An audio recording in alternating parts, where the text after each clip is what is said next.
Oh, new merch looks nice though, doesn't it?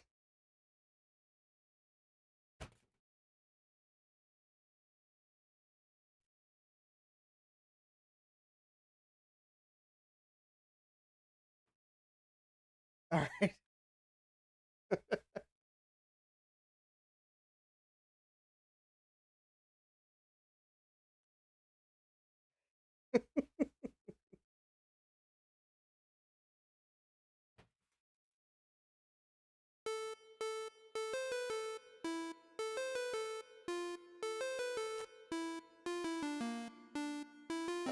Oh.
Computerized Start is brought to you by my awesome patrons on Patreon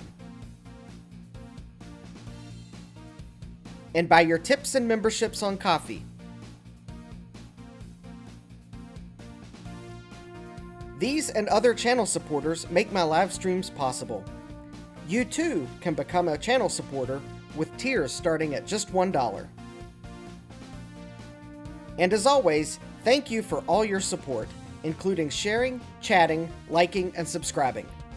Now roll that famous logo animation.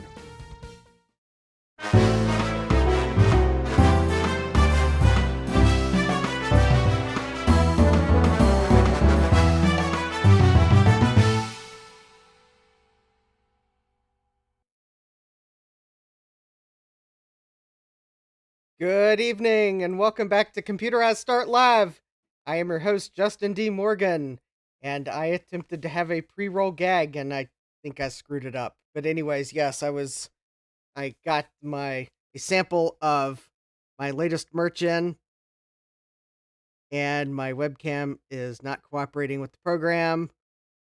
Oh, well, we'll go to overhead view to show it off, but this is the 20-ounce version for really thirsty or highly caffeinated folks. And I was also showing off one of the hats. This is the red, white, and blue trucker hat. And it is embroidered, not printed. In fact, there you go. You can see the inside of it. Actually, quite a nice trucker hat. But yes, you can go to shop.jdmcs.com and you can use code April Fool. Oh, no, not April Fools. Apple Fools for 7% off your order. I realized, I'd better probably just make that code apply to everything in case you order April Apples and my stuff, because there's another discount code if you're just ordering my stuff, but, well, you'd be a fool to not just use the Apple Fools code that's in the description, because it gives you a slightly higher discount. But once April's done with, say if, for example, you're watching this in May of 2024, then there is a discount code that you could use for 5% off your Computerized Start merch. And that code, so that I hopefully don't forget what it is just in time. Go figure. But yes, if you're watching this in April of 2024, I'd recommend using code April. If I could get it right, Apple Fools. That's all one word. So anyways. All right. Let's see here. Let's see who we have in the chat. We have Frank S. Yes. Oh, mind you, the discount code for May of 2024 does not have the hashtag. So yes, Frank S. Hi, Frank. We have SadMac356. Hi, SadMac. We have Jeremy's Vintage Hillbilly Shack, who will join back up when he gets home. All right, well, safe travels, Jeremy. We have Gut Bomb. Hi, Gut Bomb. My audio is like 2 to 3 seconds behind. Okay. Let's try to fix this. Actually, we'll go to table cam, so at least you can stare at something pretty while I disappear and reappear here. There you go.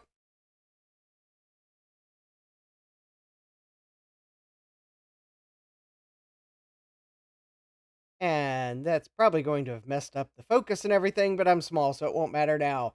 All right, let's see here. We have Bill S. Hi, Bill. All right, I've said hello to everyone in the chat, and you've got a good look at the very nice printing on the 20-ounce mug.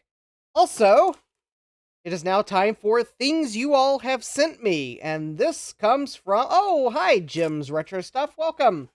So this things you've sent me comes from Mac84 Steve, who had to return the buttons and stickers they didn't hand out at VCF East. He told me, Justin, I put a few goodies in the box, and like everyone who doesn't follow directions that they were told in primary school, I opened the box upside down. So, of course, the first thing I found was, I think, the last thing Steve intended me to find, which was the Yeep sticker. And then we have some goodies here, which we'll look at in a moment. And because Steve knows I like calculators, and to go with the overhead projector panel he sent me an Educator overhead calculator. The TI-10 overhead calculator, which I think might need batteries or something, because I gave it a try and the display's a bit weird. Or maybe it's supposed to be weird. I don't know. I don't have an overhead projector to show it off, but anyways, thank you, Steve, for the calculator. I will put that with my collection of other calculators. And... all right. Oh, he sent me the box with eBay tape on it. So, of course, that got my attention. I also can't throw. Ooh, I have some ready for PowerPC upgrade buttons. I will make sure to put these on my Motorola StarMax. World implodes. Actually, I don't have a Motorola StarMax. All right, and we have... ooh, we got some stickers. It says, hello from Sealand. Stickers are free. Yay! I like free stickers. Oh, that says Sealand. Hello from Sealand. Stickers are free. Okay, don't know what that means. Maybe that'll be the design for my next shirt, but we have... all right, we've got some Mac84 stickers. Eep. We have some Set Happens stickers. Yes, with the Stuff It icon. Oh, we got some more Eep stickers. All right. And now I have me some Scuzzy stickers. The if you can't handle me at my worst, you don't deserve me at my best. Yes. All right. Thank you, Steve. I will add these to my stickers collection. Also, to move right on to the point of tonight's live stream, I have this ginormous bag of components from Mouser, and they're all mixed together. Unless by chance... nope. Okay, somewhere in here are some components for... okay, so these do not go with tonight's project, so I'm going to set them to the side and probably would summarily lose them, except for the fact I have the item these goes on right here. So now, if I lose one, I lose both, because I am going to actually tape the capacitors to the bag that the item they go to is in right now. So I will lose. It is an all or nothing proposition. There we go. There. Now I cannot misplace the capacitors for that item. I'm sure I'll lose something else. Also, I'm sure I'll find some other capacitors that don't go to the item for tonight's live stream. Oh, hi, Thomas. Welcome. Oh, Gutbomb says, hello from Sealand was the thing that printed on Steve's printer during Marcintosh 100 times accidentally. Okay. All right, and we are going to go right on into tonight's focus. Tonight's recapping. Yes, this is... Gutbomb says, I can spell. Yay, Gutbomb can spell. I don't see the typo, but I'm sure it's there. Yes, so this is the power adapter for the LTE 286 that I recently got from eBay, the place where I buy things I later regret. I think I showed this off on a previous live stream that I showed the laptop powers up, and then you probably remember me commenting, this smells like fish. Well, this smells like fish. So we are going to go ahead and recap it before I do anything else with LTE 286s. This is also the Chris calling card, because now I've got a Compaq on the workbench. Sadmac says, spelling hard, yes. Alright, so anytime you're messing around in power supplies, well, unless you know what you're doing, you probably shouldn't. This is not intended to be a recapping guide for this power supply. However, if I actually successfully recap this, since I'll have done two, maybe we'll see if I can't get the other one working, and then maybe, just maybe, I'm not really interested in selling cap kits myself, but maybe I'll see if I can get Console 5 data or somewhere like that, and maybe they might be interested in selling cap kits.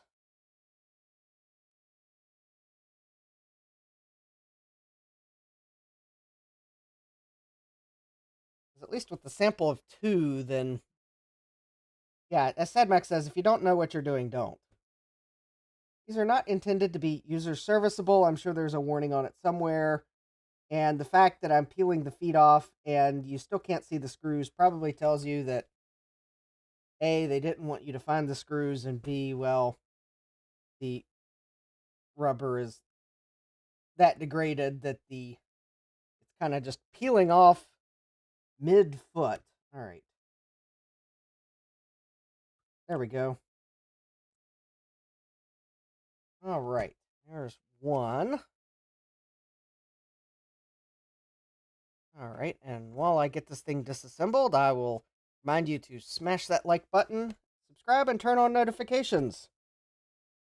I will also point out that on Dave's stream, I got some workbench cleared off, so I actually have my oscilloscope sitting beside me, finally.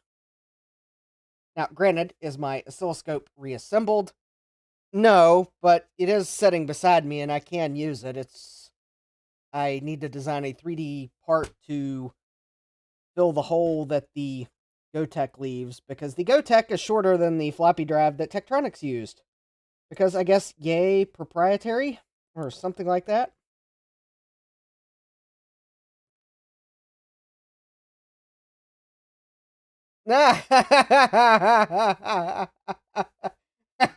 Gutbomb says, I plan on using this stream as a how-to guide. You're not my dad. Well, or as the Simpsons reference goes, I'm a sign, not a cop. Well, I'm a YouTube required disclaimer, not a cop.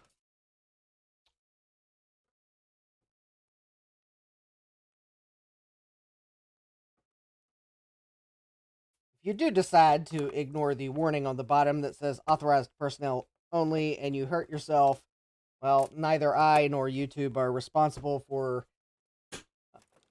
anything that happens to you while being an unauthorized personnel in the power supply. And we're also not responsible for lost, late, misdirected, fold, spindled, or mutilated mail, which I don't know how that goes along with the power adapter, but, well, I'm covering all the bases here tonight. All right. So, I have removed the 2 screws. There are not screws under this label, but there are tabs, I think, that I somehow have to remove or unclip or something like that. I don't remember which way they...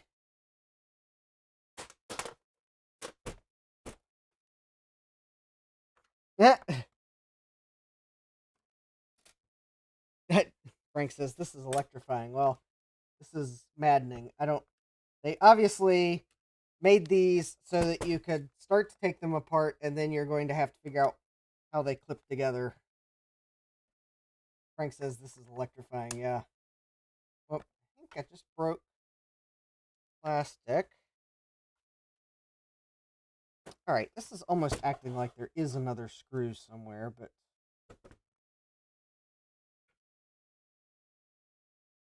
Oh, that might be right. Maybe the clips aren't on those feet. Maybe they're... It would probably help for me to go grab the other plastic housing for the other power supply and look where the clips are, but no. The plastic shell is upstairs where I took it upstairs to wash the electrolyte off of it, and I never brought it back downstairs.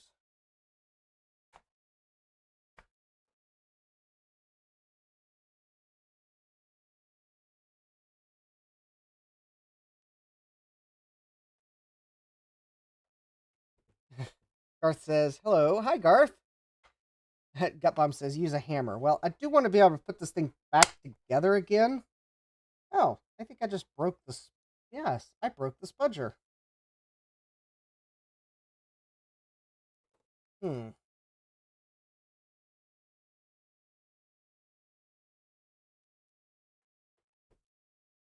Hmm.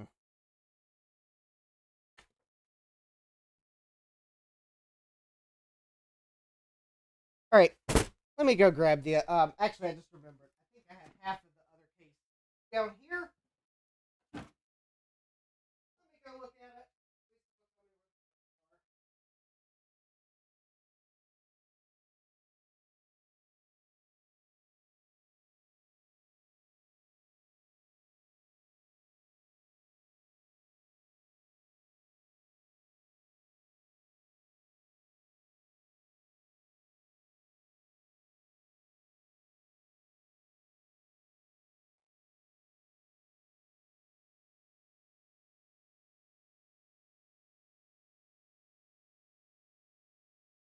Oh, wait a minute. Why am I giving up so early? No, both halves are upstairs. I mean, they're only up in the kitchen. It wouldn't take that long to go there, but let me first pull out my Quinn set, which was sent to me by Mike of Retro Tech or Die, hence the sticker I put on the tool case, because I remembered. It has one of these lovely metal prying tools.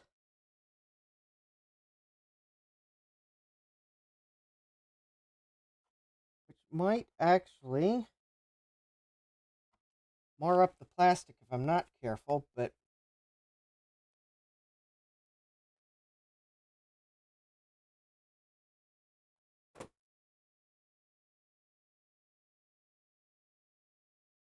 Oh, actually... Ah! Okay, that's the thing. The tabs are actually... There's one of them right there. Right. It'll be right about there.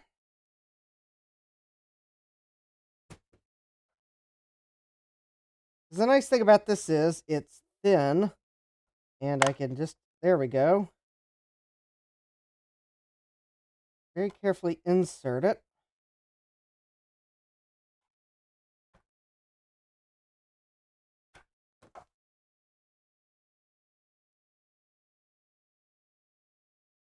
Right. And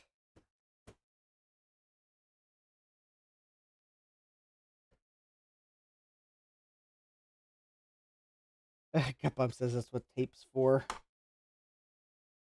Yeah, but I like to keep things looking a little bit more factory original, if I can keep from it.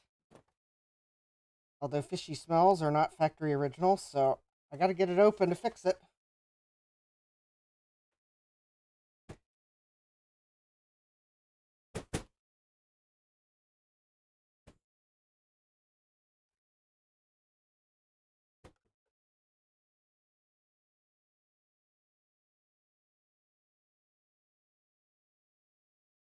All right.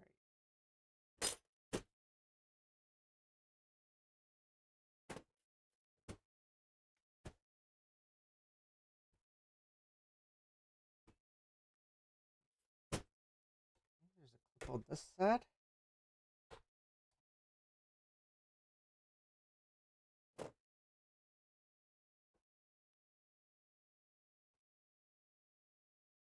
Somewhere there is like a hidden clip or something. Oh, there we go.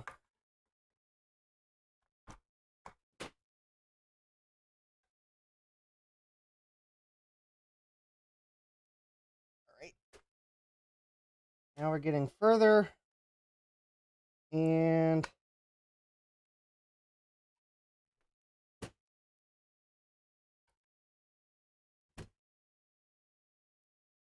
hi, Jesse.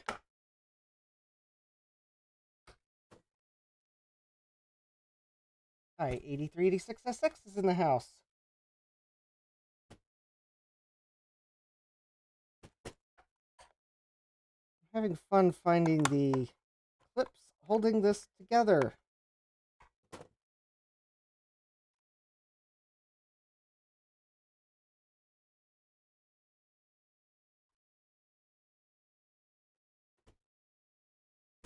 Almost like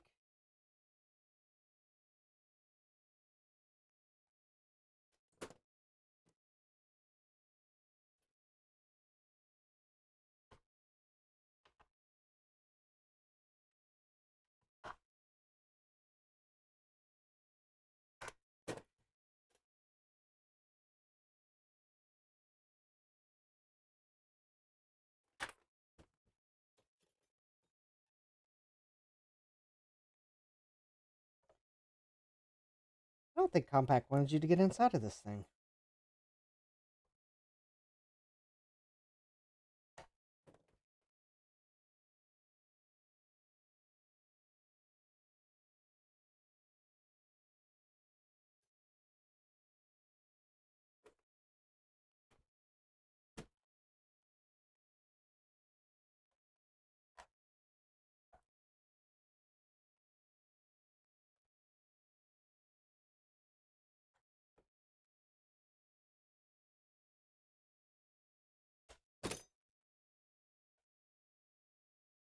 Yeah, plastic clips are the worst.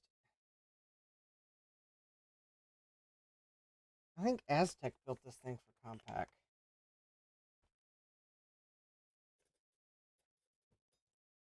Jesse says the plastics are brittle except in these power bricks.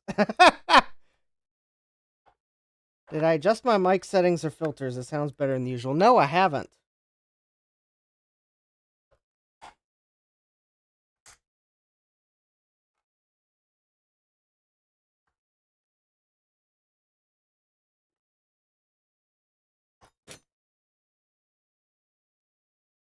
I have not adjusted them. Yeah. Frank says, isn't it amazing how if you want it to separate, it won't, but if you wanted it to stay closed, it would fall apart. Yeah. Jesse says, I don't remember how I got mine.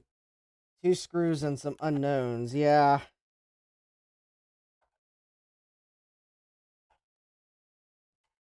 Yeah, I'm pretty sure if I dropped this just right, it would open up, but it does take AC power in, so I don't want to be like...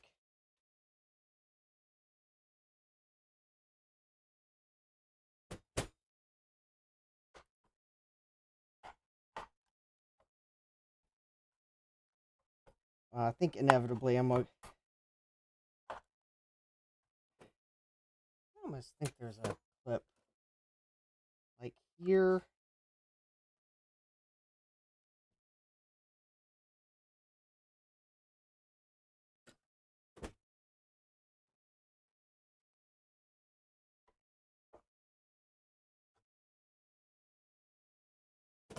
Funny thing is, I've opened one of these before, and I think I remember having trouble opening it. Then I finally got it open, and I'm about to go grab the plastics from the other one to see if I can or even remember where the clips are.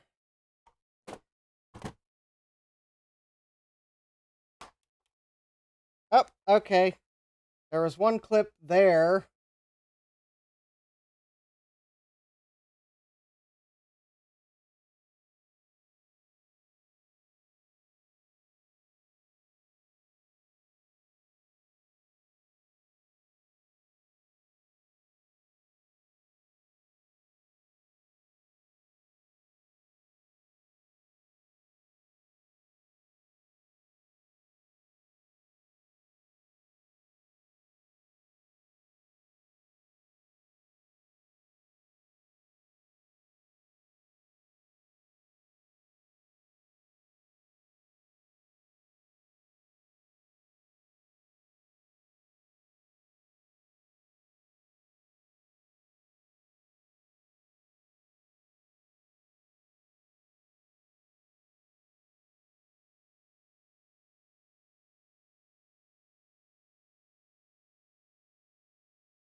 And just when Gutbomb was commenting that my audio was sounding better, and then I guess OBS said, "Oh wait, we're going to fix that." Hi, Steve. I hope you can hear me now. Thank you for the goodies.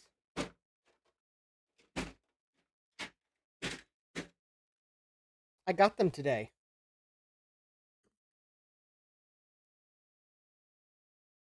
I also somehow finally got the power supply open. Alright. Let's get the shield off the bottom. And I will let you know when I start smelling fish. I'm going to turn my little fan on. At least pull half of the smell towards the fan. Alright, no fish yet.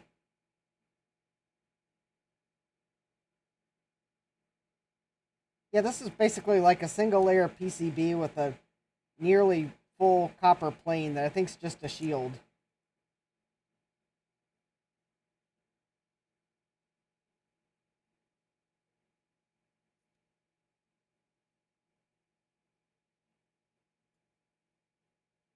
And it's connected by a couple points, presumably for shield ground.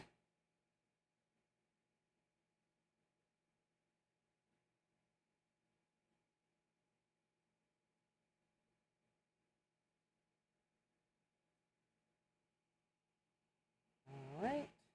Haven't smelled any fish yet.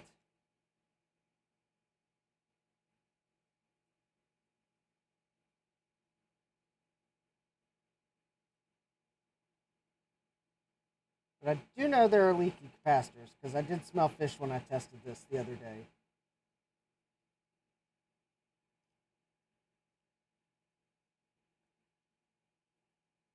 Yes, I showed everyone.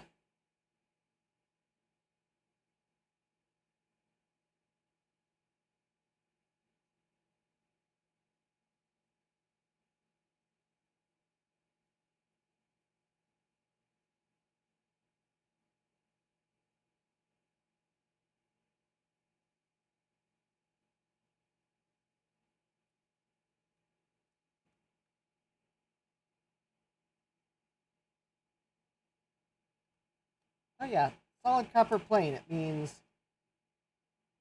whole thing gets toasty warm.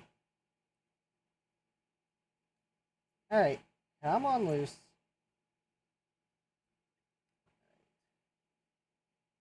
Needs a little heat persuasion, because I think there's a little bit of solder still connected, or... There we go.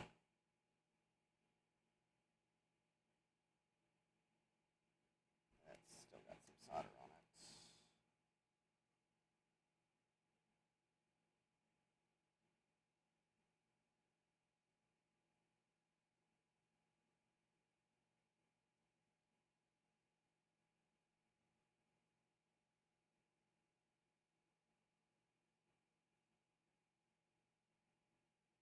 Yes, thank you for my overhead calculator, Steve. And the stickers. So now I've got my very own SCSI stickers like everyone else.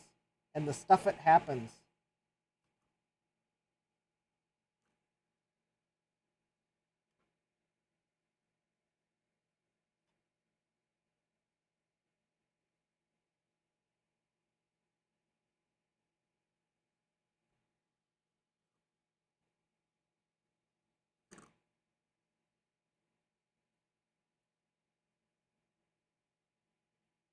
I need a 200 watt iron. Well, I don't have a 200 watt iron. I have a 80 watt iron. Correction, 65 watt iron.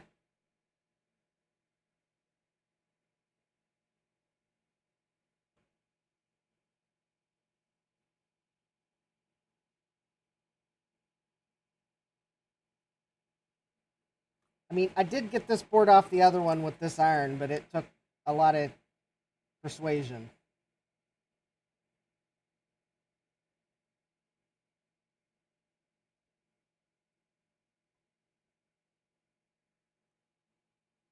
I think it also took some, just some gentle force upward while applying heat.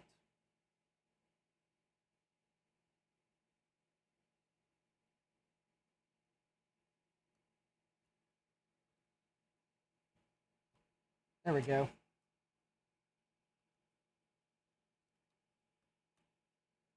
All right, there we go. Got it off. Okay, the good thing is I don't see electrolyte pooled on the bottom of it, so...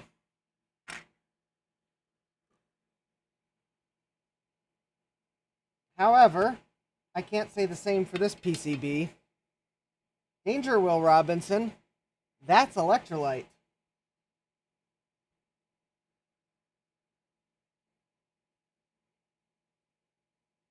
Yep, there is definitely electrolyte on this board, but luckily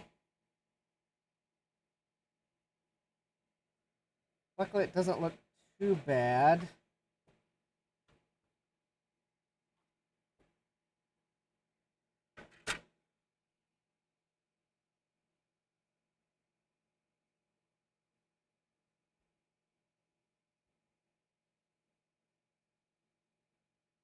Trying to see I think the biggest offender, interestingly enough, seems to be this capacitor here. because that's where the electrolyte is the worst.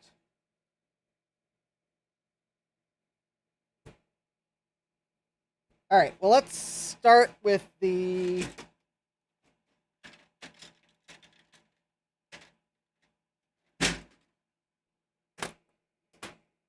All right, so looks like someone at, I think Aztec built this for Compaq, if I am looking at the logo on the bottom of it correctly.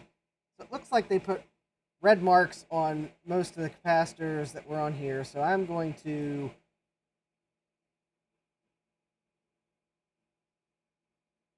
I don't have a recapping guide, so I'm going to remove, clean, and replace, and I just will follow the route around the board, but I just put a red mark on the capacitors.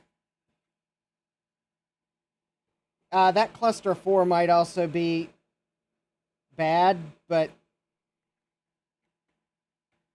yeah, Jesse, that might be bad too, and maybe the power adapter was setting like this. But we'll work our way around the board,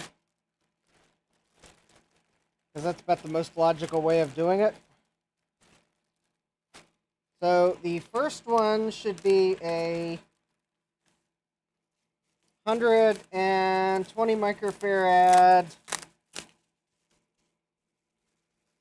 400 volts. Yep. And that's what I got to replace it. So we'll go ahead and get this main cap here.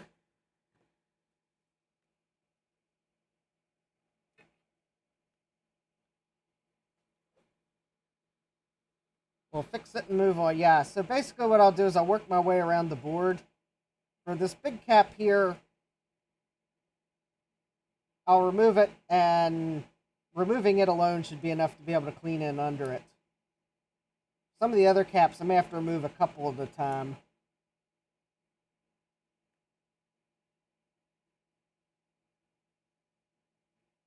Also, I'm using wick on this one because the pins are too big for my desoldering gun. Oh yeah, I smell fish.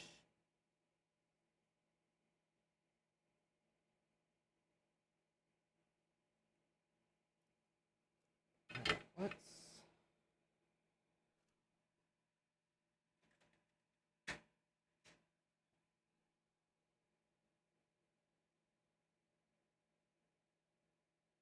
Let's try this, and then let me add just a little extra solder.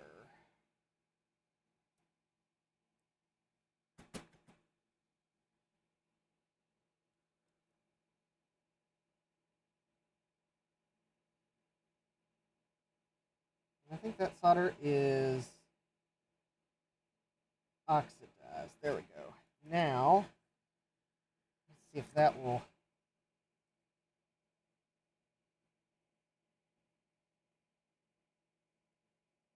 I mean, if it gets really bad, I'll pull out the low melt.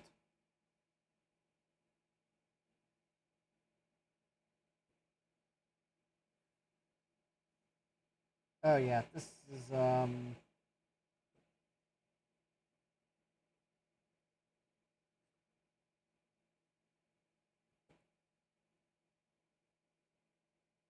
we go.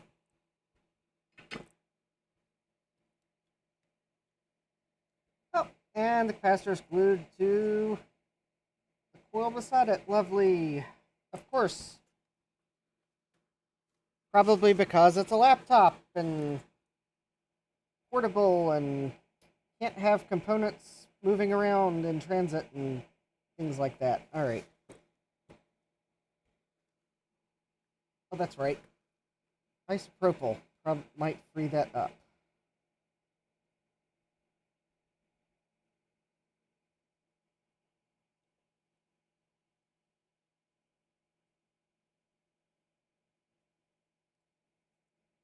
There we go. Okay, I do not know if that cap was leaky, because it looks pretty clean under it. Yeah, that looks pretty clean.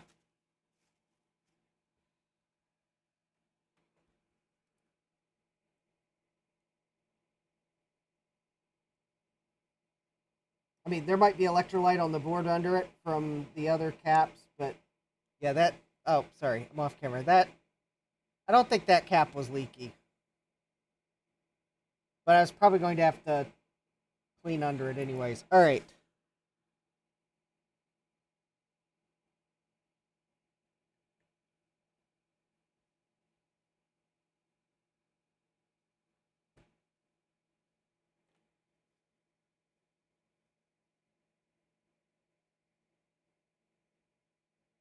All right. At least I will have to say that it's a good sign that they used a 400-volt cap here for the main filter cap,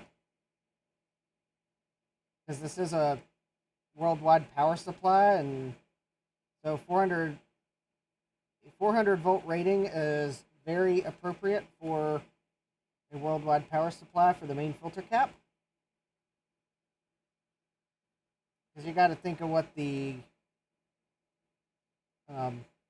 RMS voltage would be. Would be your square root of 2 times the voltage. So for a 240 volt system, your RMS peak is going to be like 1.4 times, about 1.4 times 240 volts. So you're looking at about about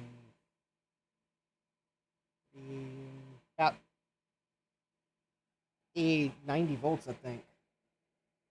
So you're looking at more like 330 volts. So 400 is definitely a good margin. Ooh. All right, I may have to do a little bit of repair there, because even though that cap didn't leak, that definitely looks like some potential trace damage there. I will tackle that as a second step.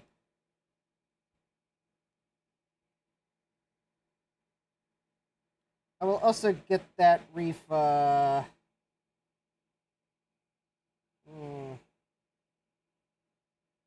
get that reef when I come back around,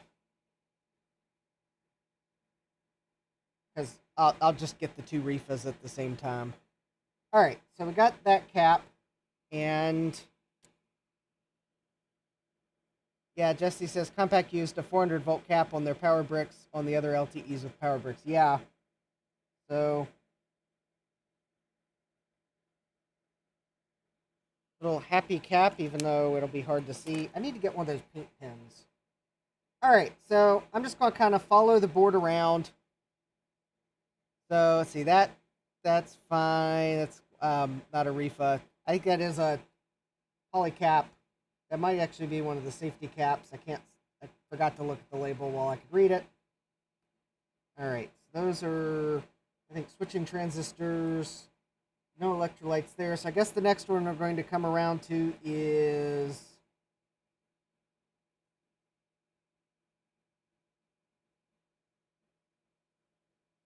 this one here, which I can't read the designation for it. This one I suspect has leaked.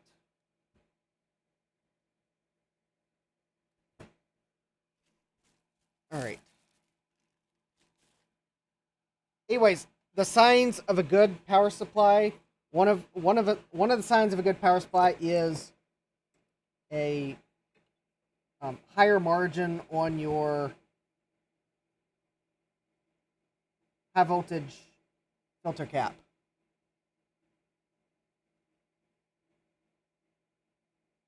Oh yeah, I definitely smell fish here.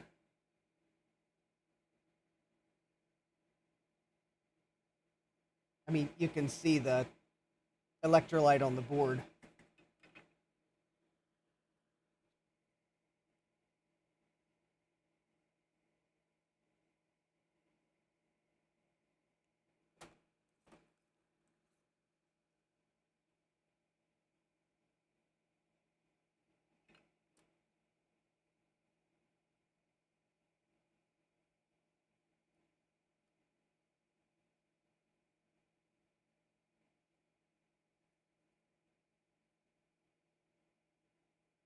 Now, for these components here, I may tackle that trace damage while I've got this cap out.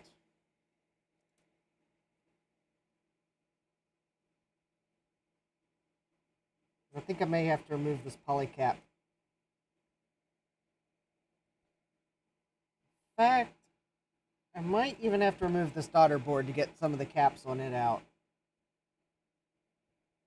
So this is probably the best time to tackle that. Also, yes, I was correct. The logo I saw on the bottom of the power supply was Aztec's logo. So, hi Eric, welcome.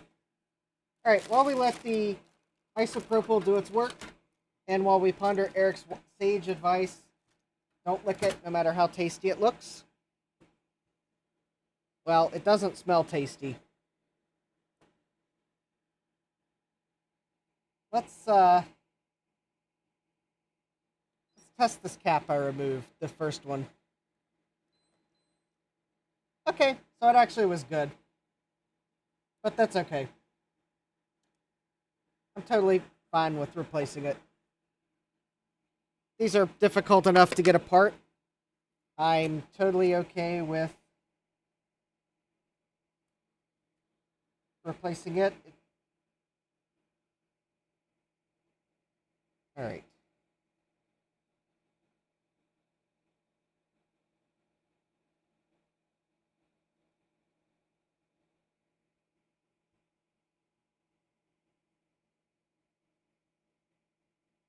All right, this glue is nasty.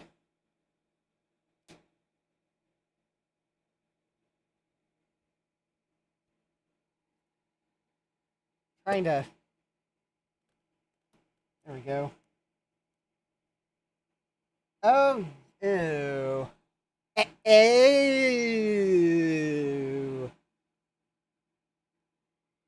I dare say this cap leaked. Oh yeah, this cap smells like fish. I do not want a filet of fish sandwich right now.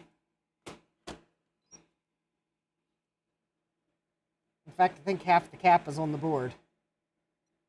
All right, let's test it.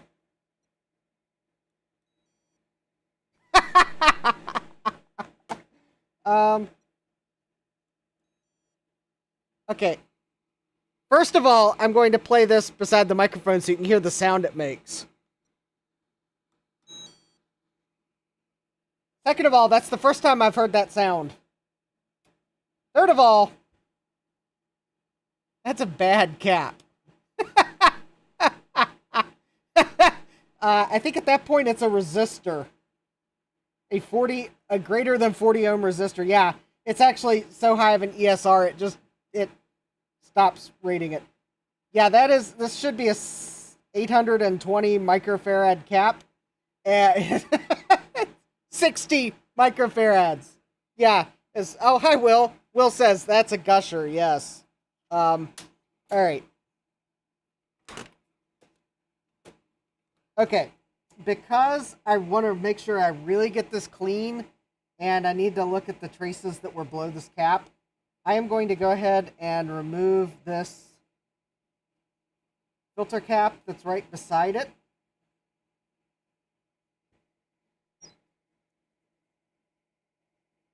And I might even lift the one leg of that diode that is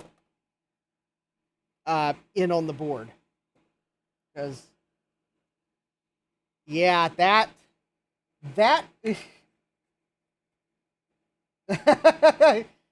Frank S. says, it's fish and chips night at Justin's. Yeah. Bring your own fish and chips. I'm not going to be hungry for fish and chips after this.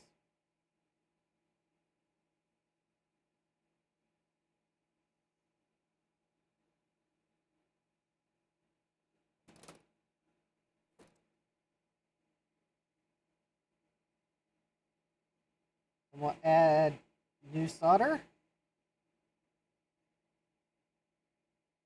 Or attempt to. Then I'm going to see if I can't get the old solder off.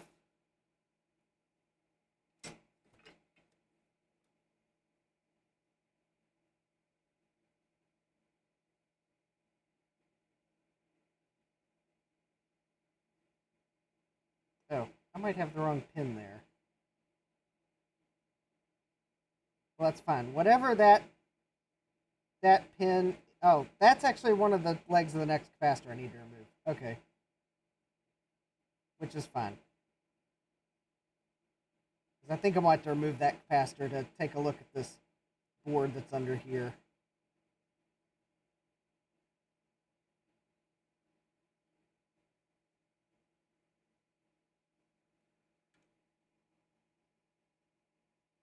Alright.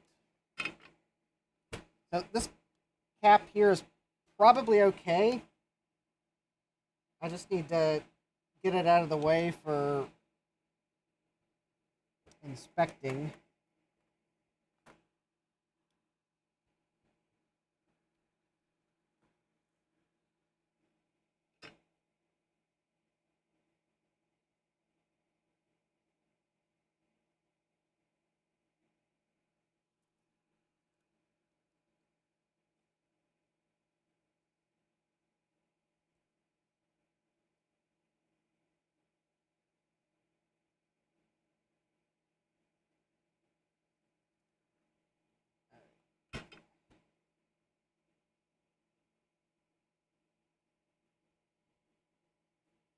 Let me see if I can gently get it off the board.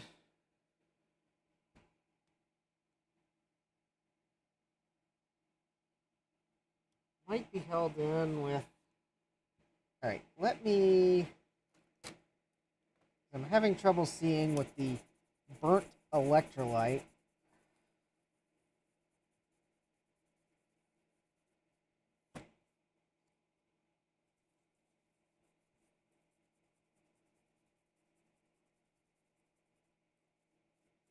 And the electrolyte's probably not helping the soldering process any.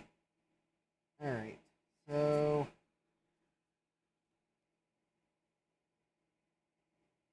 So here's this...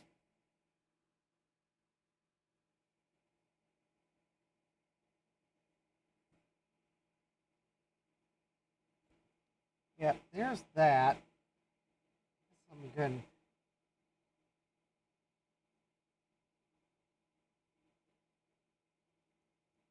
That is...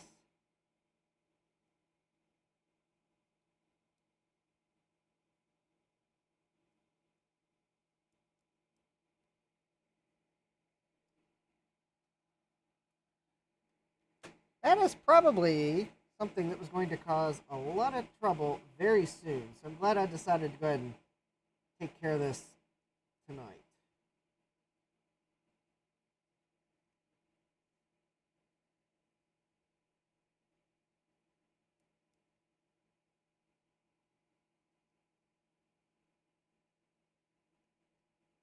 All right. Also, I'm going to go ahead and get this daughter board out of the way. I would like to give a dishonorable mention to Aztec for using daughter boards in their power supply designs. They are annoying to work around, and in this case, I'm just going to completely remove it from the board because there are several caps on it I'll have to replace. So I think the easiest way to get to them is to just remove it from the board.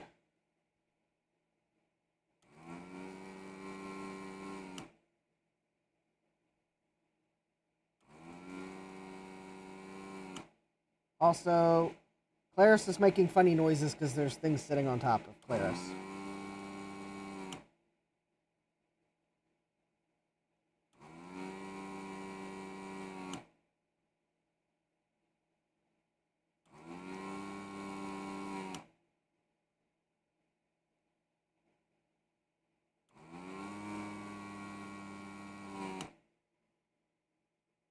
Alright, that all came out nicely.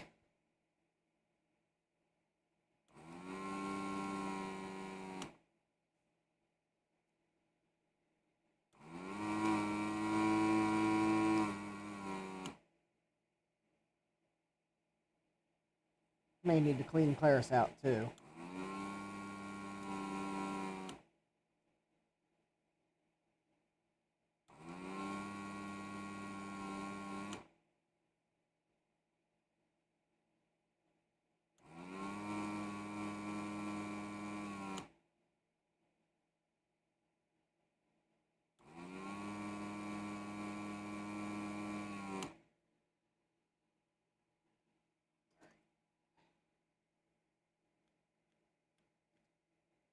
All right, so for the daughter board, all I got to do is remember that the components face the power cord. But there, now that that's out,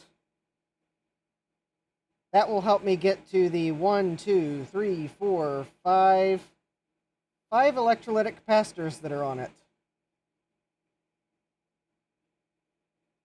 which could be leaking. All right, we'll get to this shortly. Let me set it aside. All right, that also lets me get nicely into this side here. And if you'll notice, yeah, Jesse says I couldn't get to one of them without removing the board. If you will notice over here, this cluster 4 that Jesse was thinking would probably also be leaking. That ain't fish oil, folks. Ew. And it's almost the green color of my gloves. Ew. That's gross. Also, I'm trying to figure out where I put my Q-tips. I had a whole brand new box of Q-tips I brought down here, and then I cleaned my workbench so I could put my oscilloscope out, and I moved the box of... Oh, there they are. They were right beside me. Just up. Up a little higher than I thought I'd put them. All right. So now, let me see if I can get this polycap out.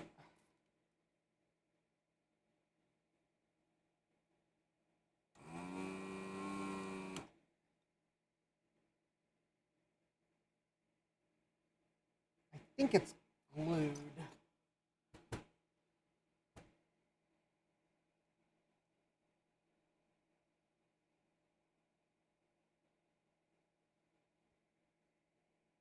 I think there's glue on the board.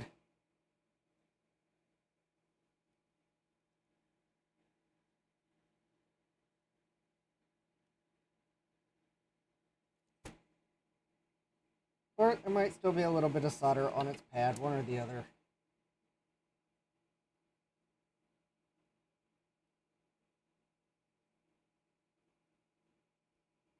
All right.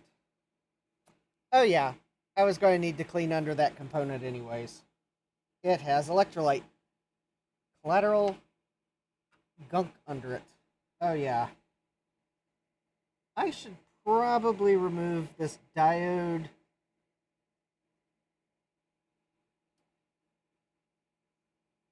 Or I should at least lift the diode up. Of course, it looks like I got one leg of it out anyways, so let me go ahead and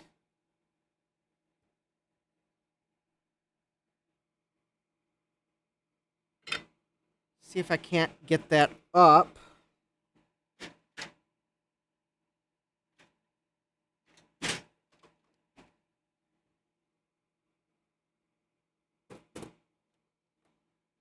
And I'll just lift it out of the way.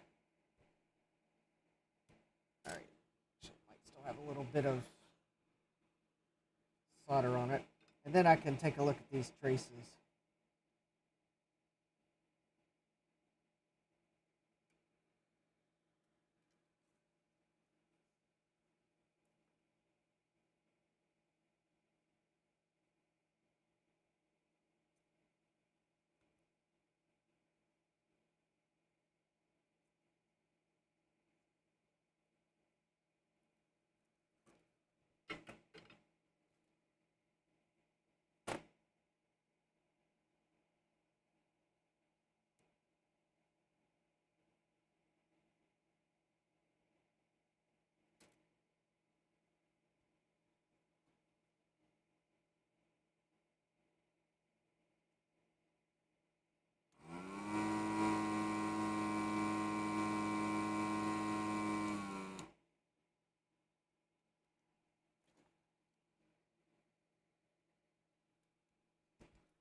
Yeah, Aztec spared no expense on that glue.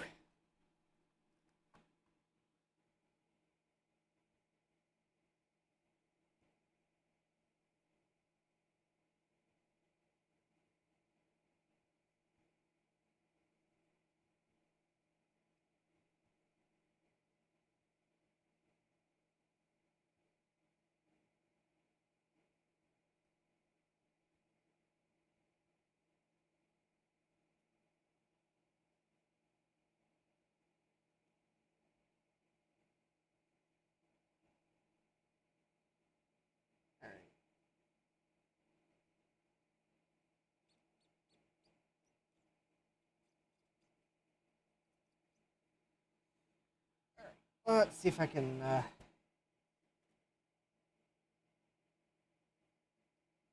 That is going to be a fragile pad.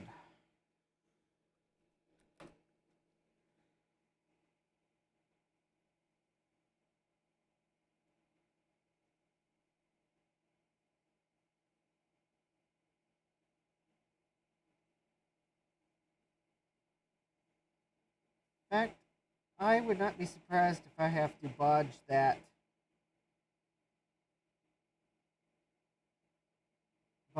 those two pads right there onto that pin.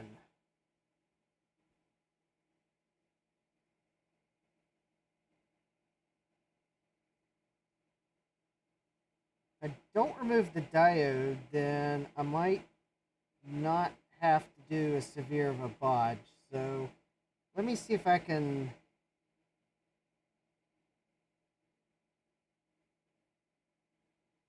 Let me see if I can fix if that's enough room for me to work with that pin there.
Okay.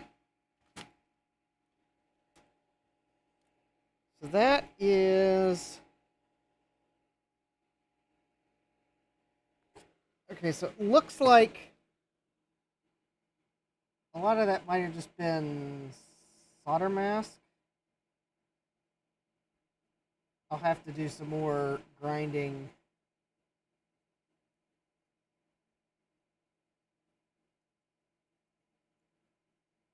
Down this way, but I want to wait until I get capacitors in.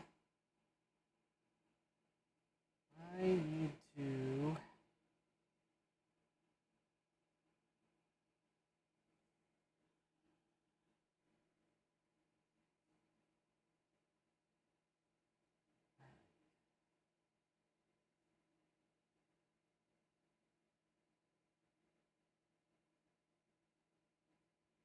Ideally, I need to get this out.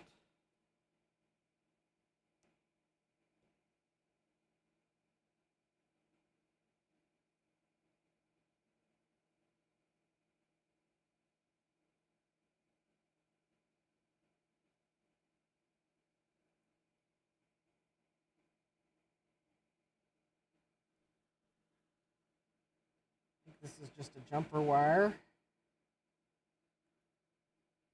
But I can see that the black around it goes up to the pad, so I need to get this wire out so I can grind the rest of the way.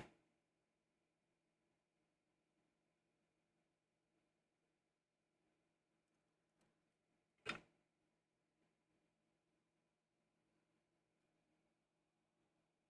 think that is this jumper wire here.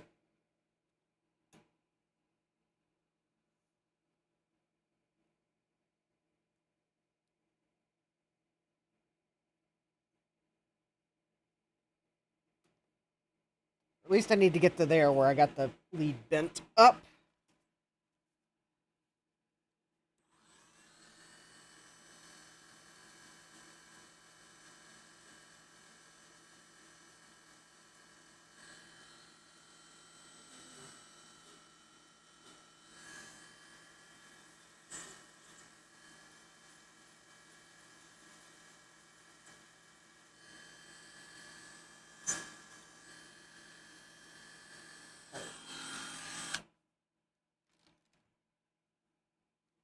Oh, hi, Retrotech Chris.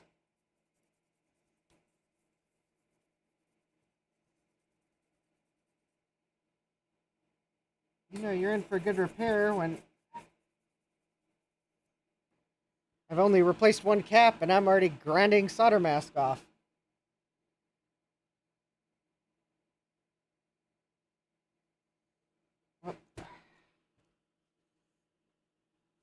Oh. Chris was off one key off from the home keys row.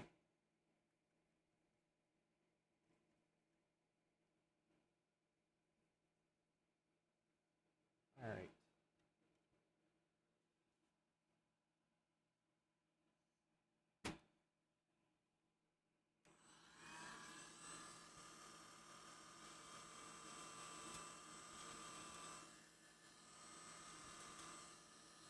Actually, let me go ahead and do this.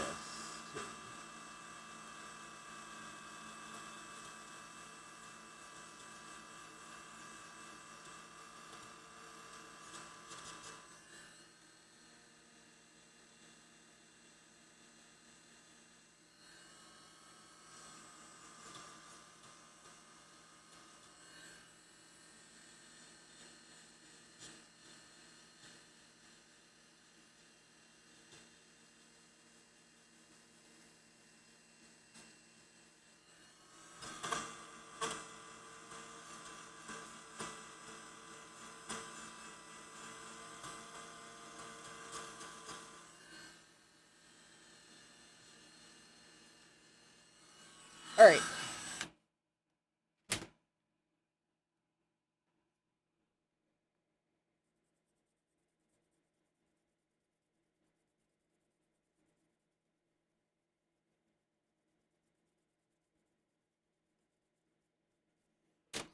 All right.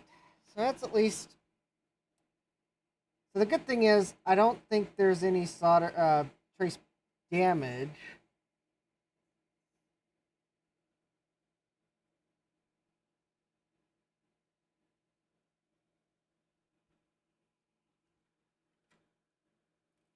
I do need to get this cap out, and then I think I can start to get things put back together here.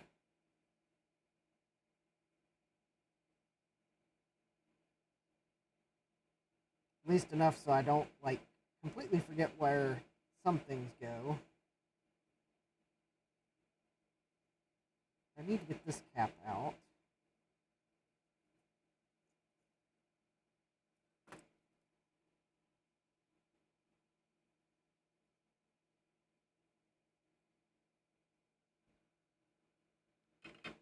All right.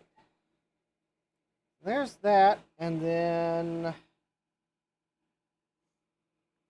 wherever the other one went, I don't know.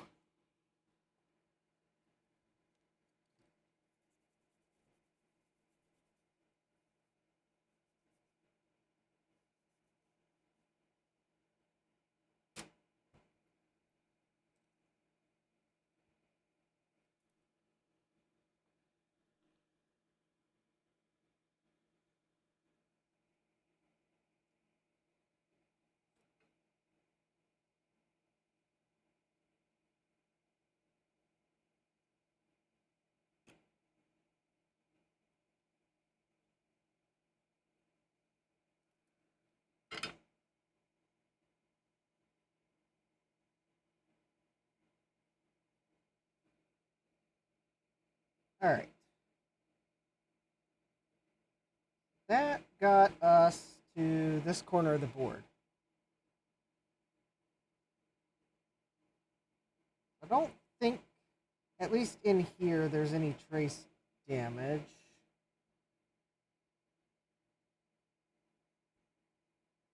I will kind of reinforce these traces with some solder.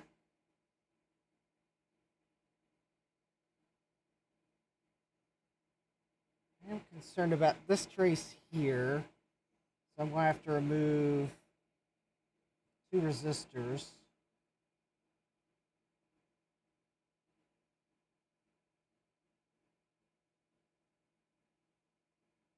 Actually, I think I'd like to get this put together, back together first, and then I'll deal with this part.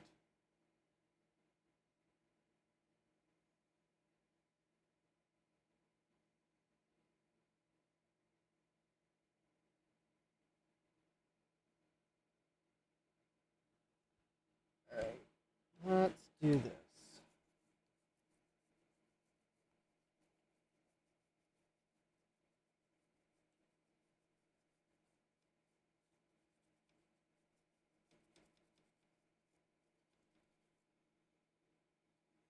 Oh, hi, Jeremy. Welcome back. You missed the really gusher of a chip I found. It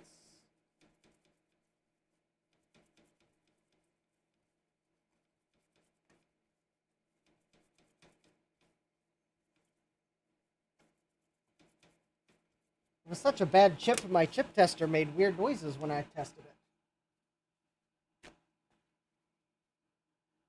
I guess they really wanted you to double check. Like, that made the. This is a very sad component noise. Probably says in the manual, you should replace this cap, is probably what it says.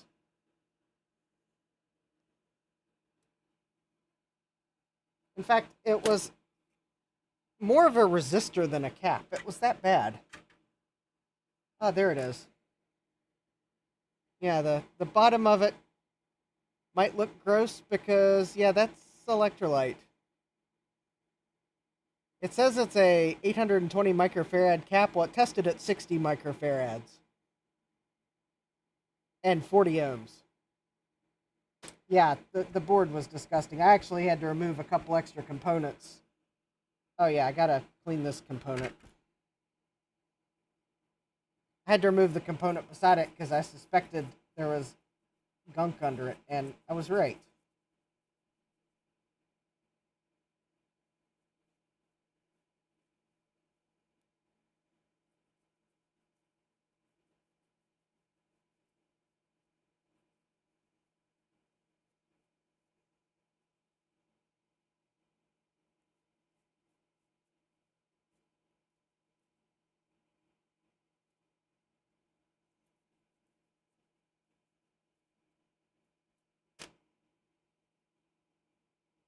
I'm pretty sure it's fine because it's one of those like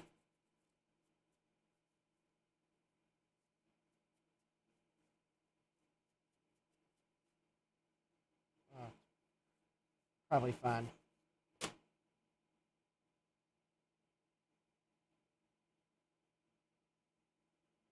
mean, I can test it. It's like a point 22K100. Pretty sure it's a capacitor.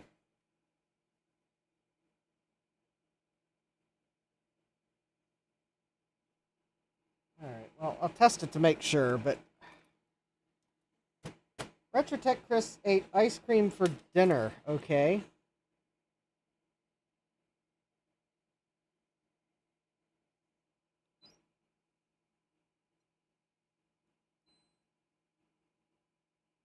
Okay, it's probably good. I don't think it's necessarily supposed to be a low ESR cap, so I'm not worried about it. It's one of those safety caps anyways. Alright, let me see if I can clean up a little bit of this grossness. And then maybe I can start to get a few components on so I can remove a few more and work my way around the board. Jesse says tomorrow Chris has a can of frosting for lunch.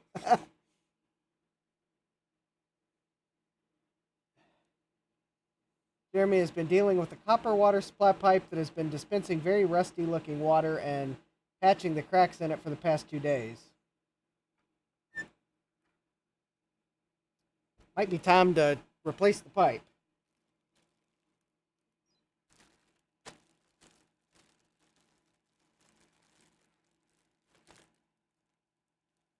Let's see here. Oh, that's a tantalum for the motherboard.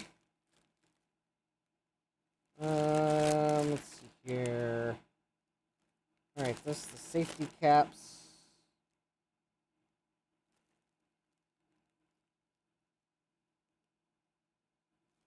There we go.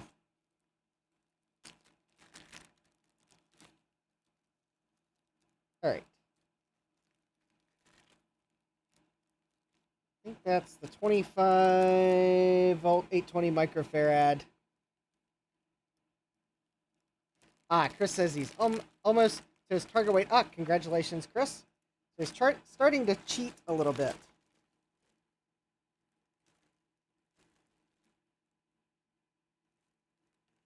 Alright, the other cap I removed that I'm going to replace is a 25 volt 10 microfarad. I think that's what that says. That is a very small cap.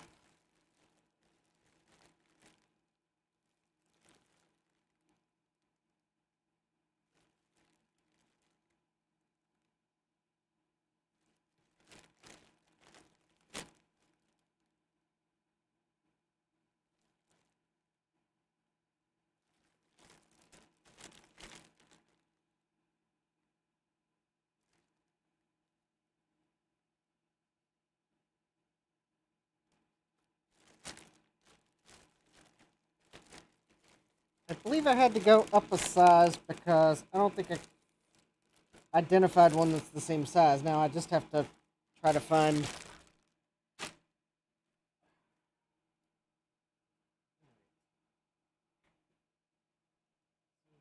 are...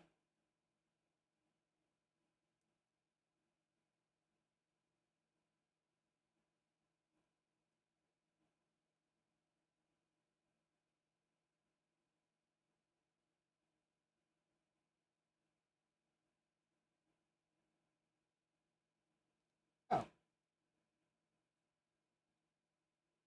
25 volt, 10 microfarad. Okay, that might be the replacement for these. Ah.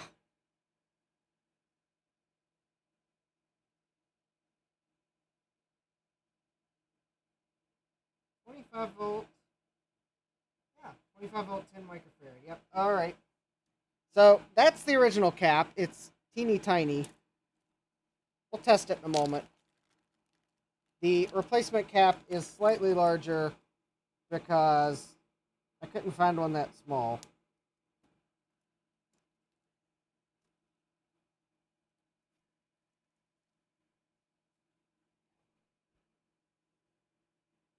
but it should be fun. All right, there's that, and then there's that.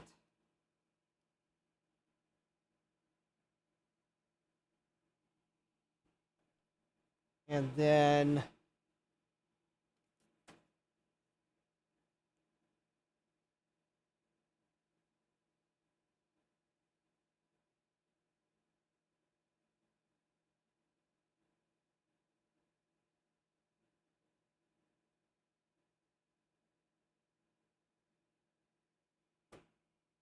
oh, and let me go and put that cap back in as well.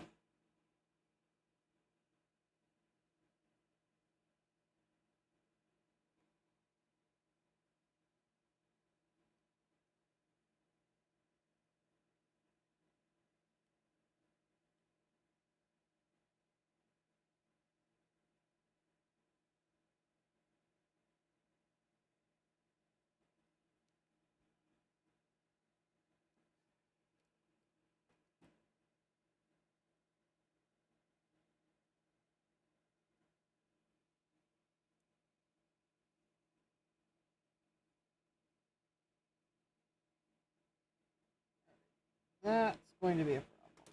All right. Already.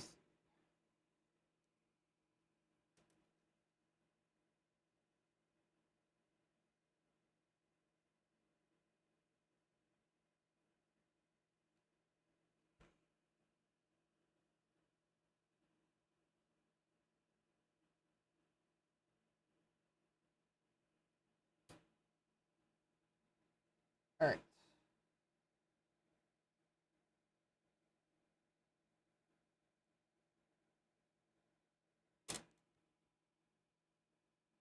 All right. So let's see here. Jeremy says, "Oh, Jeremy. Oh yeah.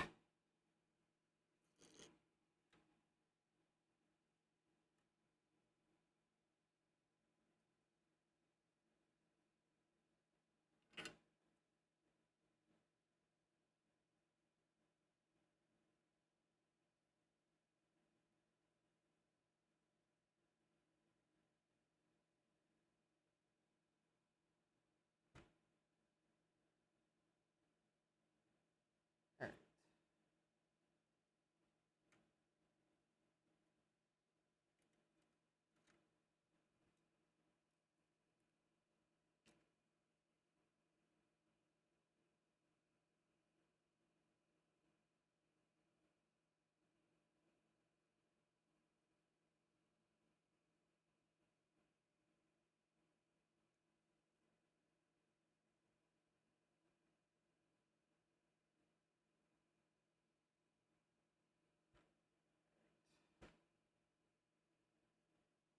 Get these parts back in, and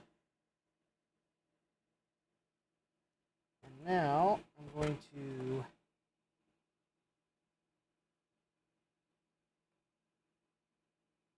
Oh, well, Jeremy, the I had to grind the solder mask back because it was black and green and black.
All right.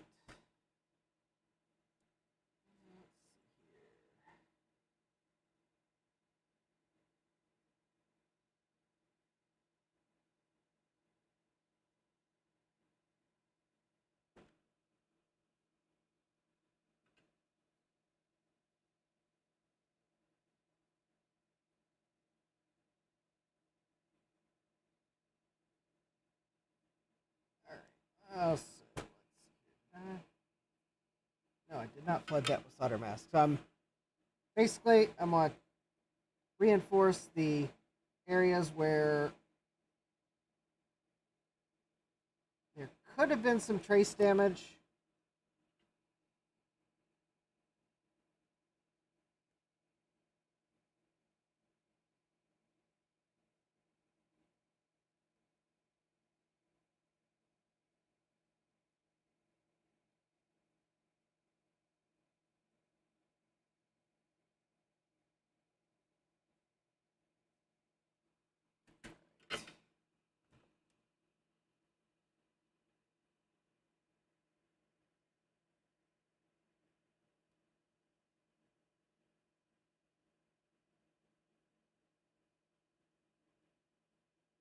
And then what I'm going to do is use a bit of solder whisk to kind of even it out.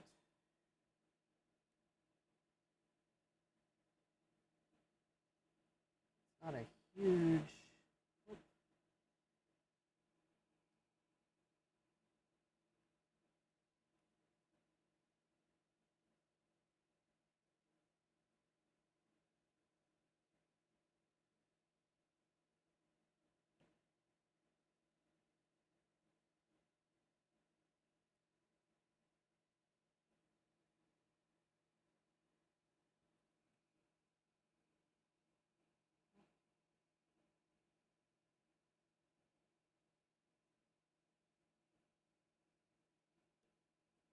Well, it works for necroware so well.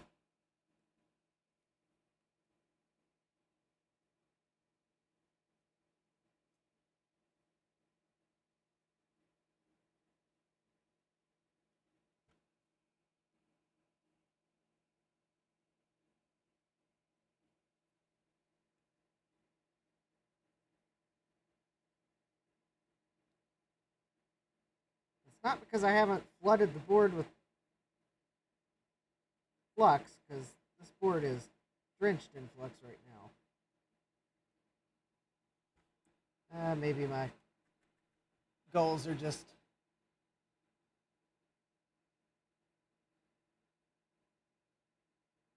So Jeremy, you in the old place or the new place now?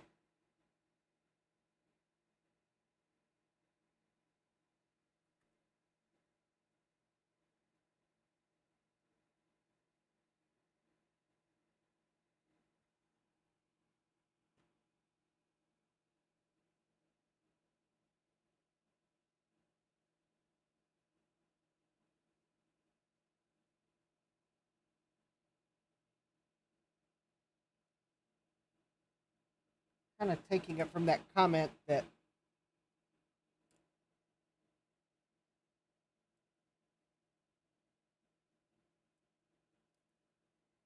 you're in your new place.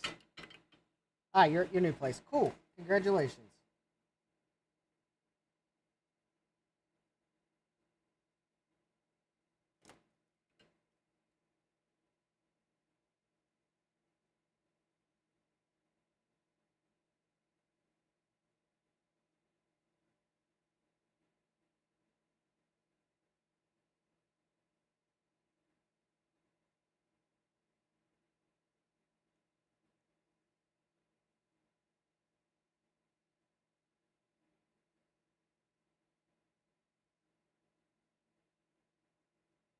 All right.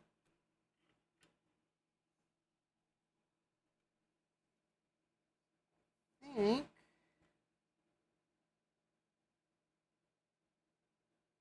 solder that back in.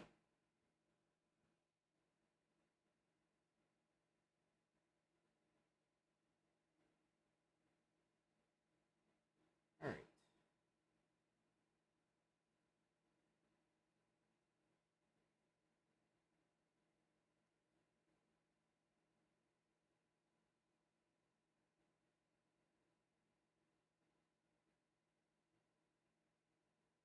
All right.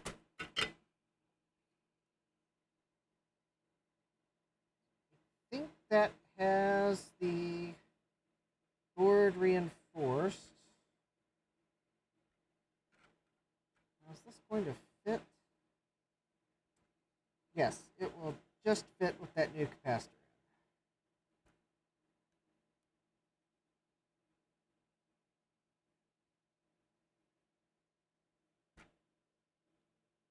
Well,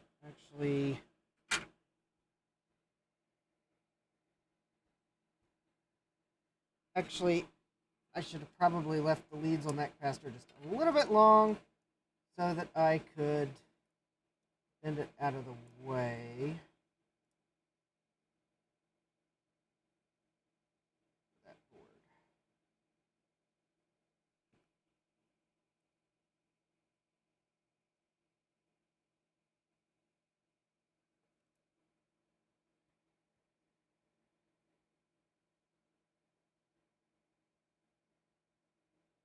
Or as an alternative, desolder it so I can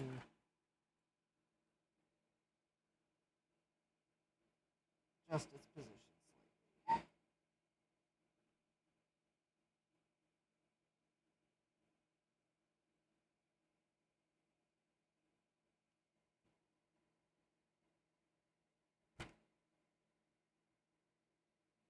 And I don't like that, so I'm just going to replace it.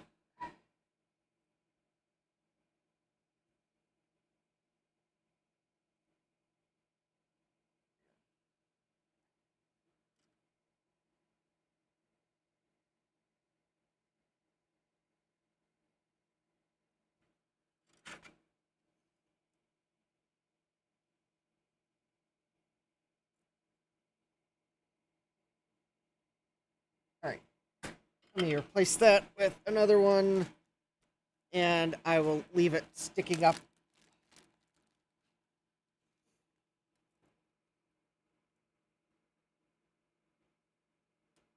off the board.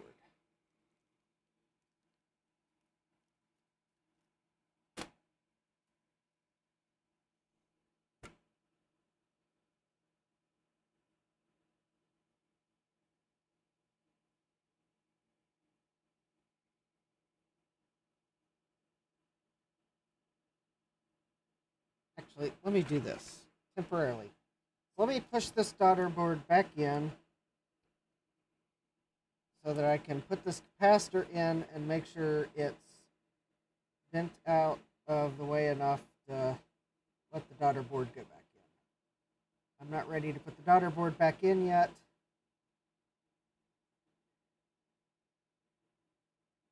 There we go. I think if I do that,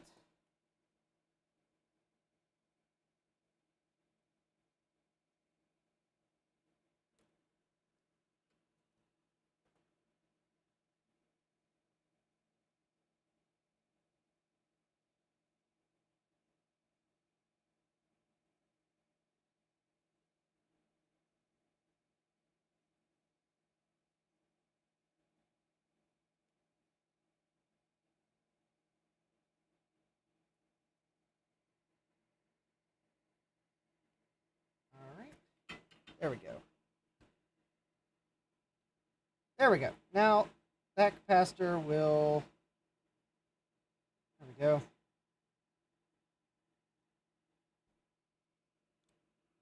When I put the daughter board back in, that capacitor will be out of the way.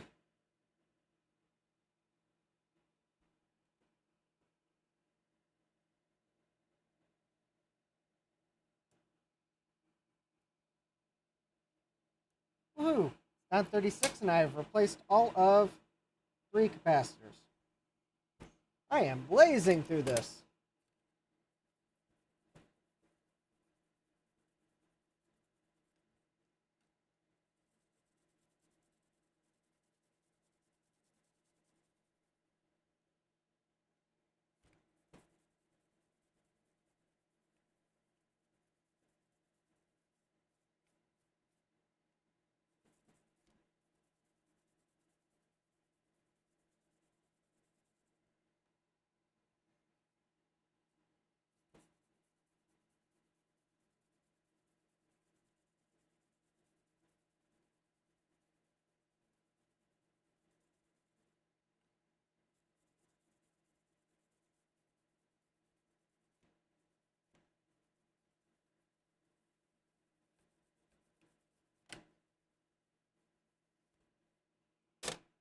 Alright.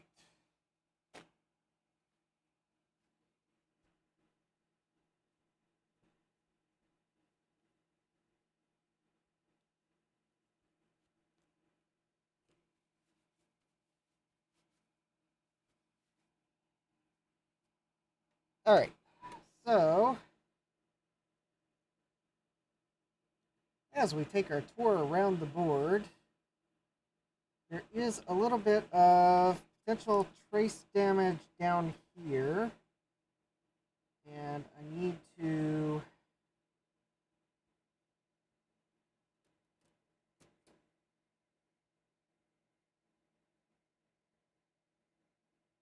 lift this resistor leg up. If I lift that up, then I can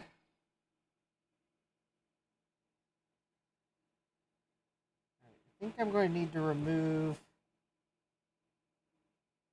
this resistor and this transistor.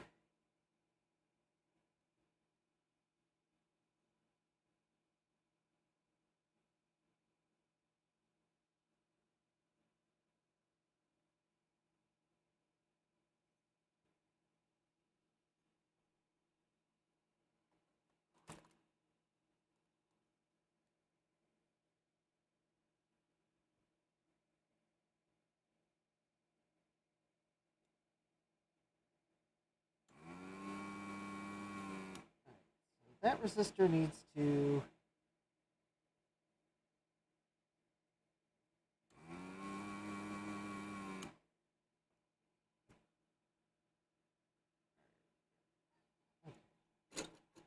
that is oxidized.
This resistor is R17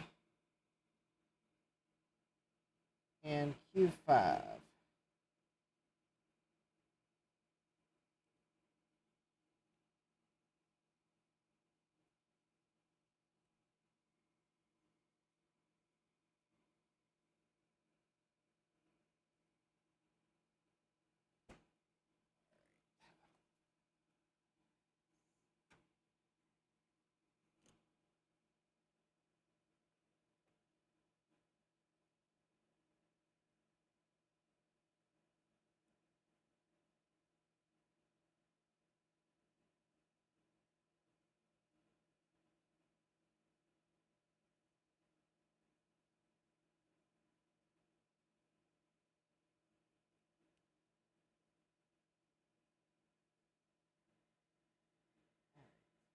All right, there we go.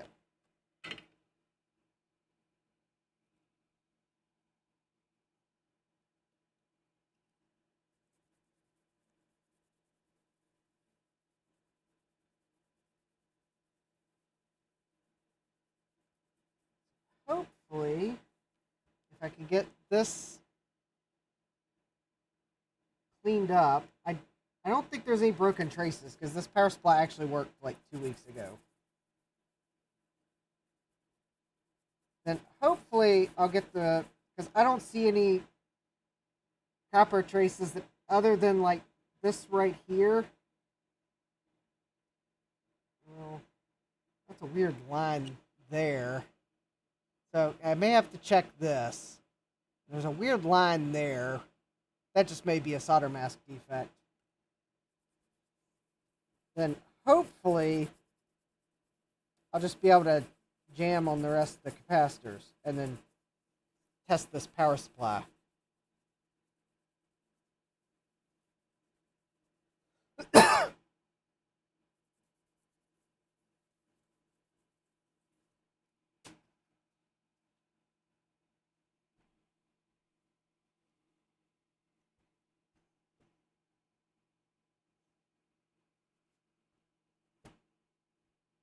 Yes, please help control the pet population.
All right, I'll get further here in a moment.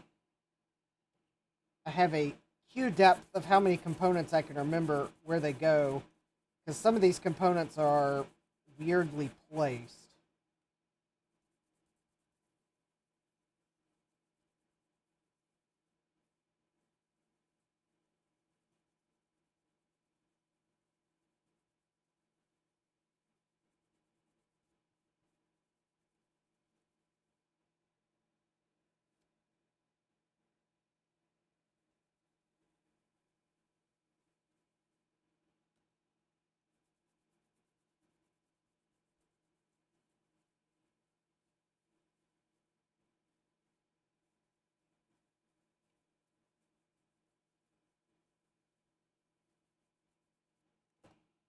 All right.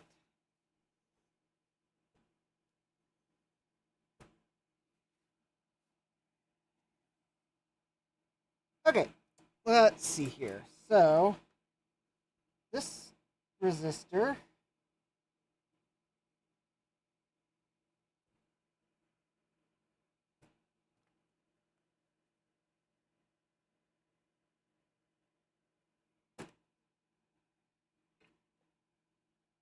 I just kind of pushed it out of place on the one side. Although I think I gotta resolder it on its other side.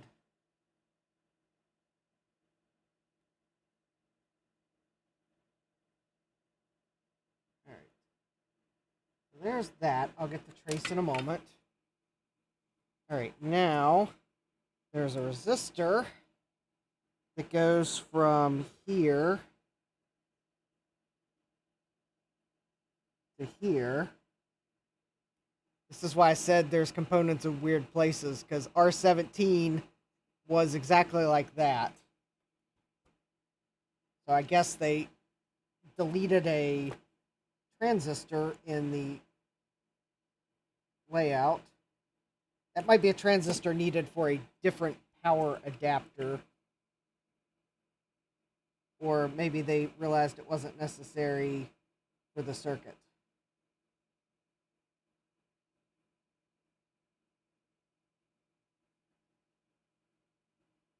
Because I don't know how much of these designs might be like common elements that multiple manufacturers could use, and then how much of it is like customized for Compaq.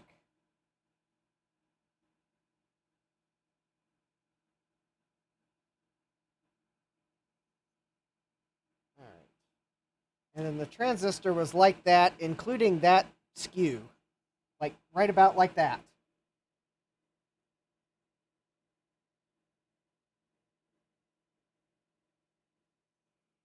So we'll put it back the way it was.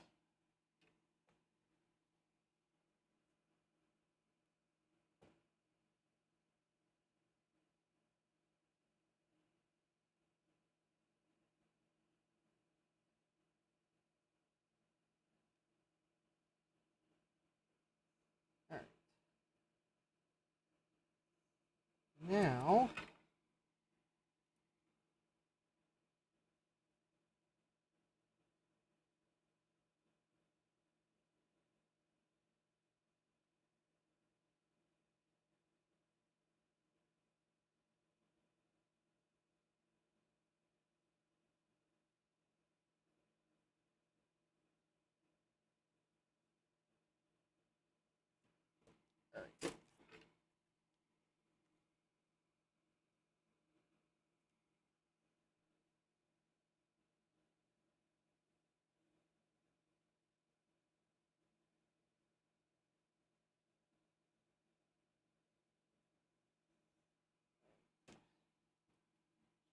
let's do this approach.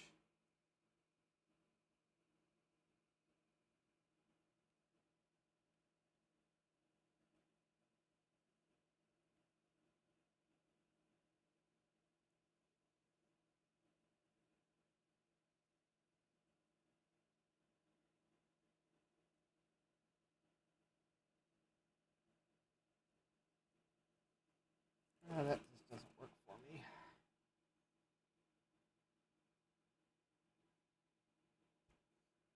Well, let's do it this way.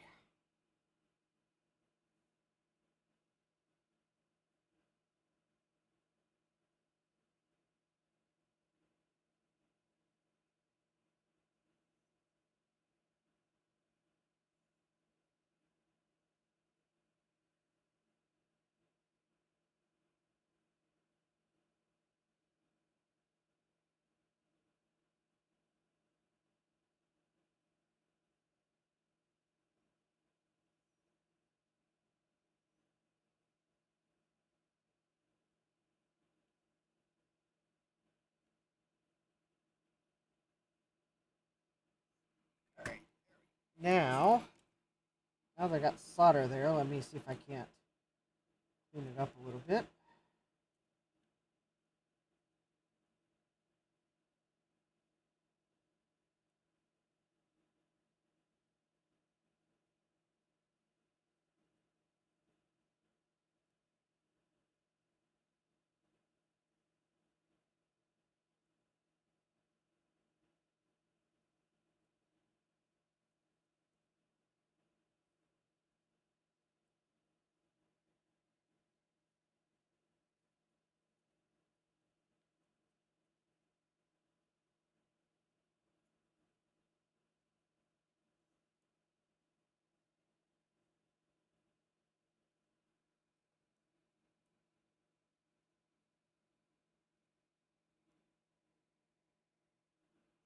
Okay.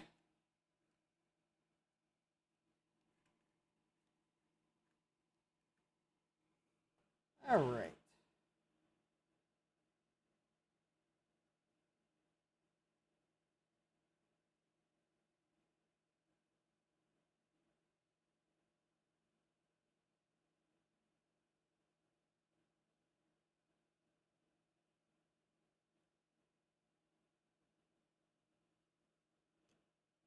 Okay.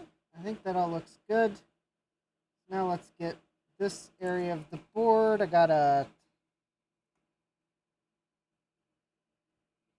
one side of a diode I need to pull up, and then I can check the rest of this long skinny trace that runs the back side of the board.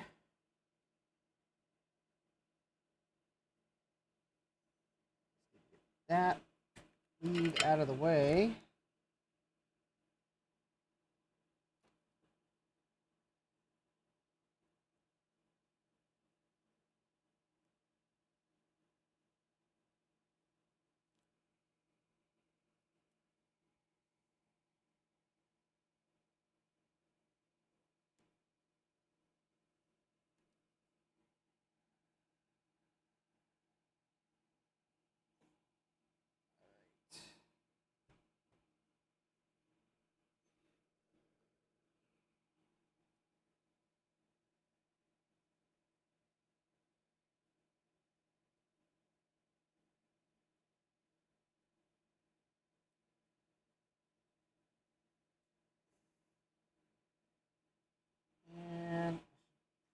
probably remove this.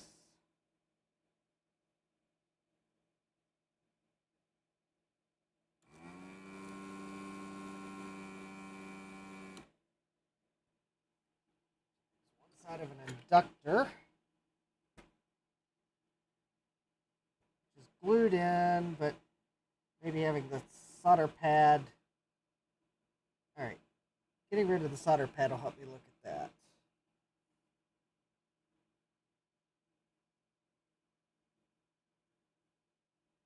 All right.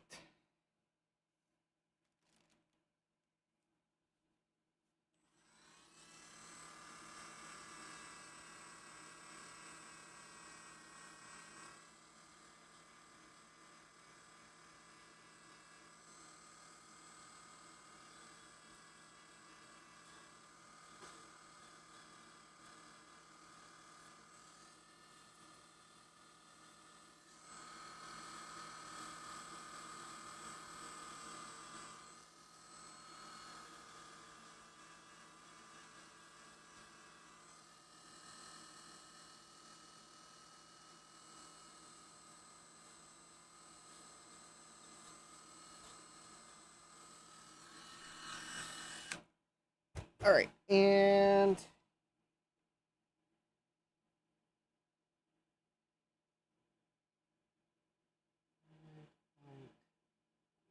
I need to get the power cables out of there.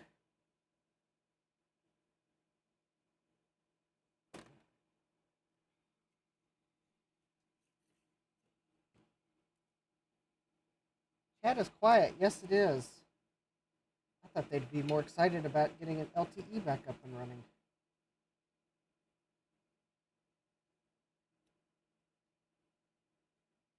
Or no one could compete with corgis. I mean, that's also possible.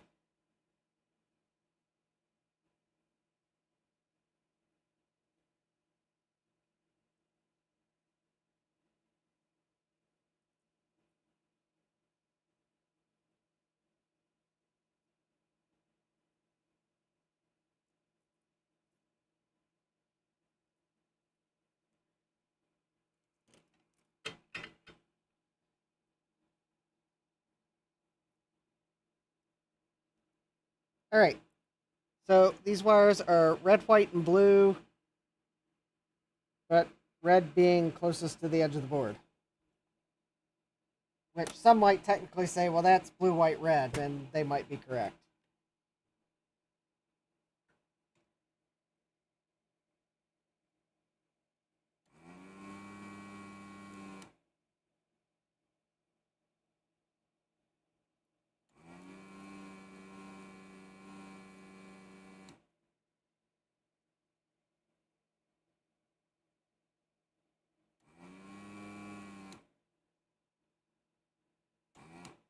And I think we had our first electrolyte leak collateral damage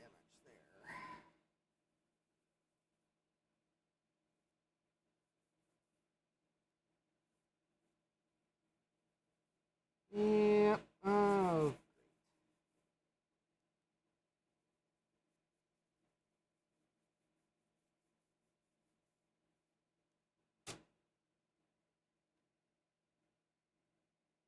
Yep. That pad is no longer on the board. Great.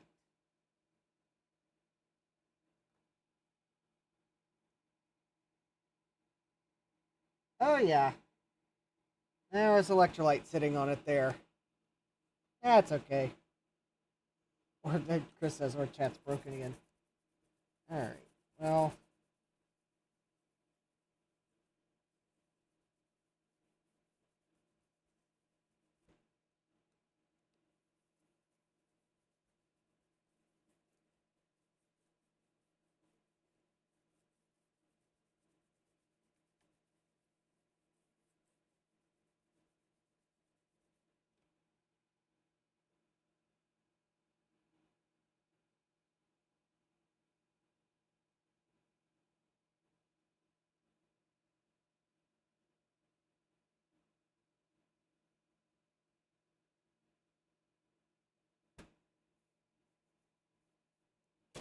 Okay, so I need to remove this little resistor here.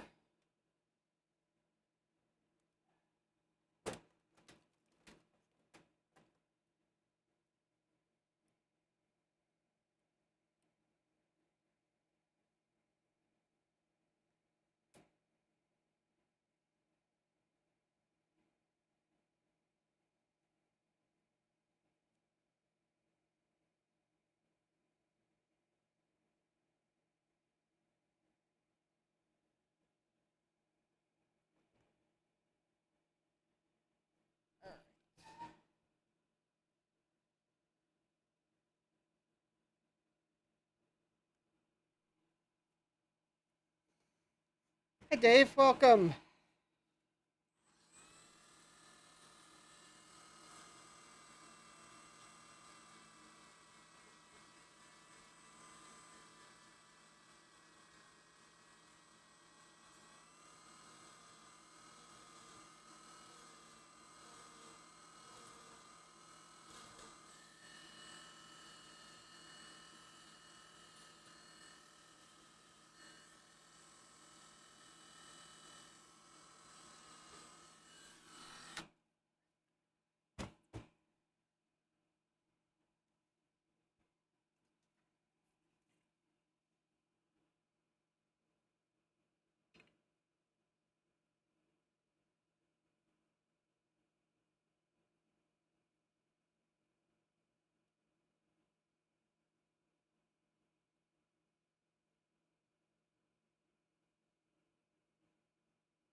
Well, Frank, I got one from there's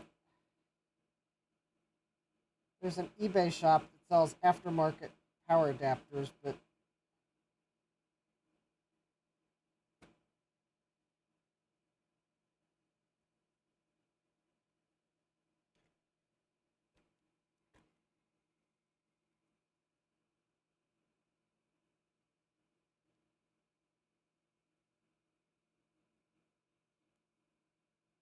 can't remember the name of it right offhand.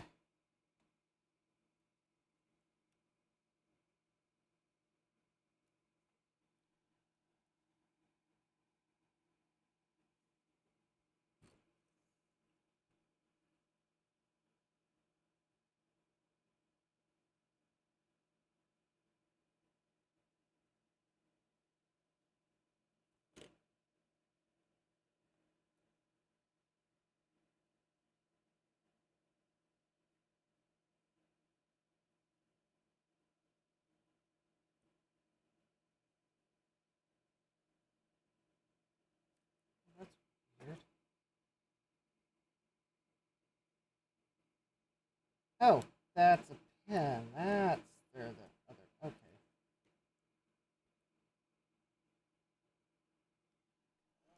All right.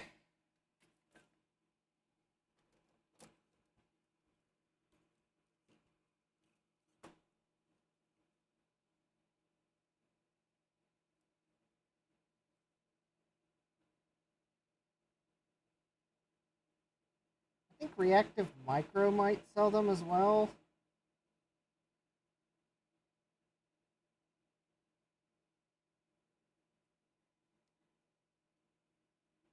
Maybe.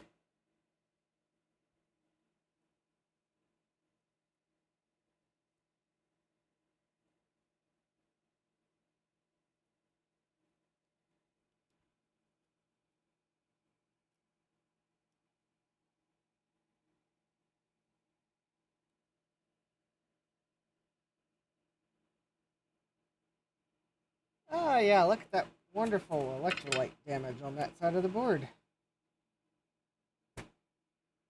It's like the gift that keeps on giving. All right. I've downgraded my hopes for this power supply, despite the fact it was working.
Why have I downgraded the hopes of this power supply working? Well, that is because the traces in this corner of the board are like really bad.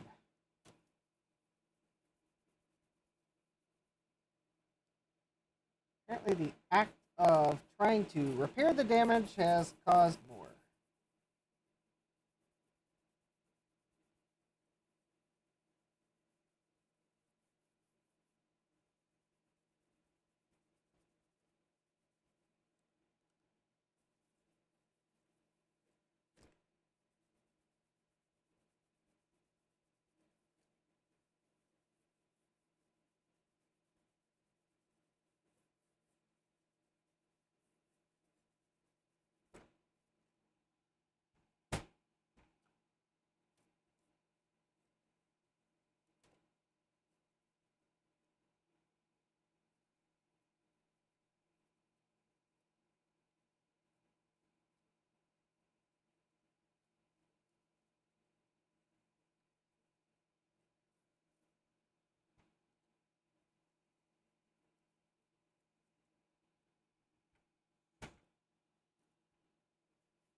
All right.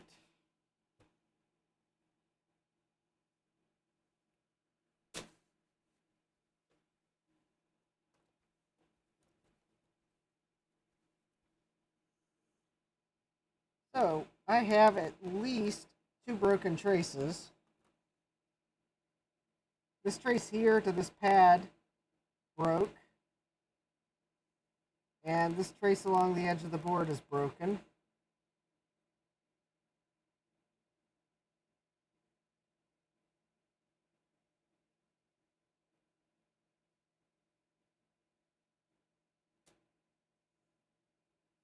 And actually, I see.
I'm thinking that I might as well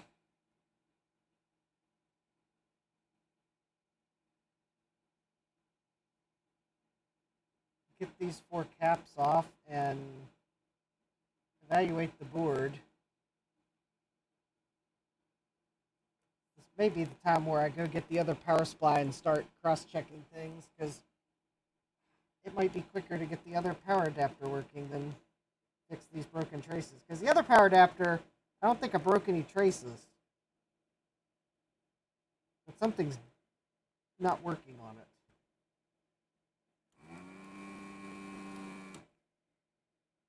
Maybe the case where I make 2 power adapters into one.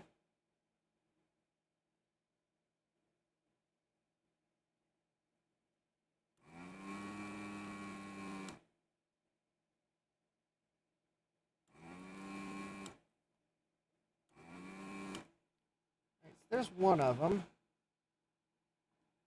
And it's not like the other 3, so let me go ahead and remove it. And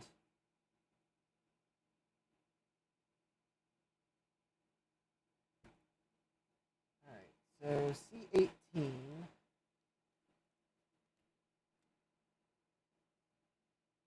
is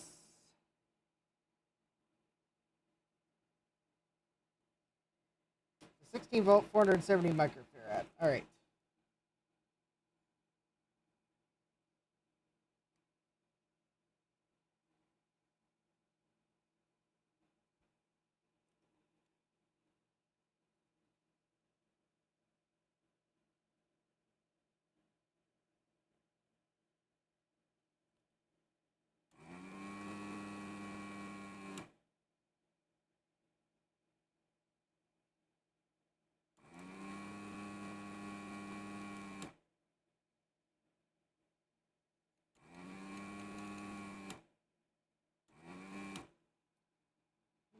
one of them.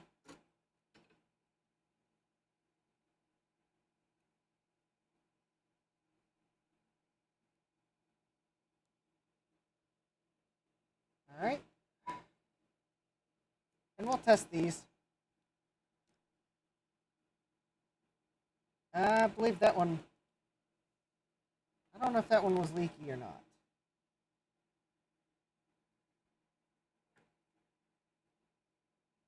I'd be surprised if it wasn't. I'd be surprised if at least one of these, or none of these are leaking. Because at least one of these usually is. I think Jesse will concur.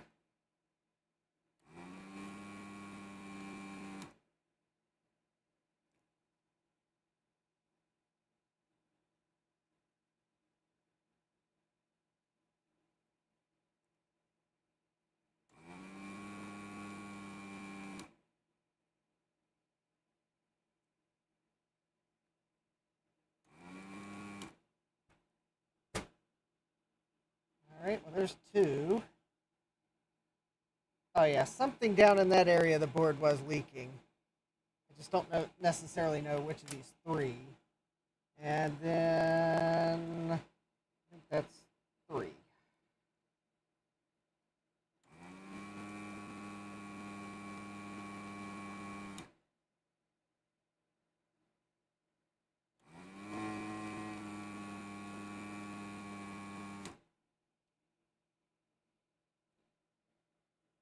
And that one smelled like fish. All right.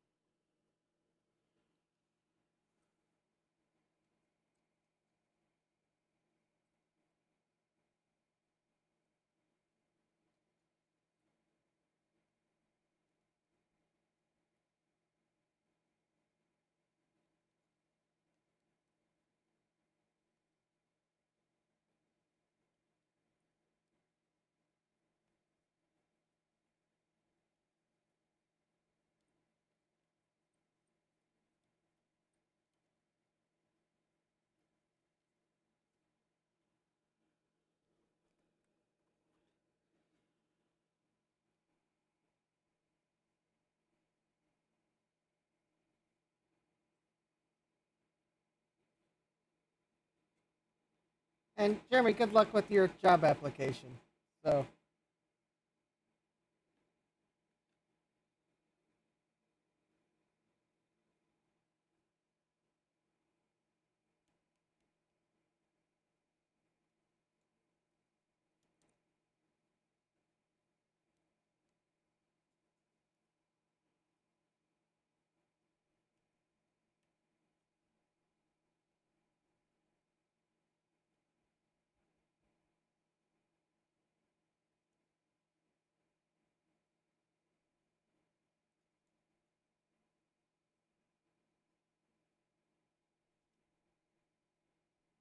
All right.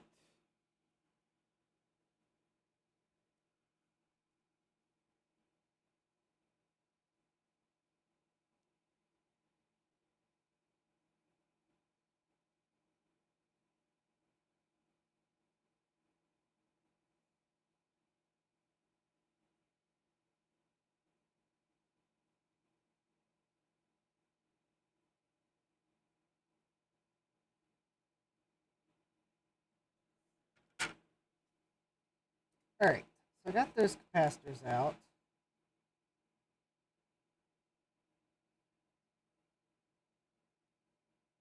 Now we got this trace damage.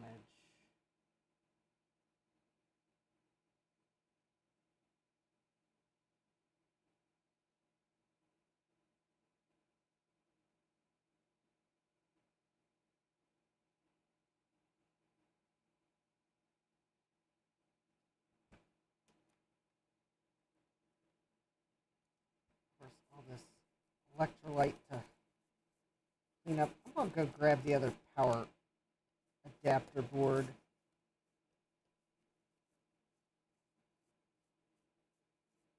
Let's see if maybe with this one apart, I might be able to find the component that's not working on the other one.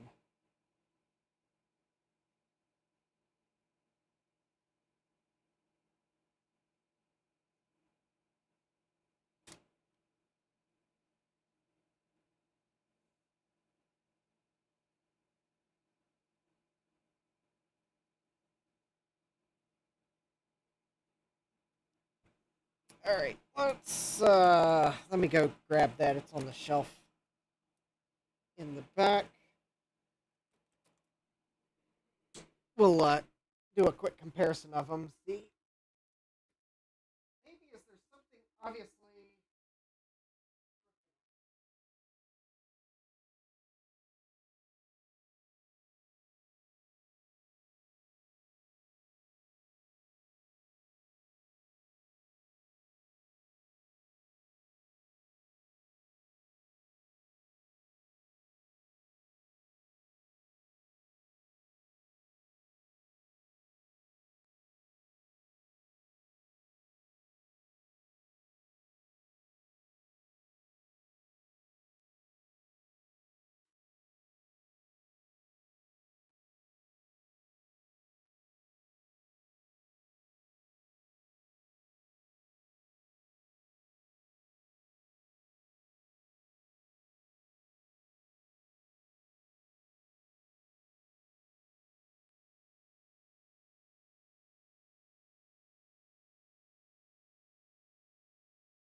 All right, so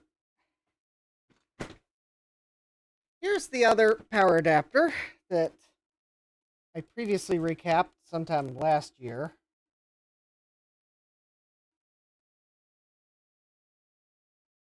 And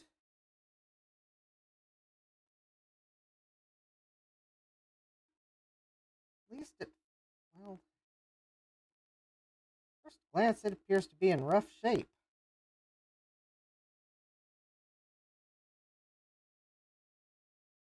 Also appears as if,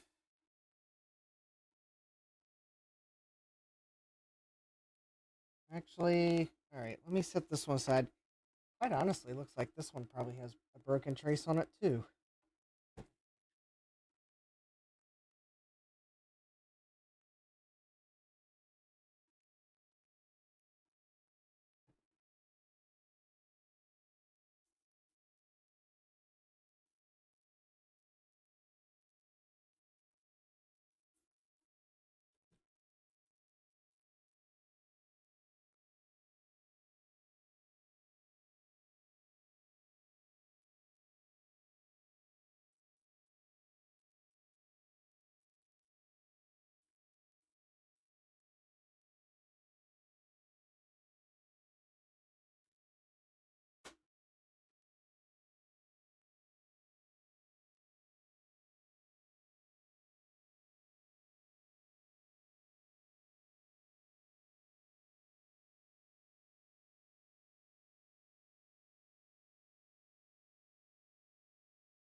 Oh, that's lovely. It just fell out of this one. Well, that's probably a good sign as to why this one doesn't work,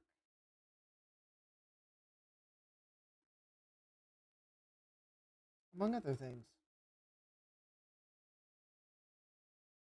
I don't know where that even came from. Okay, I think it's probably going to be a shorter putt to continue on this second one.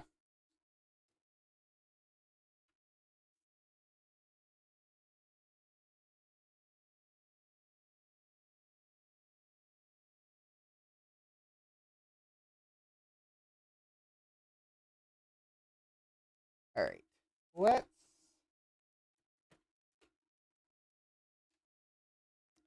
At least the trace damage, the amount of traces that are black is at least reduced on the second one. Okay, so that trace there is intact up to where the pad was. So I think I can put a small bodge wire there fairly easily. Okay. This here, this pad here looks like it goes to here. All right. This one goes to here.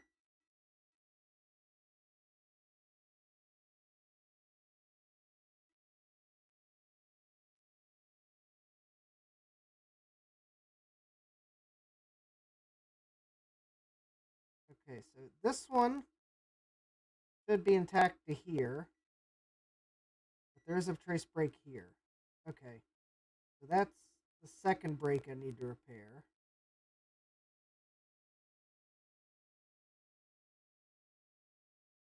Okay, that's intact. What about here to here? All right, that's intact. It looks rough, but it's intact.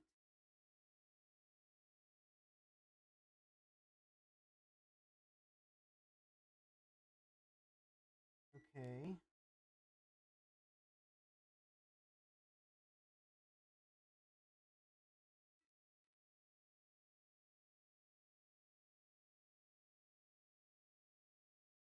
Okay.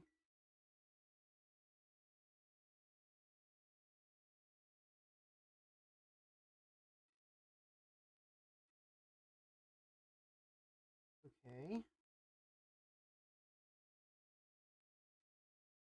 That looks good. Okay, so it looks like it's only two traces that are broken. No.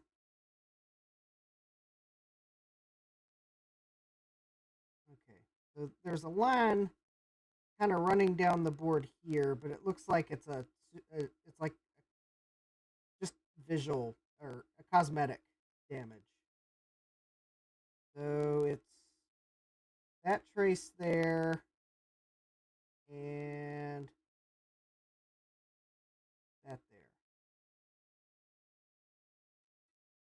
Okay.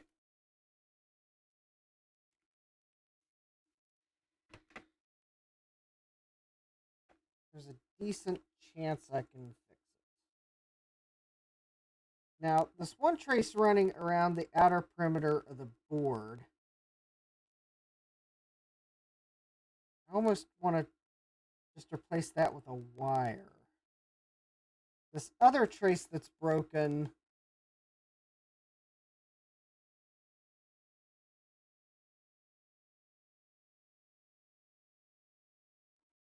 there was a resistor there. And I think there might be enough of a lead. I might be able to bend the lead over and fix it that way.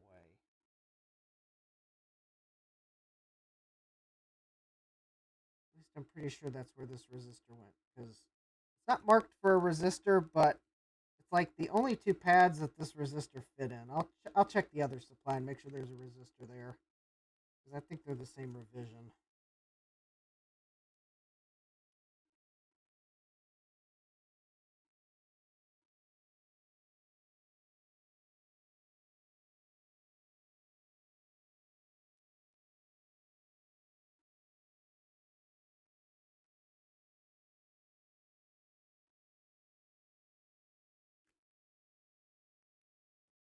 Well, if I can get the resistor in. Well, worst comes to worst, I'll just have to probably replace the resistor with one with longer leads.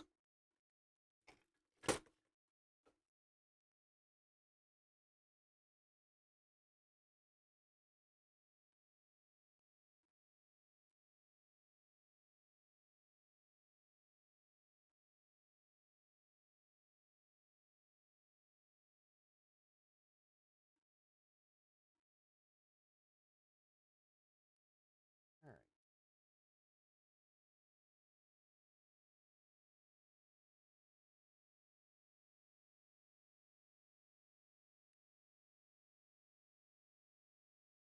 There we go. There's that resistor. And actually,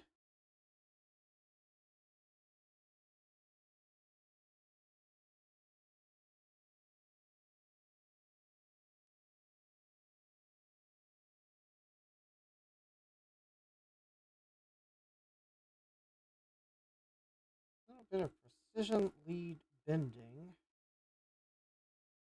I think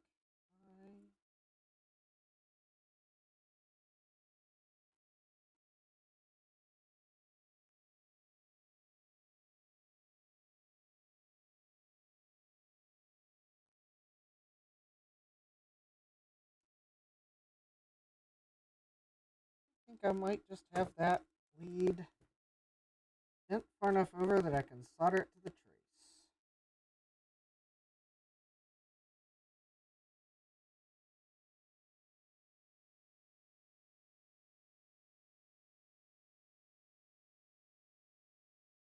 Maybe.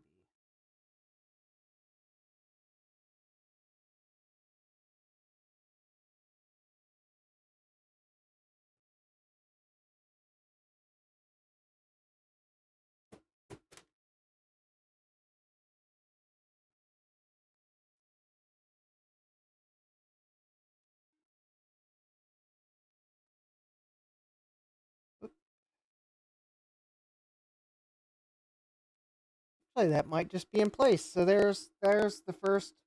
If I got that lead bent over just enough, and if that's actually where that resistor goes.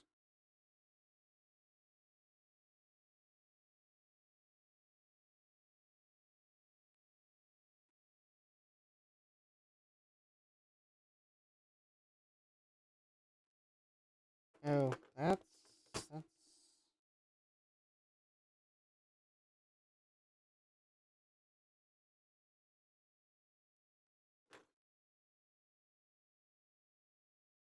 oh yeah, that is where that resistor goes.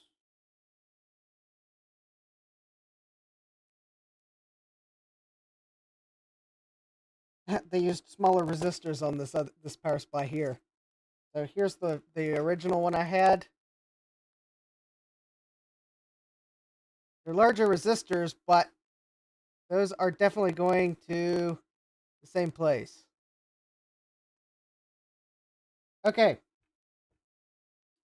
Okay, so confirmed.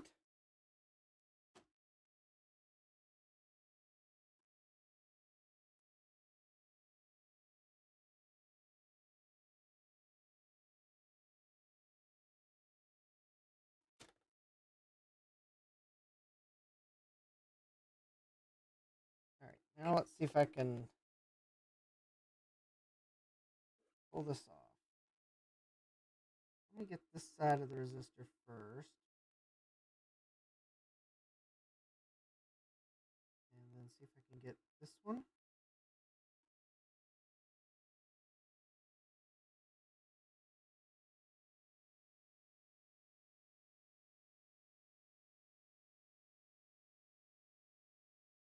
I don't know if that.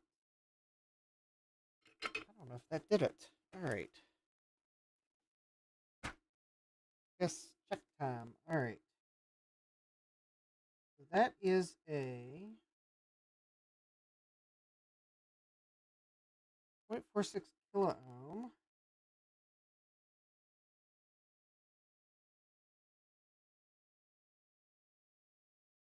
It looks like I got it.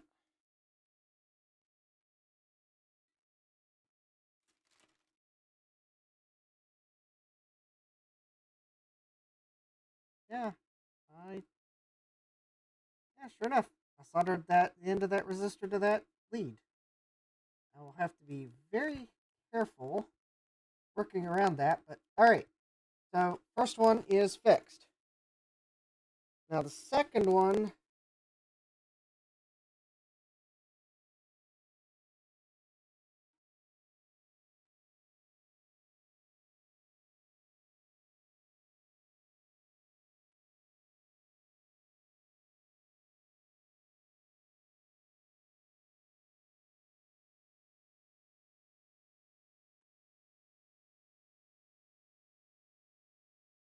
I think I know how I'm going to fix it.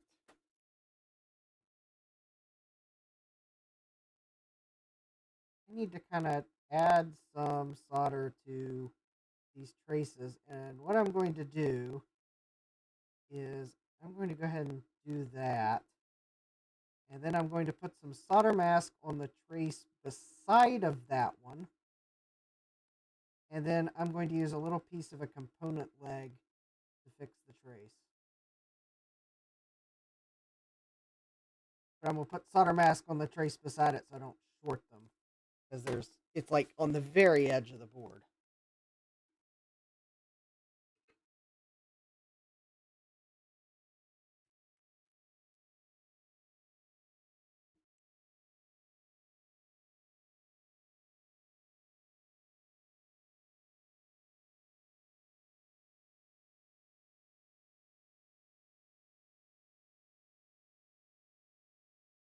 Go ahead and pin the trace though, because that'll help me get the component lead onto it.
All right.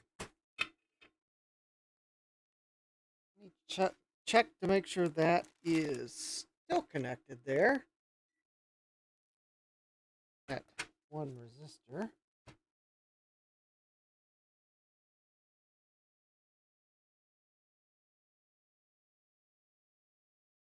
Yep.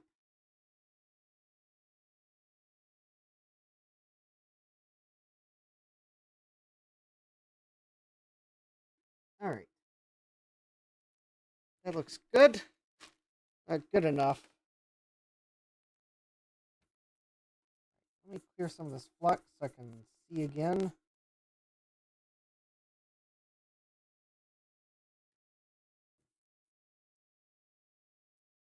Check for shorts.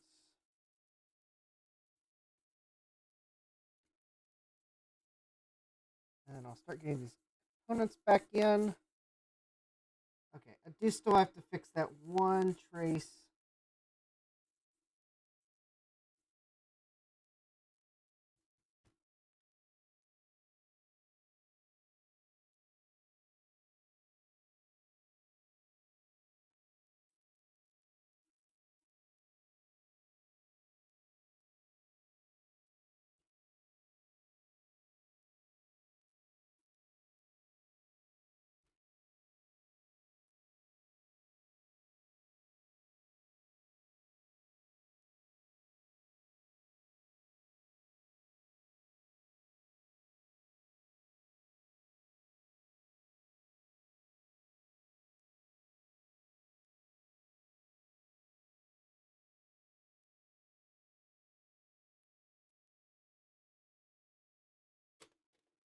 Okay, I want to get that really clean because I probably do need to put some solder mask on the traces close to that one that needs repaired just because of how close they are.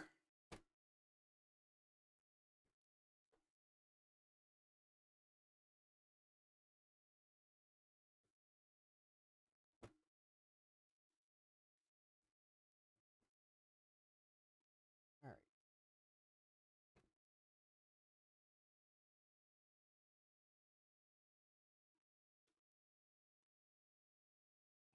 Let me do a few things here. All right, so this one I can resolder that back on, so don't forget about that. I can resolder that back on, and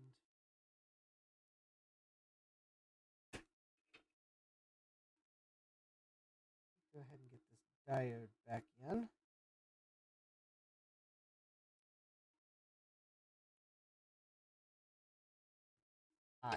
Especially because it will be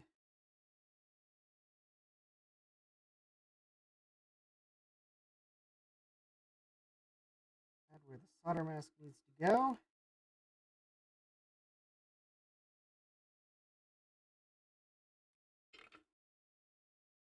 Let me go and put this transistor back in.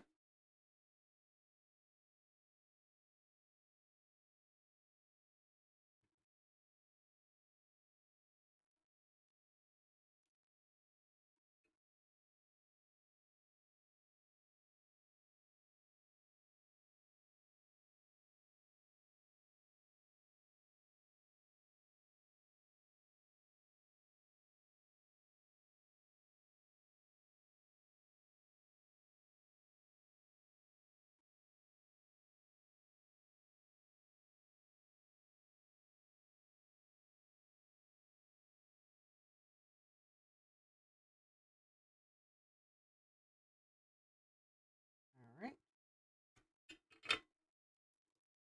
Okay, at least got those components in. Now let me get that solder mask I need to get for...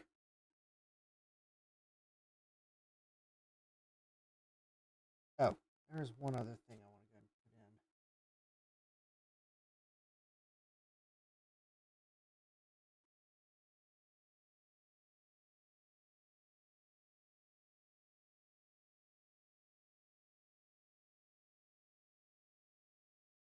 There was a shield pin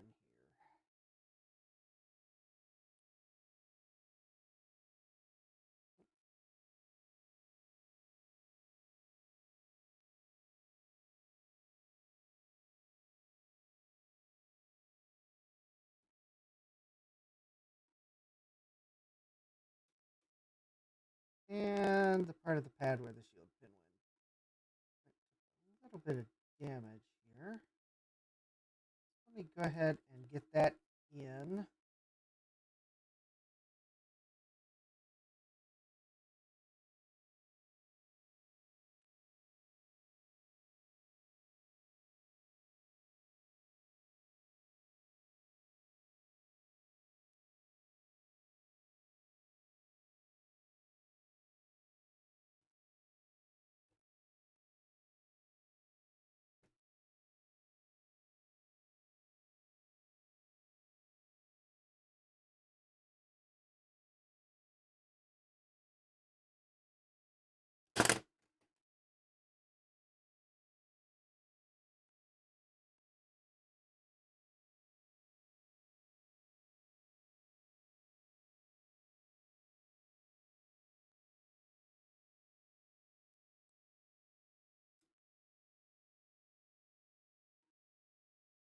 All right, I got the shield pin in because I'll probably put a little solder mask around that area just to reinforce it. There we go.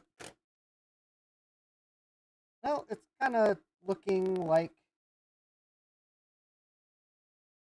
a board that I had to repair electrolytic damage on.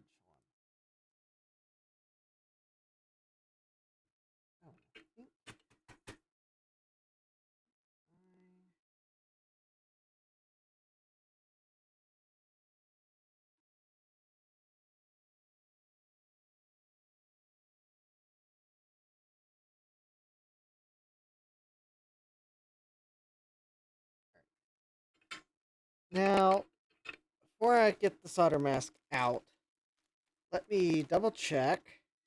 I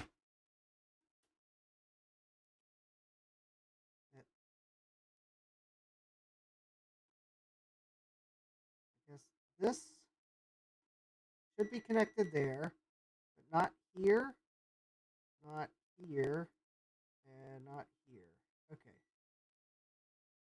This one should not be connected there or there. Okay.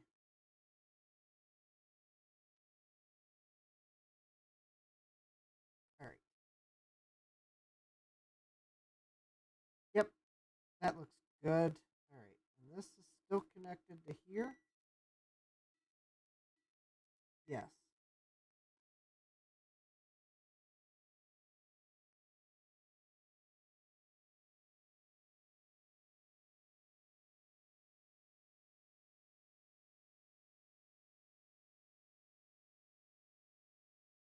Yep. Okay. Because I'm gonna put some solder mask over that to reinforce that connection I'm going to put some solder mask around here to reinforce that. And then I'm going to solder mask these traces. I'm not going to put solder mask everywhere it needs to be just yet, but I'm at least going to put it where I need it to not short anything when I fix that last trace.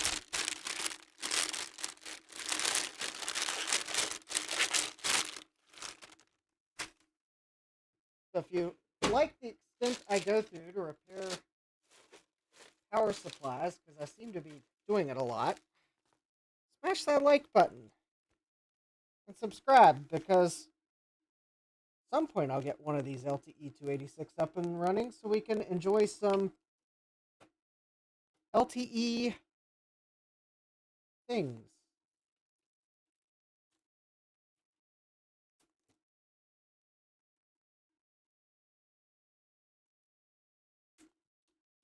After all, I think this LTE 286 was the first notebook format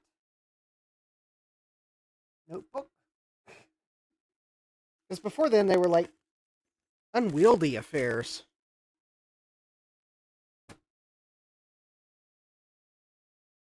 All right. Hopefully.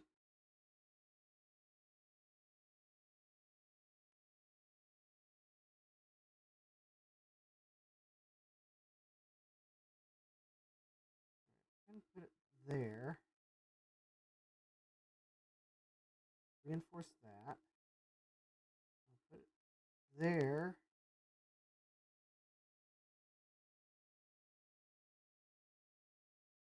Reinforce that. I guess I'm going to get these traces here.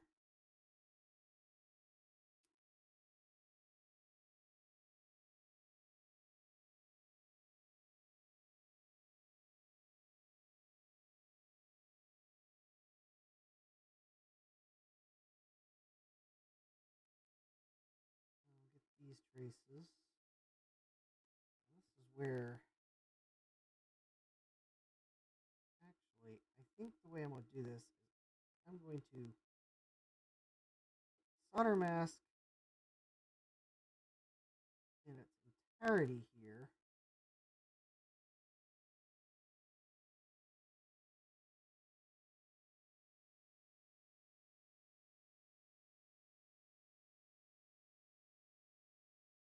And then I'll come back and remove it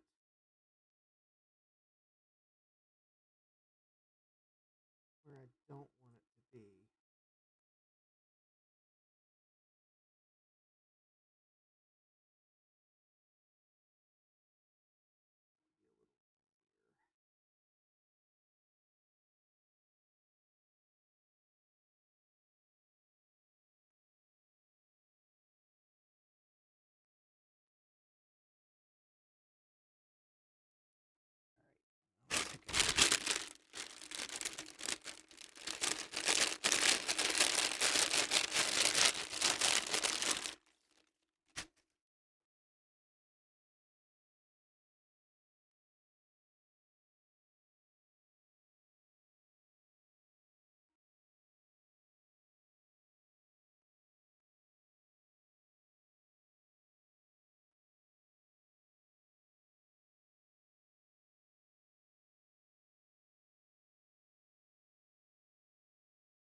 All right. Now I think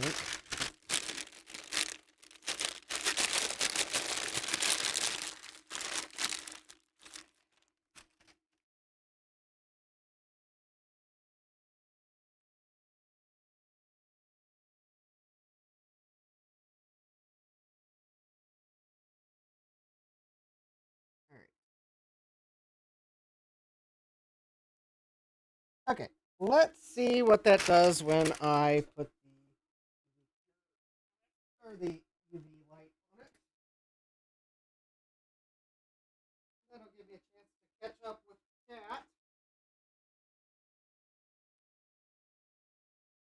I was kind of saying tongue in cheek because I think there's only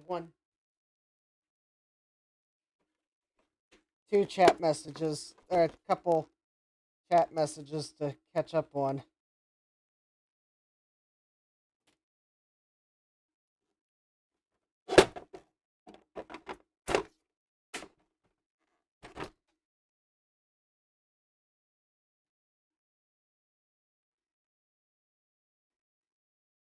All right.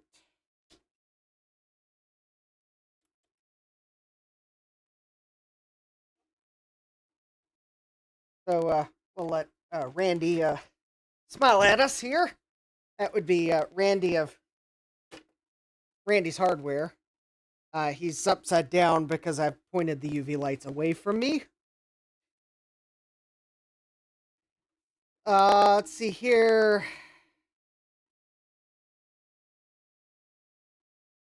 Yeah, Jesse says there's an LTE 8086 variant, but it's the same form factor. Jeremy's asking if it has a printer port. Yeah, I'm pretty sure it's got a parallel port on it. Jeremy sent me a gadget that I could use for sound. Oh, please, no. No, no, no, no, no, no.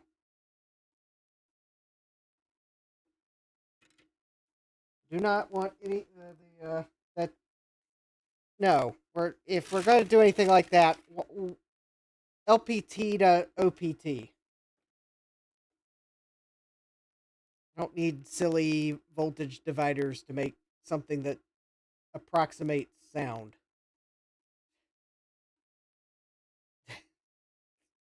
As Jeremy says, anything is better than the speaker. I beg to differ when you make a voltage divider to make something that approximates sound.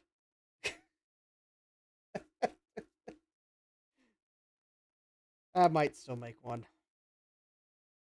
I'm not a fan of the whole genre. I'd rather have an actual sound card. Besides, a lot of people had to put up with the PC speaker.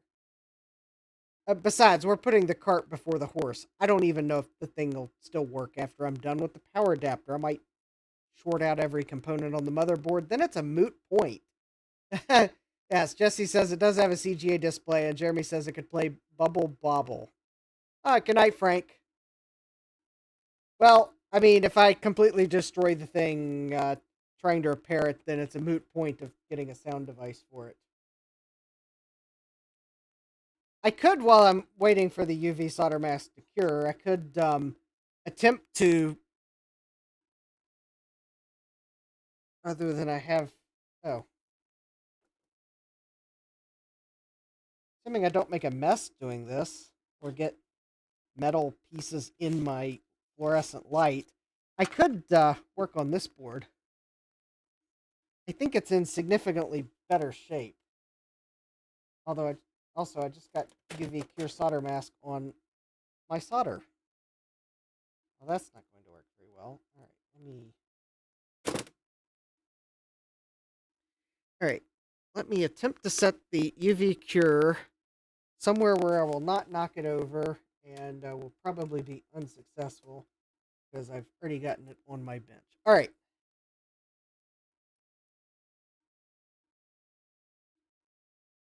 Let's see if I can get these 5 capacitors replaced without much drama.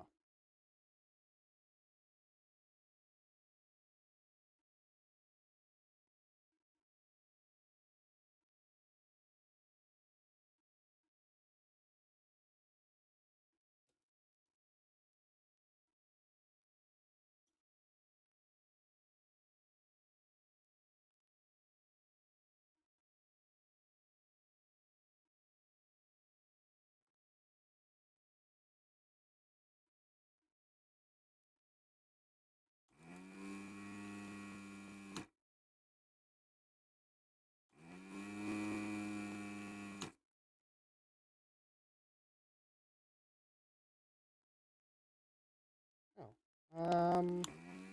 Whoops. I don't know if I guessed the correct 2 pins. Let's see.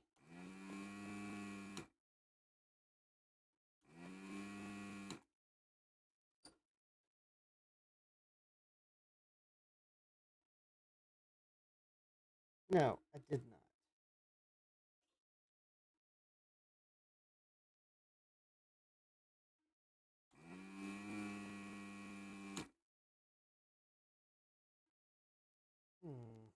That's weird.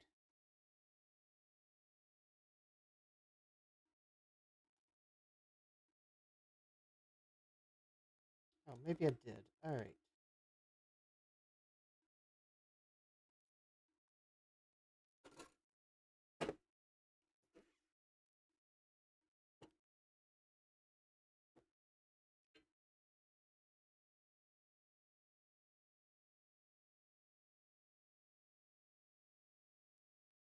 Now, unlike the power supply PCB, which is a one layer board, this is actually a two-layer board.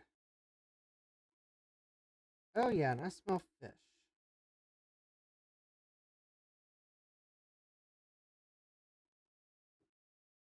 And there are actually components on both sides.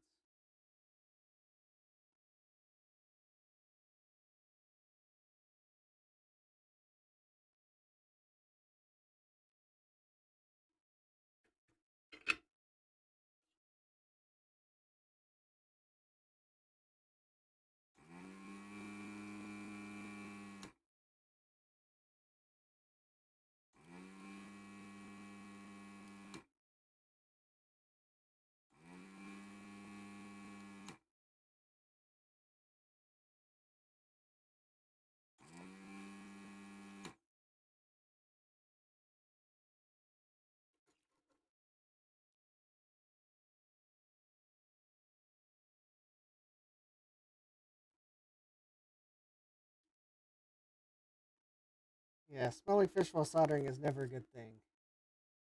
Yes, it either means you're eating while soldering, or it means you've got leaky caps.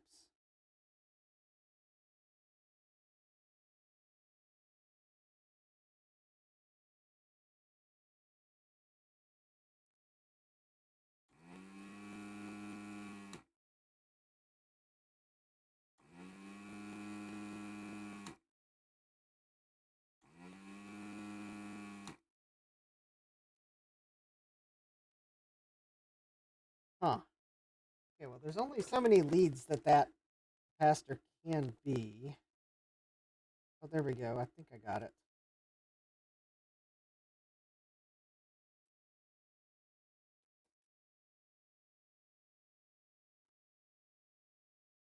Not before I potentially created a solder bridge with some surface mount components.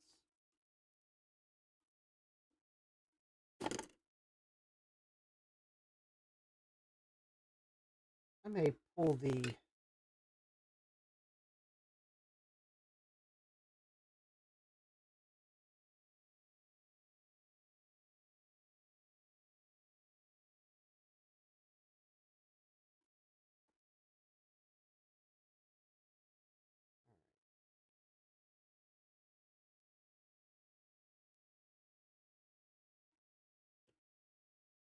I'm about to look at that under the microscope. All right.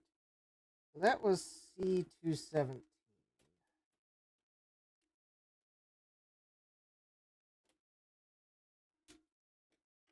I'm going to go ahead and remove all 5 capacitors because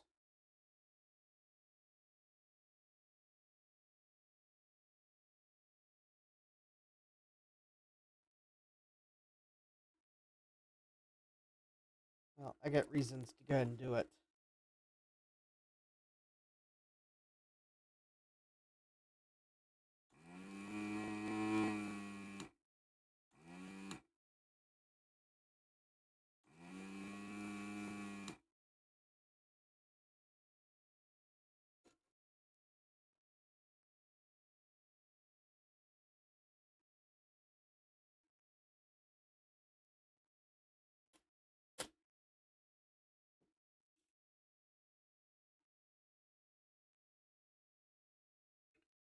He says this board gave him the hardest time.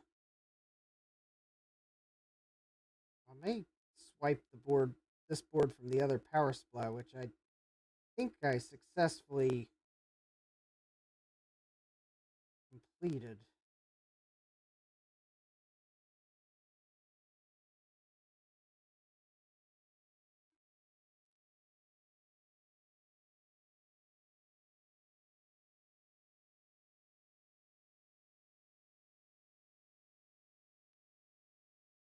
Yeah, the problem is there's surface mount components on the back side of the board, along with your through hole component leads.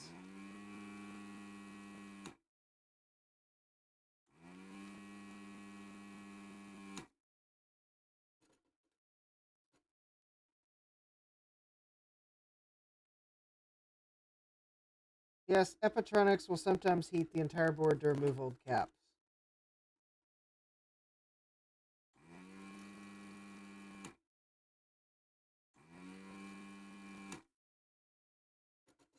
I am not going to risk melting my primary monitor to remove the caps.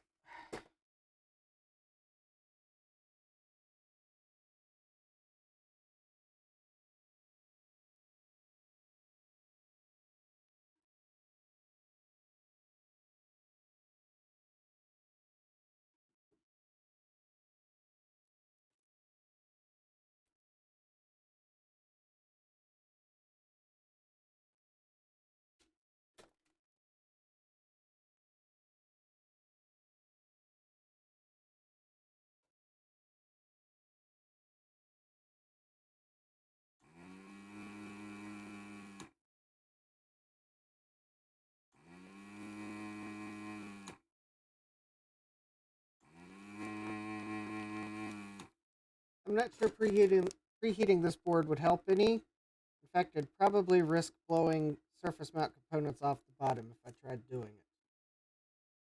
Also, I feel heat going. This board is heating quite well enough on its own.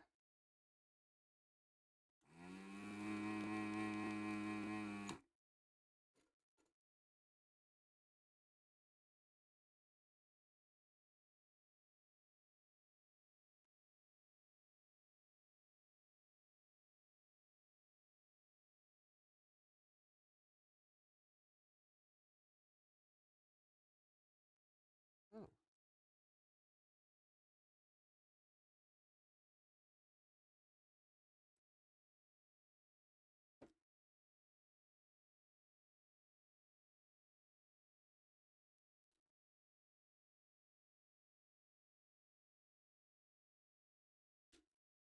Yes, I know. I could also try heating the component lead while pulling on the cap, but there is not a lot of room on this board, Jeremy. There's not a lot of room on this board at all.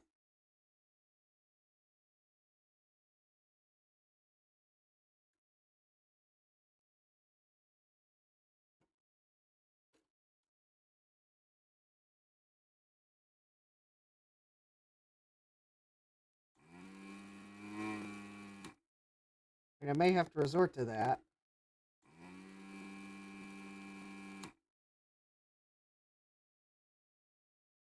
Oh, because that is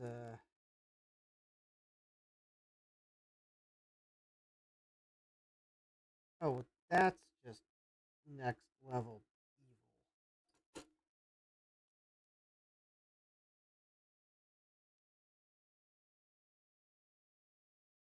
I think whoever did this lead was chaotic evil at the factory.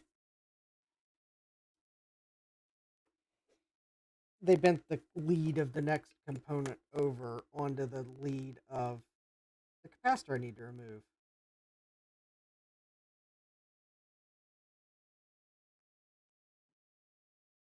I don't see any reason for that at all. Unless they borked the pad at the factory.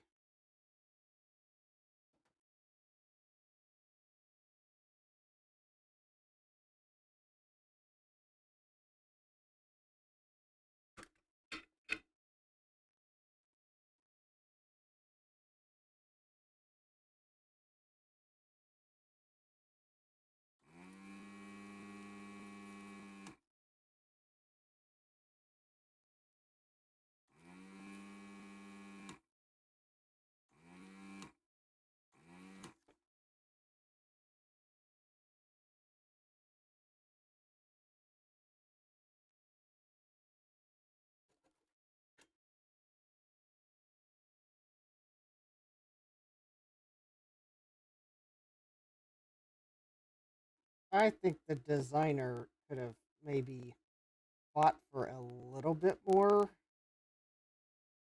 board real estate.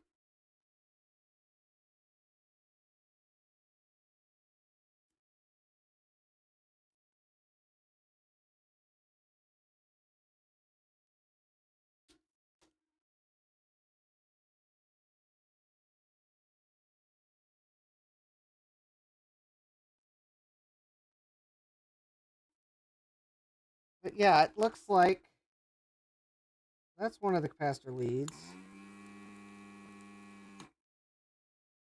But the other lead has something on top of it. And I think it's the diode lead.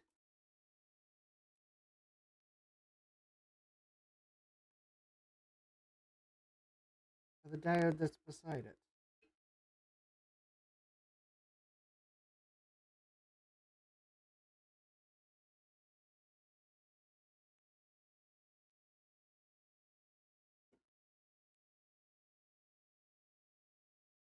Yep, sure enough.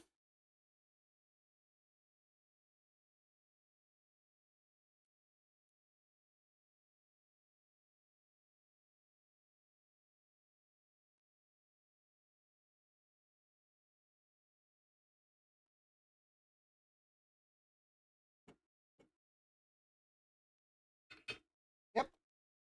All right.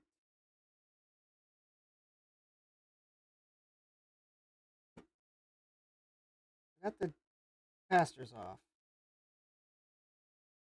Now,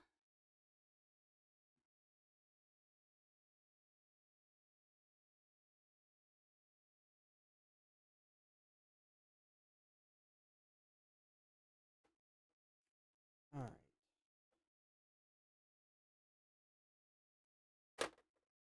Me first.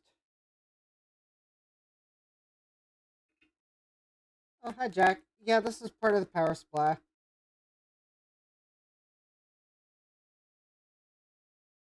If I told you that Aztec made the power supply, would that surprise you? Considering this is part of the power supply, it's the daughter board in the power supply. Actually, that probably just told you everything you needed to know. Yeah, Aztec made it. Aztec, home of the we put daughter boards in our power supplies.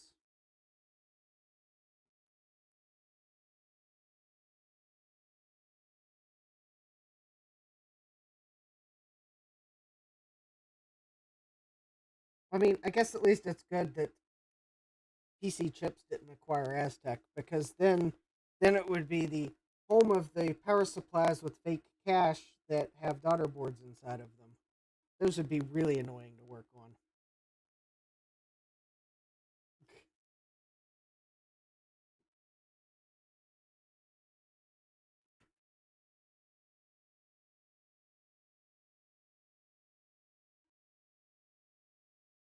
Also, there's surface mount components on the bottom of it. Just for good measure of who in their right mind would ever work on this.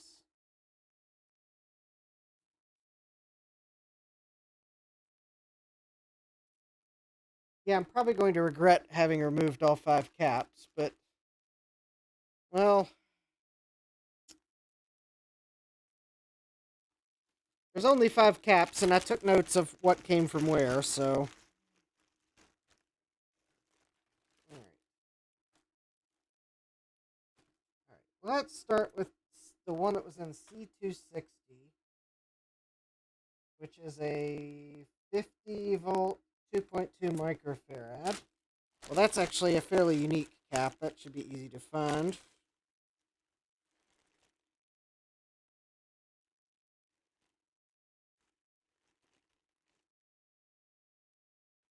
Scared.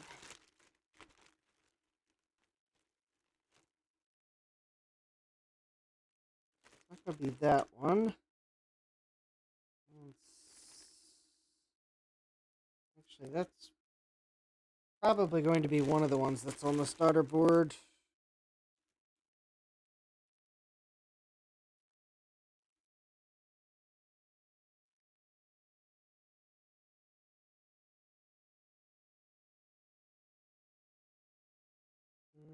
Actually, I think it might be these right here.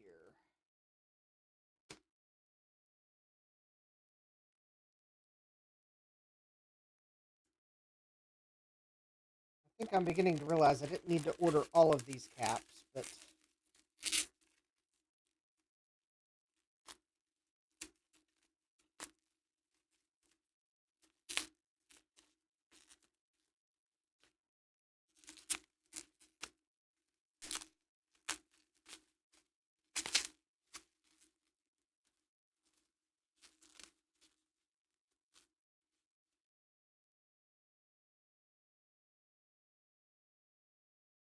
yep, there we go. 50 volt, 2.2 microfarad. All right. Yeah, all these components and only 12 terminals to pass. Yeah.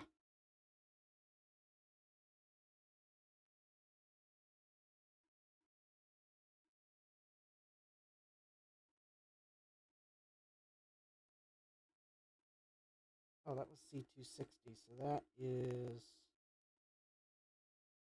Oh, that might.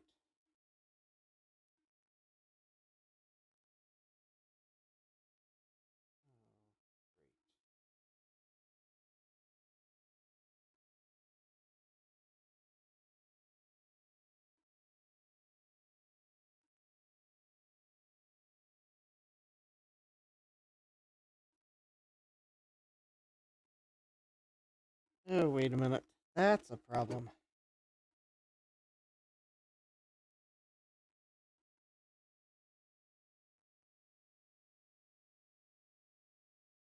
Oh, I didn't catch that when I ordered that cap.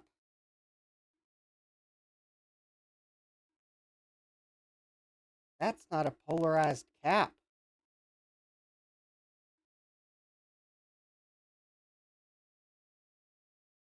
That is not a polarized cap.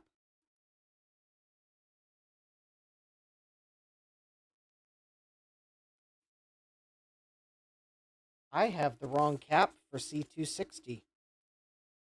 I am glad the other power supply didn't work, because guess what? It would have gone pop.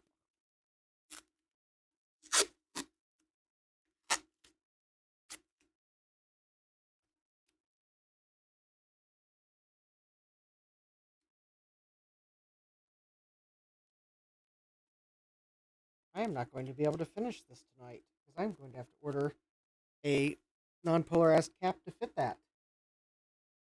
So, all right, I need to make a note. So this is C260 non-polar, 50 volts, 2.2 microfarad. Yeah, I can't finish this tonight because I have the wrong caps. And I probably wouldn't have even noticed the look if I hadn't realized, well, Epitronics hadn't recently had a similar incident. Does the old one test within spec?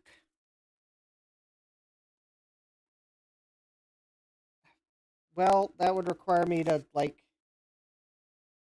take it out of its protective tape enclosure. Well, maybe I can still test it.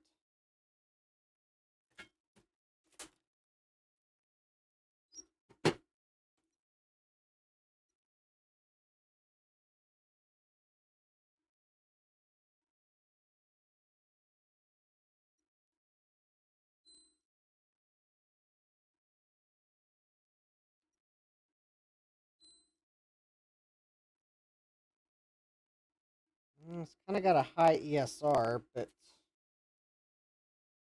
well, the thing is, Jack, these things are such a pain to put together. I don't really want to take it apart again because I'll have to remove the daughter board to replace the cap, and I've got serious damage on the board around where this has to go soldered in, be soldered into.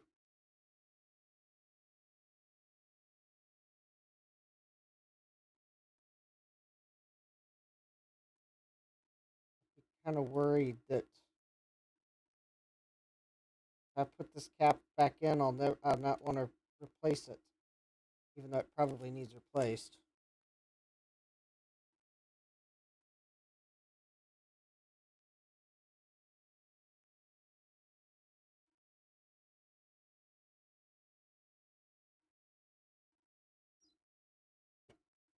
It's kind of it's kind of high on the ESR, but maybe for a non-polar cap that's okay.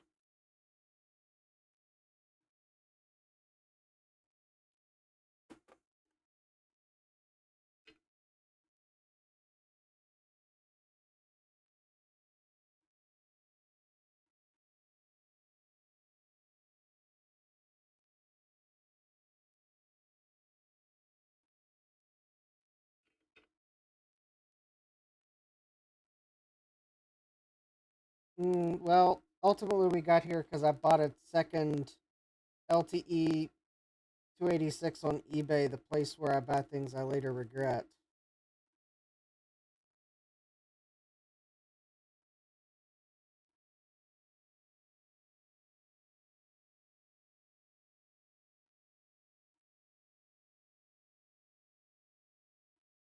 I am.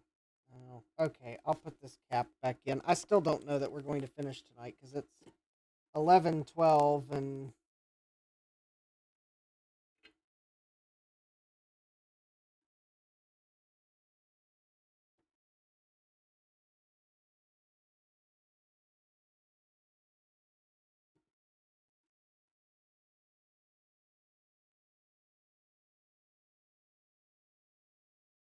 oh, it also helps to.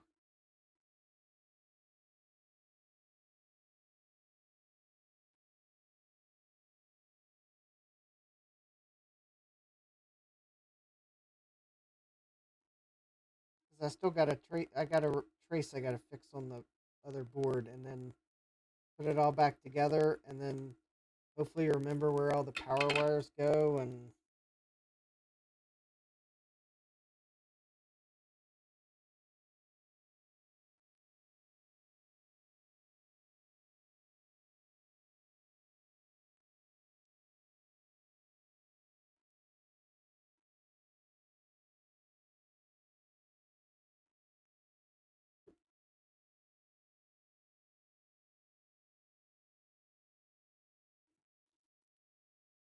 yeah, the Pine Com went for nearly $300. Fun fact: I didn't bid on it at all.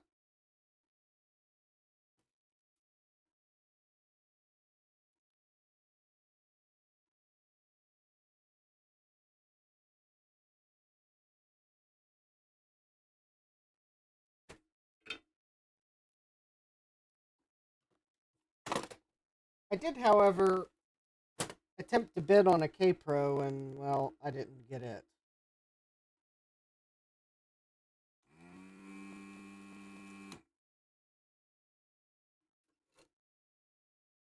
It went for slightly less over my max bid than what I would have bid on the Pine Com,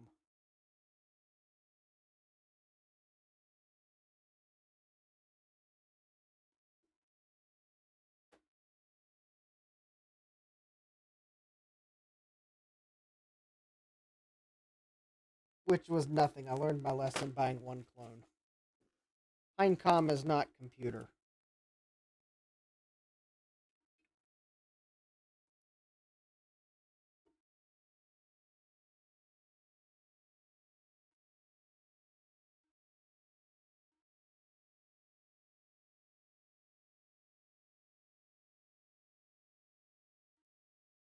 All right, I put the yeah. Oh,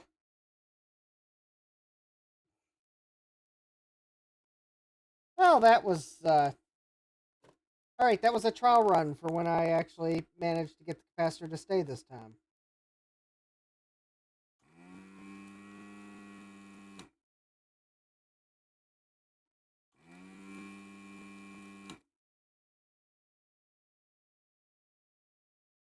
Jack says Pinecom doesn't have the same charm as computer. Yeah, you got that right. All right.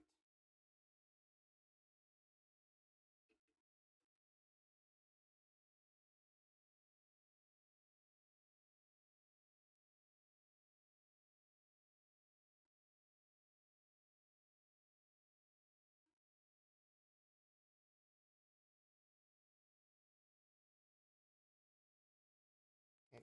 Maybe that will stay now.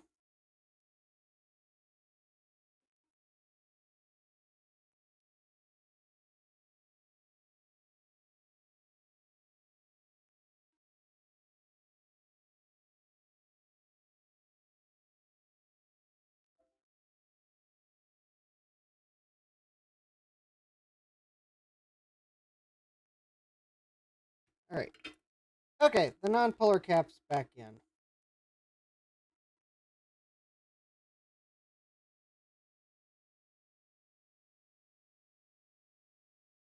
Okay, C219 is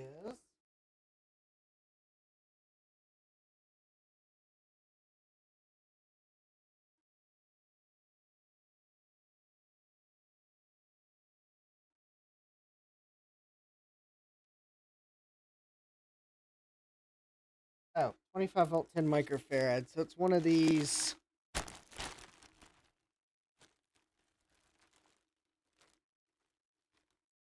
Ah, okay. It's one of these. It's, the replacement that I found is slightly larger. All right, it is at least definitely a polarized cap for sure because I see the polarity mark on it.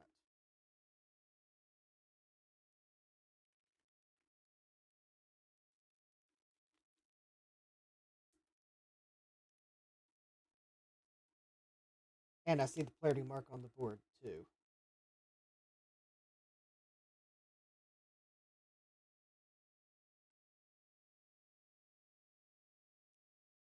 All right.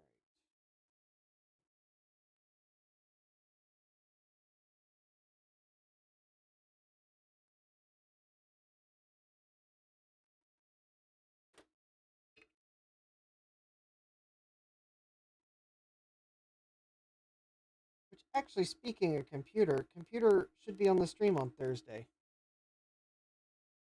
So if you are one of my computer fans, and in this case I'm referring to the computer named computer and not just computers in general, then well, computer will hopefully be on the workbench.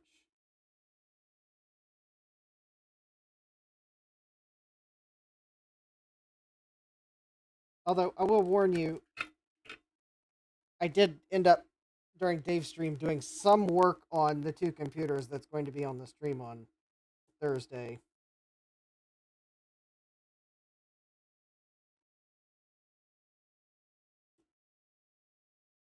Although I think in reality, what I did during Dave's stream was the boring stuff I didn't really want to do on my channel.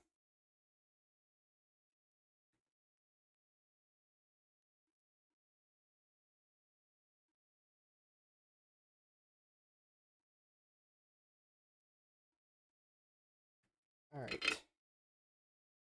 There's two capacitors down, three to go. All right. C217 is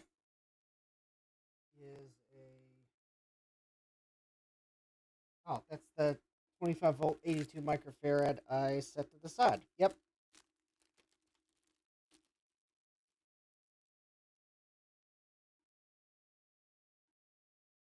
Oh, let's see. Thursday night's band rehearsal, so I don't usually get home till 10 p.m. Central. Okay. Oh, and my stream on Thursday doesn't start till 9 p.m. Eastern, so yeah. Cool.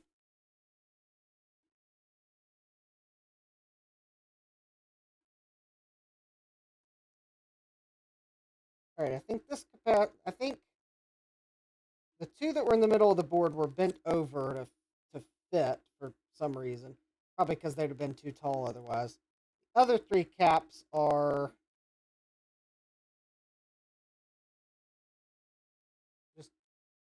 go straight in. So, all right.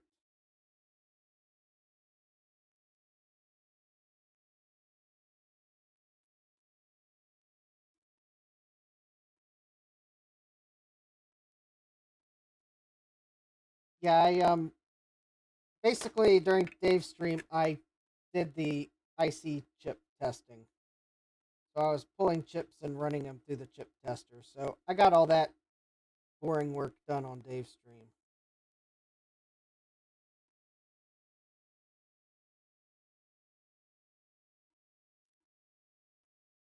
It was important.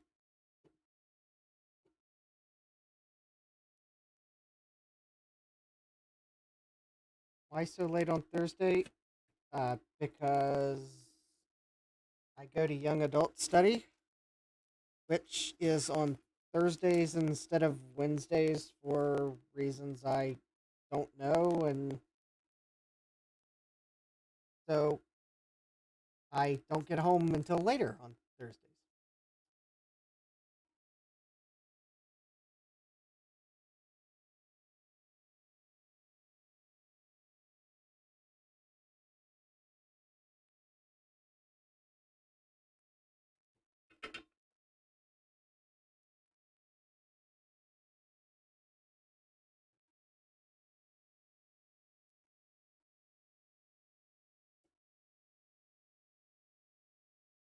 In fact, I usually don't get home on Thursday until like 8 o'clock or shortly thereafter, and I do have to put the trash out on Thursday night. So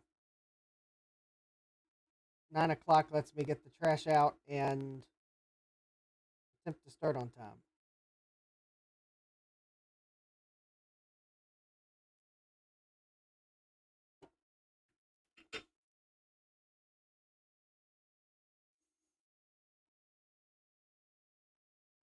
I tried to do the like every other week thing because young adult studies only every other Thursday, but it just got too hard to track.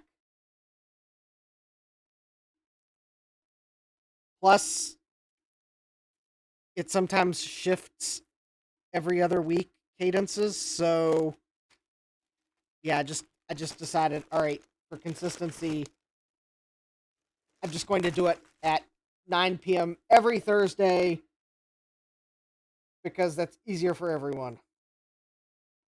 Then I don't have to like reschedule when the cadence shifts. Jack says, I'm putting the trash out now and the recycling isn't adulting fun. Yes, it is, because in fact, I have new neighbors across the street. And,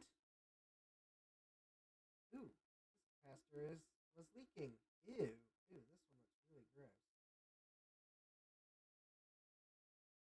Let's see if I can microscope it real quick. And the fun thing is, they have at least one dog. So I definitely need to make sure I get the trash out earlier again.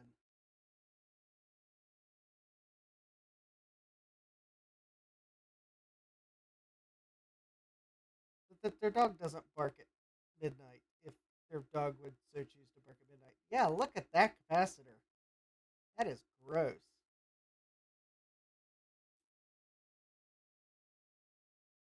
All right, this is the 10 volt 100 microfarad.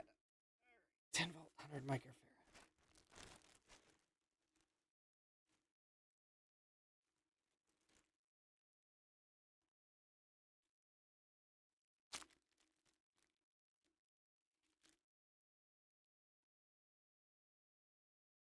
Which, since my new neighbors like just moved in this past weekend,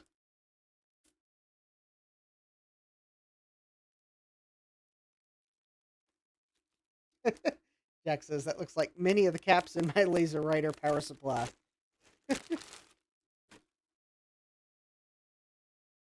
I knew what you meant, even if you made a typo.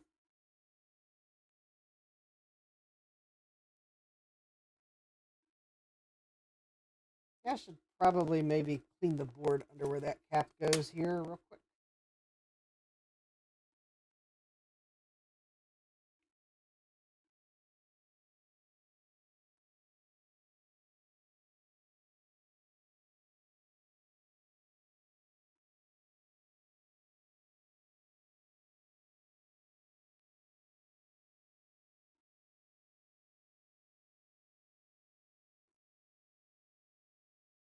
Jesse says, at least I got nothing but time for the next 2 weeks.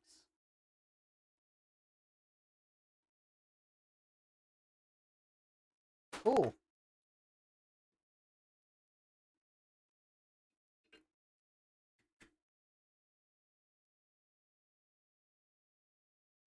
I think Jesse was saying he has a new job.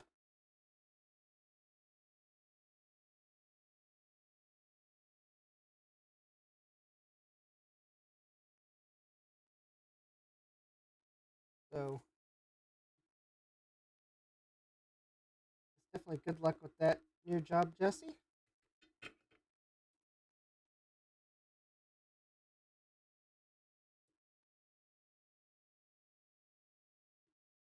Ah, old job walked me out today. Yep.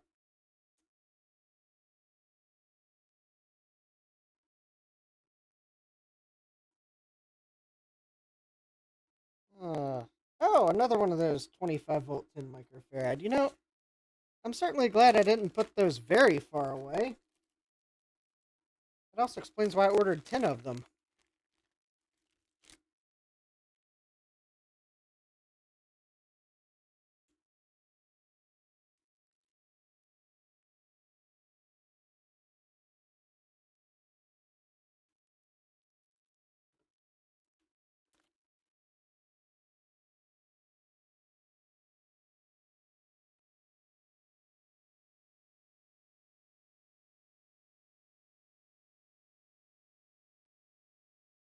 All right, there we go.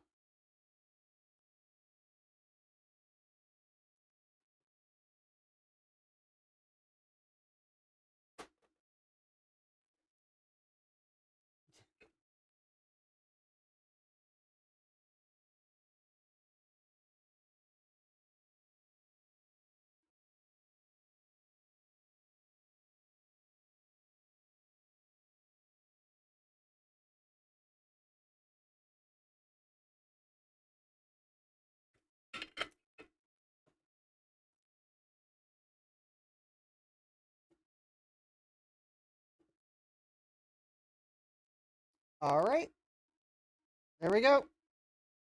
4 new caps and an old cap.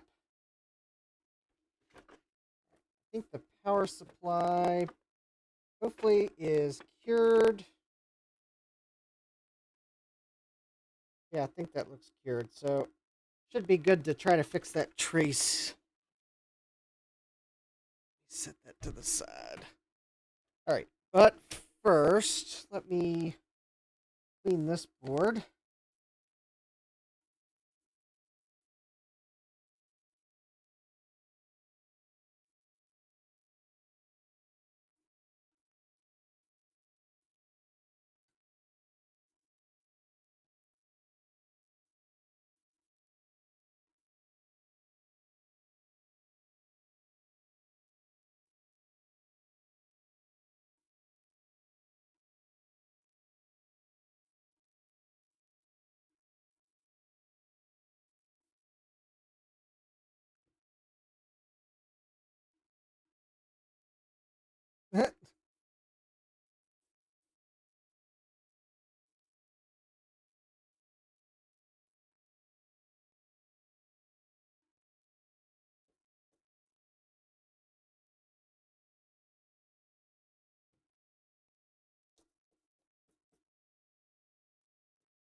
Well,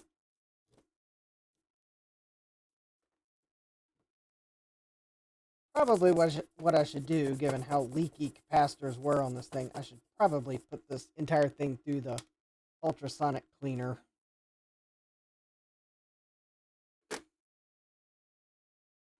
after I'm done with it, just to make sure all the electrolyte, especially from the extra goopy capacitor, is off the board.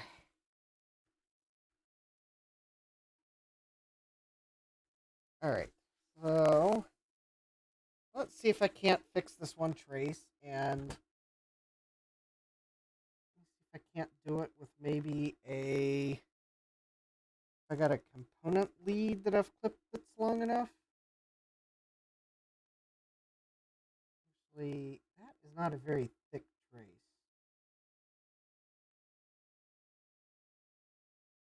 Maybe I should just try to use a piece of enameled wire for that.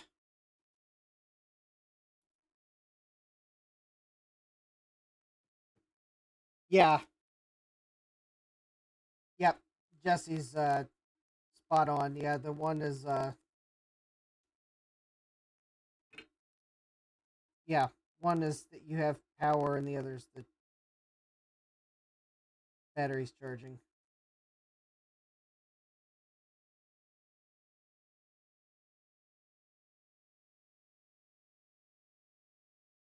First I'm trying to burn the enamel off of this wire,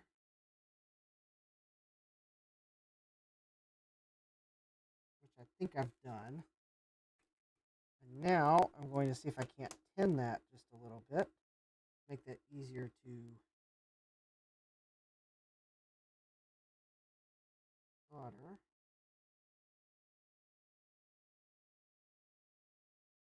And now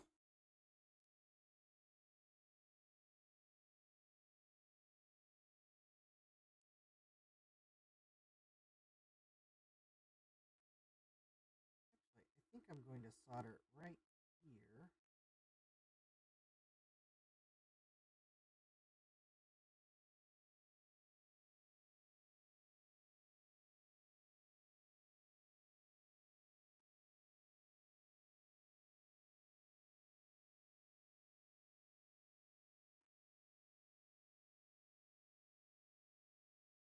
On this corner.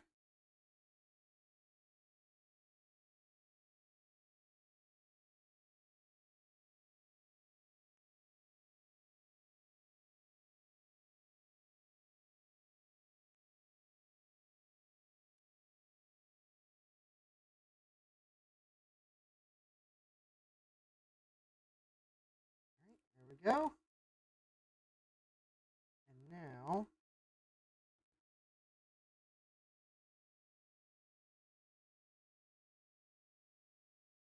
I can't solder it right. Plan on soldering it right about here where there's a lot of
plenty of space there where there's not any components to.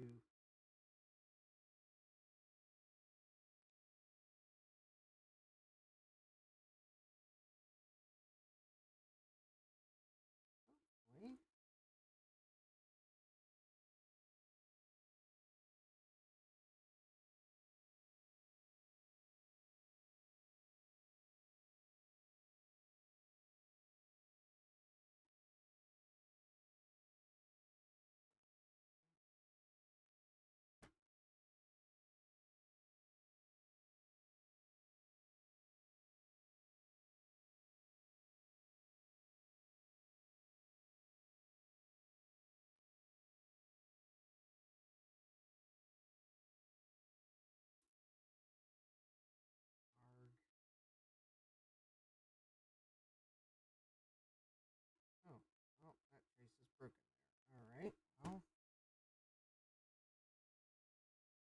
Fine. Drive's a hard bargain.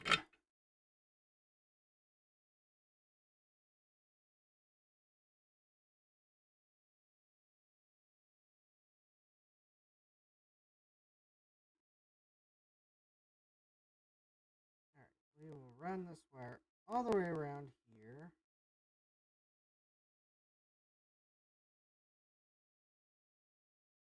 Alright, let's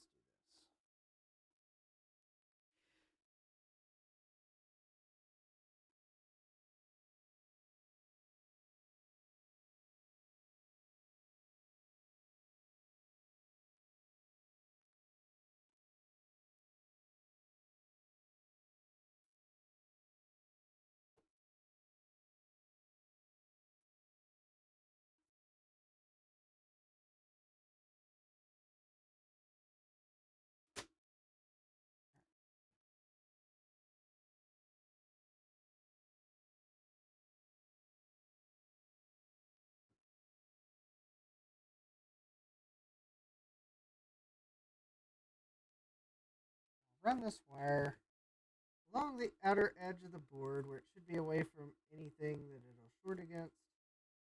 And then we will kind of curve it around to follow the approximate path of the original trace, and then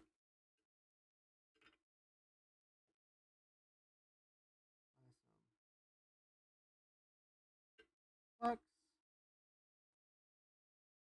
and heat.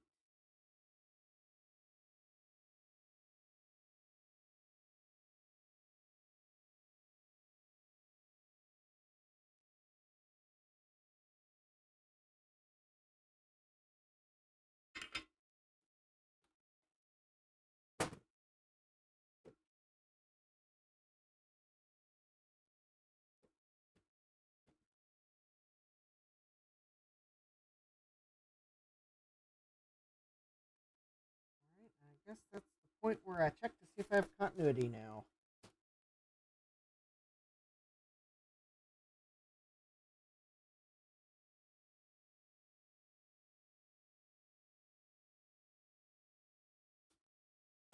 Alright.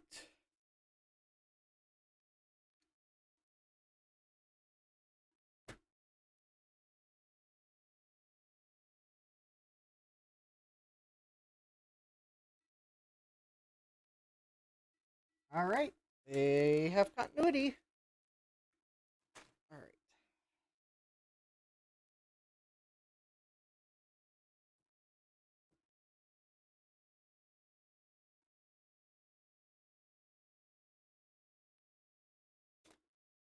Definitely tack that down with some UV cure solder mask.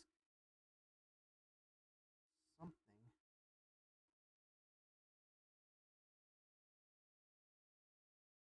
Even maybe just some Captain tape.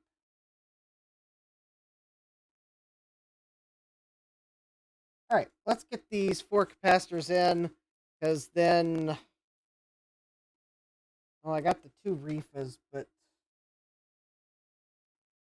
Alright, well, let's get those 4 capacitors in, because then maybe I can get the 2 reefas, and then... So... then maybe we can... attempt the quick power up.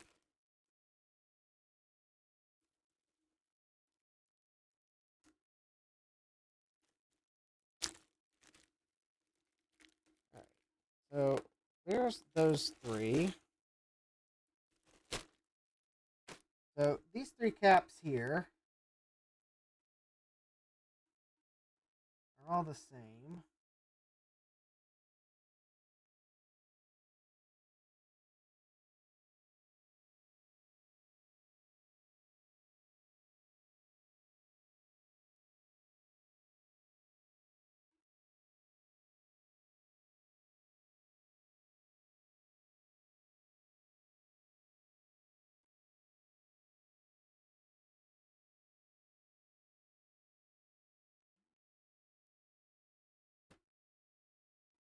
They're the 1500 microfarad 10 volt.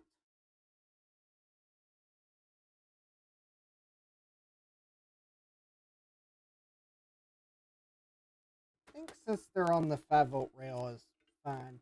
If I had any thought that there was a 12-volt rail in the supply, I probably would have upped the voltage rating of them. But I think it's only has 5 volts. So actually, a couple of the voltage rating for a cap like this would be the proper spec for a cap like this.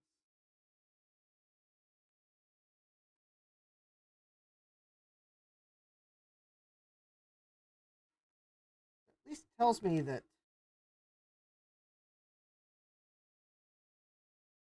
it was a well-designed power supply. They weren't trying to go cheap and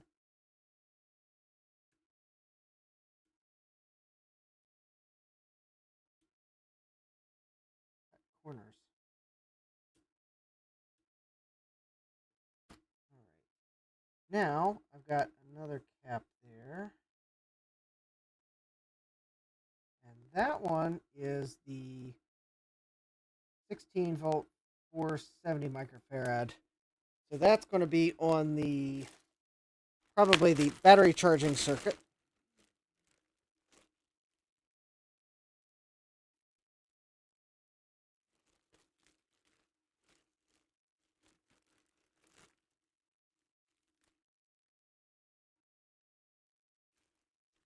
All right.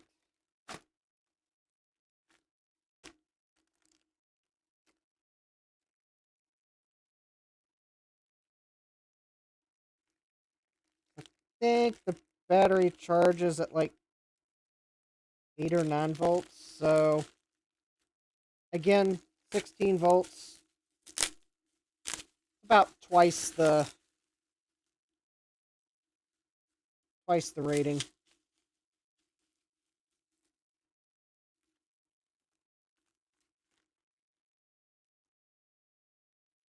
It's close enough to twice the rating that I'd probably can still say it's a decently made power supply. All right.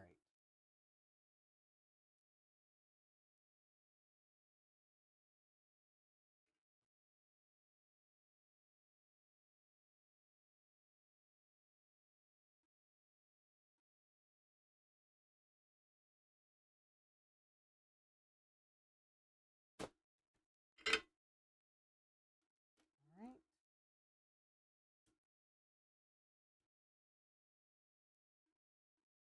All right. I guess.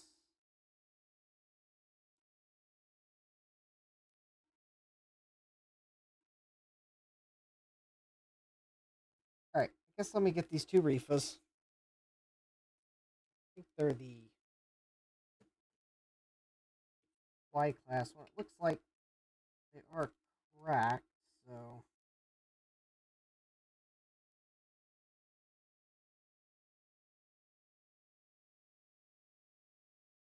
the one is on the PCB here, and it's held in with glue, so it's probably not going to want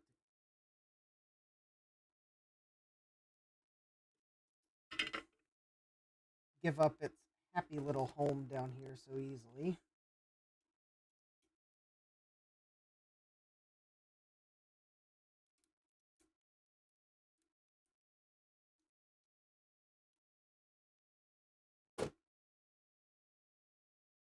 Yeah, that's confirmed.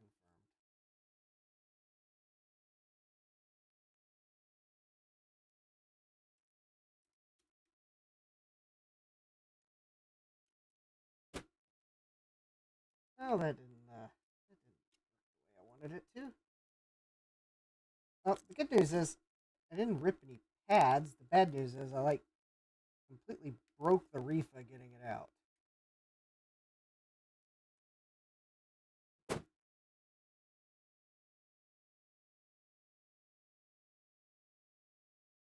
But since I wasn't going to reuse it anyways.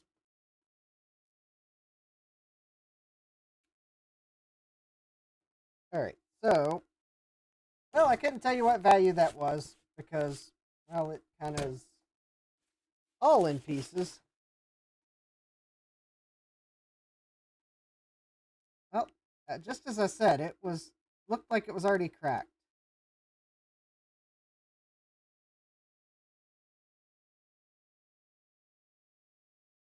Just encouraged it to finish doing what reefas do. It should be a 4N7 what?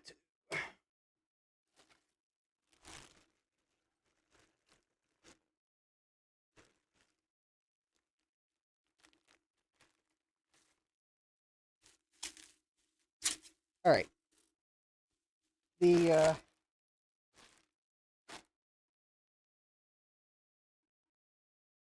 only thing about these two safety caps is due to their size,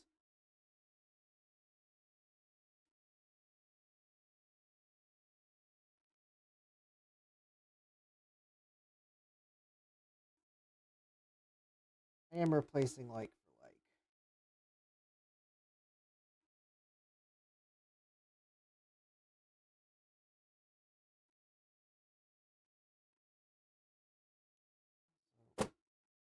So they are Kemet brand, which is who currently owns Reefa.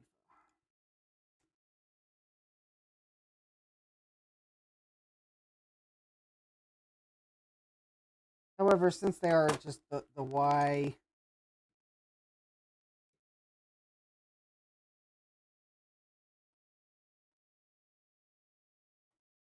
oh, that is some stubborn glue.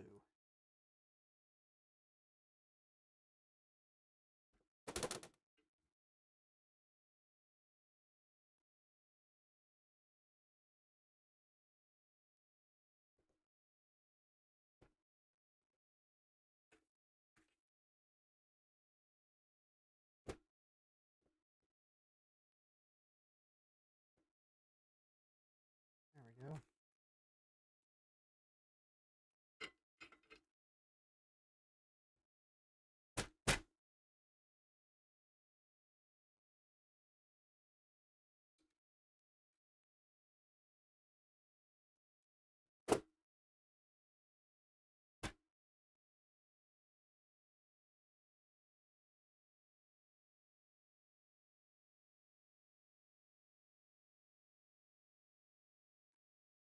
All right, let's see if I can get the cap in now.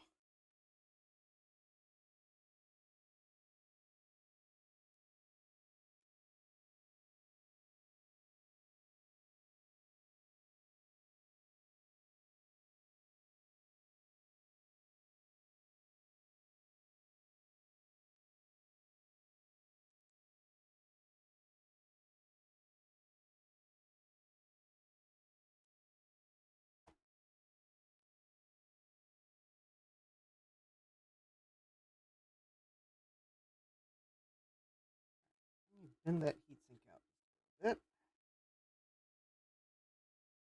Attempt to get the cap in.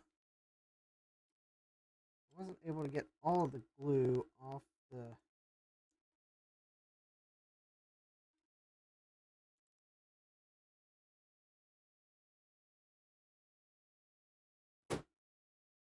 What I think is the X safety cap, which is not a Reefa. All right, there we go. Now that is at least a new Reefa that will not have trouble for a long time. Besides, it's these smaller ones I think are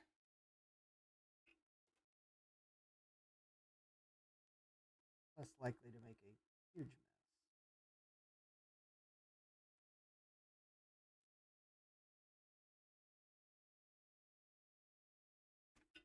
All right. And now the last Reefa is actually on the power connector, which will make it extra fun to get off.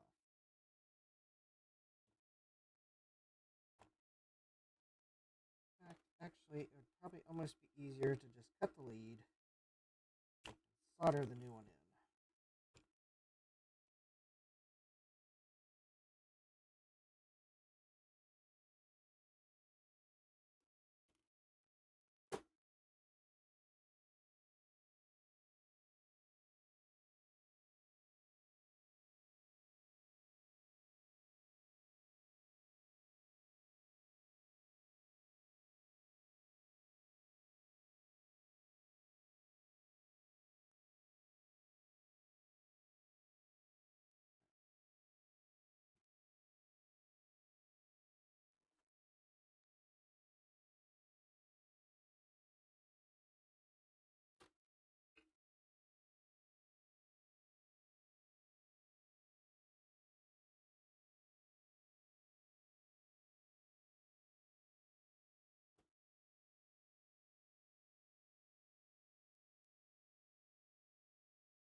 There's one. I think that's in. No, that was not on. Oh, that was on.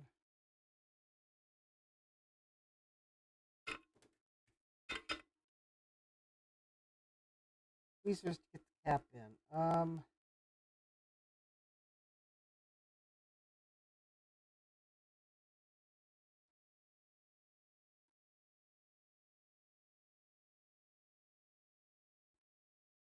think it's just.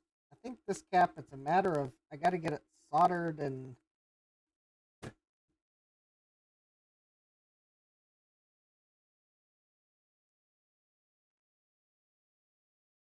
Oh, let me see if I can get that.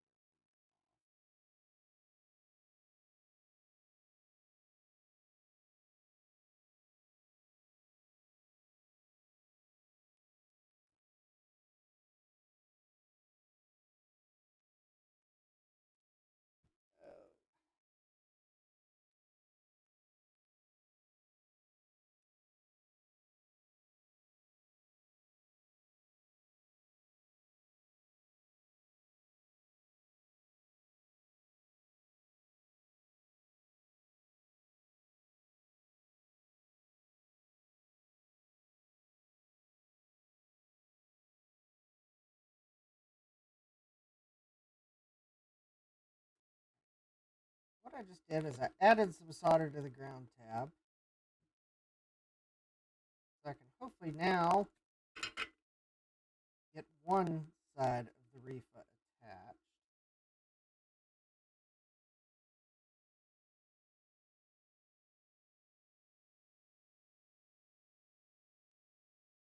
With that extra solder.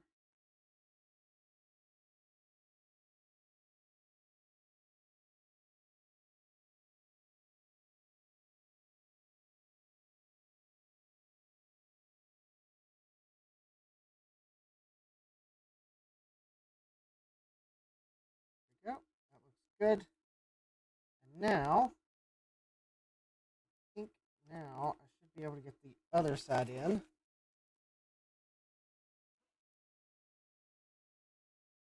And resolder the.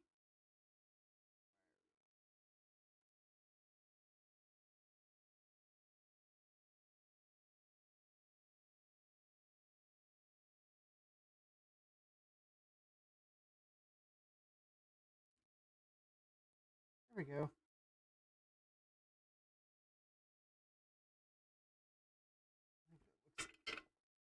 Good enough. All right. That really oh, the daughter board. I gotta solder the daughter board back in. It won't work very well without the daughter board.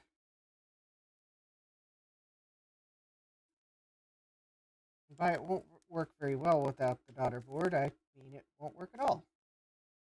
Oh, but I gotta put the power connector wires back on first. All right. So there are 5 wires, and the 3 that I know exactly where they go.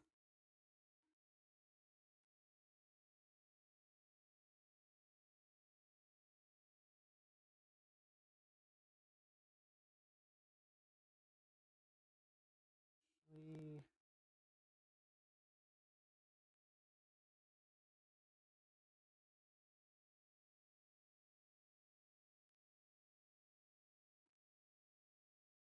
Oh, I know how to figure this out. All right. Yeah, that design's cursed. That's for sure.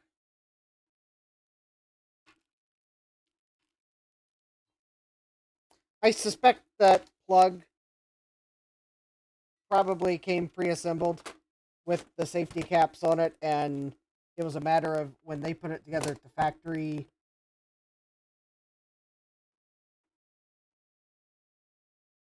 They probably were soldering the wires to the main board.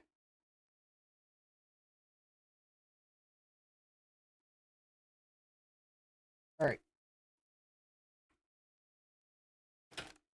All right. Luckily, there's just enough glues here So there is a terminal called common, but then there's a terminal called shield. And the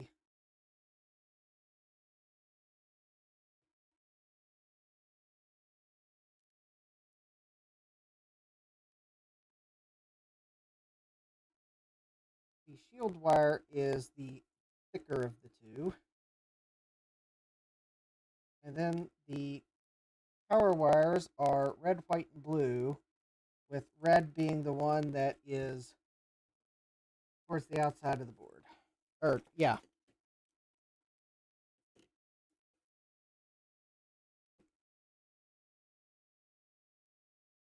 I'll just say that because I remember that now, but probably would forget later, probably good I'm putting this together now.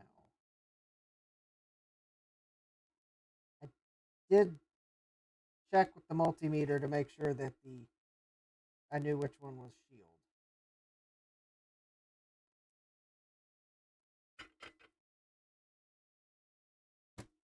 Because reversing the two would probably be no good.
Let me put some flux on that. All right.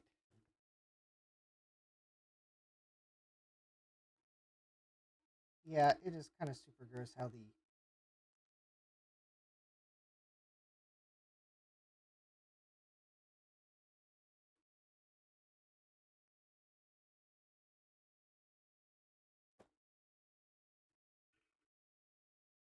hoping that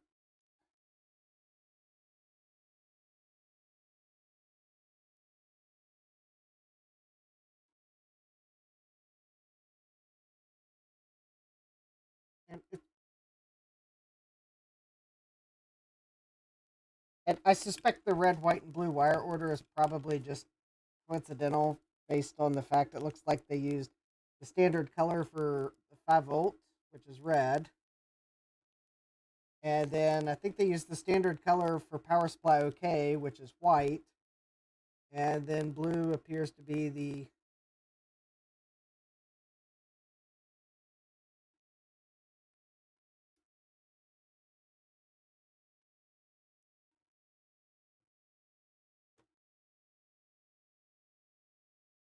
yeah, red 5 volts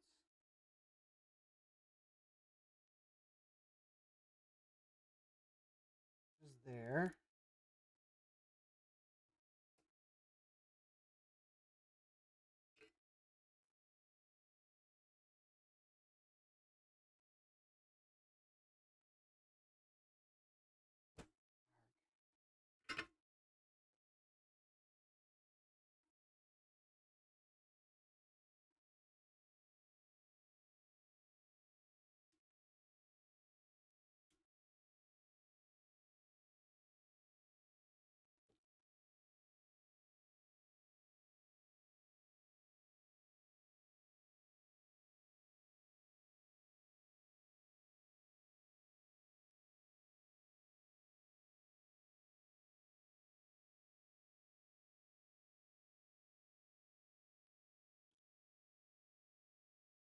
Go.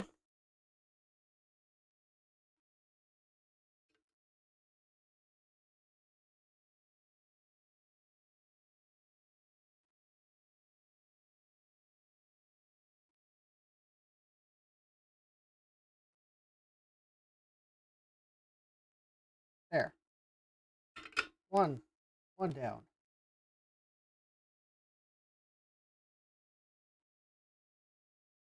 Yeah, I don't like the way they put this together. This is like super fragile.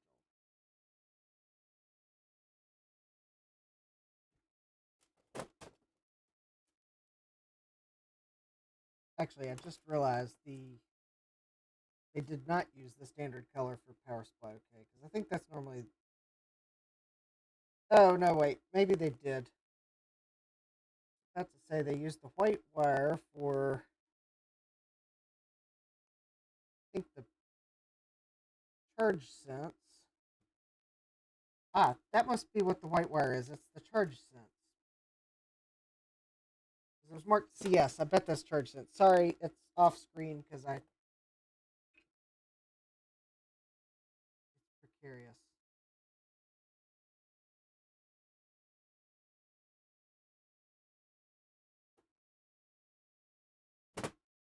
And the blue wire is power supply OK, which I don't think. I don't know if there's really a standard color for power supply OK.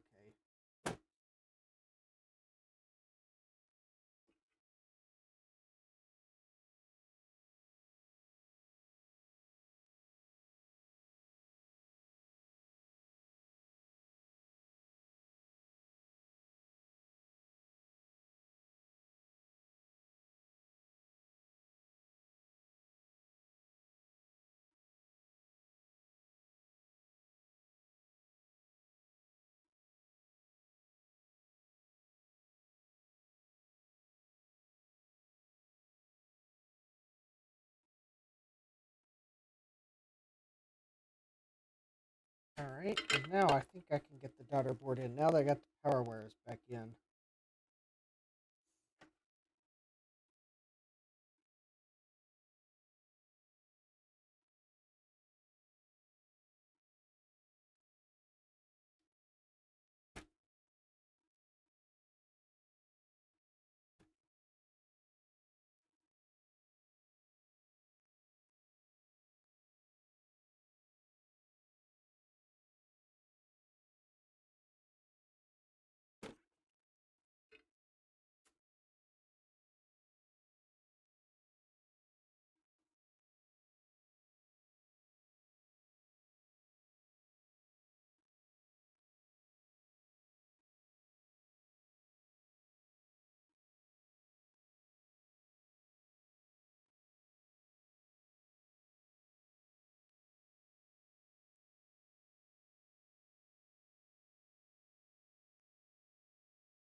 All right.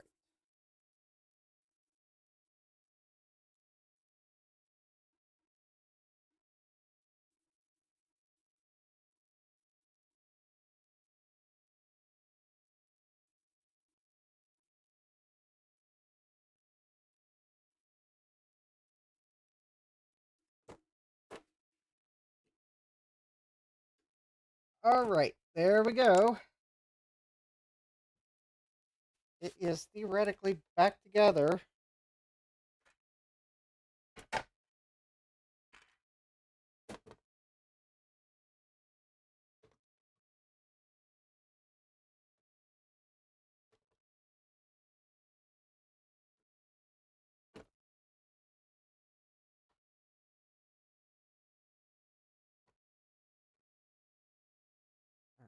least going to put it in the shell so that it can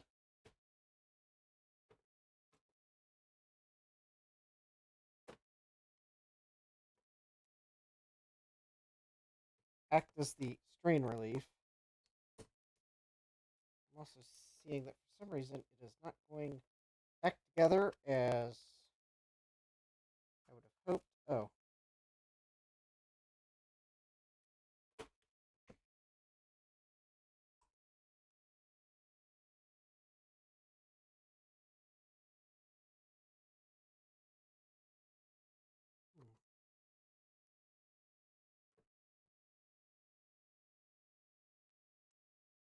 I don't think.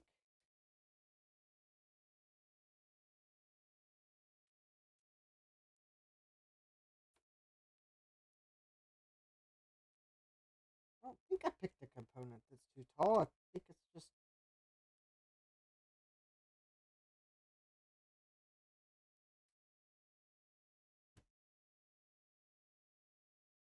Oh.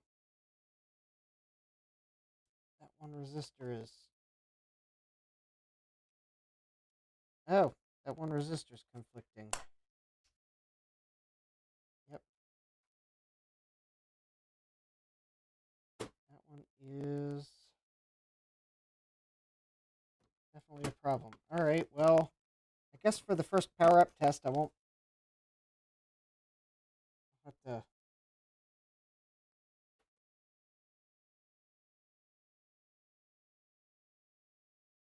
All right.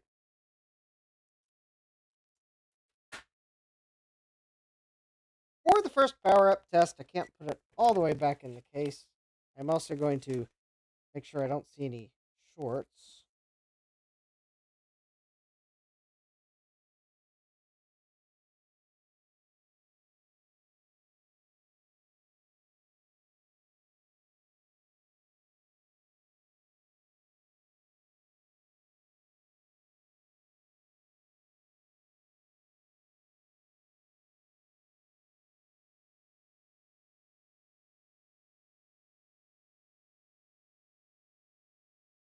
Okay, that's 45 ohms. That's fine.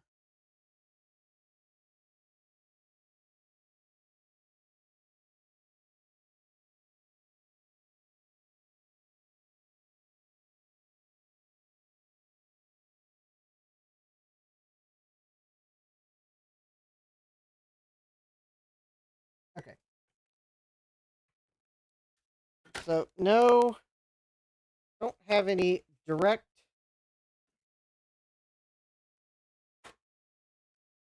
Okay, my power plug is not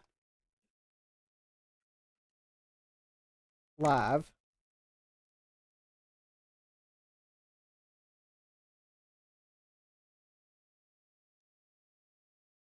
The power plug is not live. The power plug will not be live while I'm sitting right beside the power supply.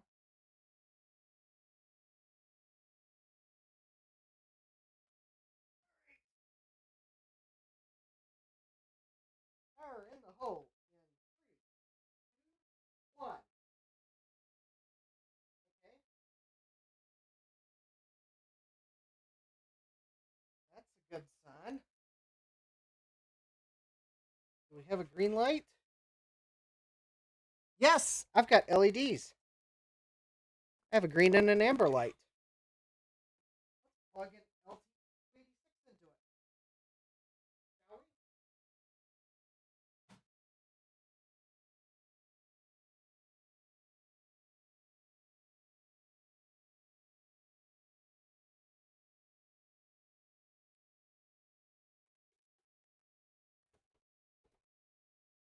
Right, I do know those caps are going to be charged, so I'm going to carefully move this out of the way. All right, we will zoom out a little bit. I will hold this down as far as I can. All right, fire in the hole. Let me turn the power back on the power supply. All right, 3, 2, 1.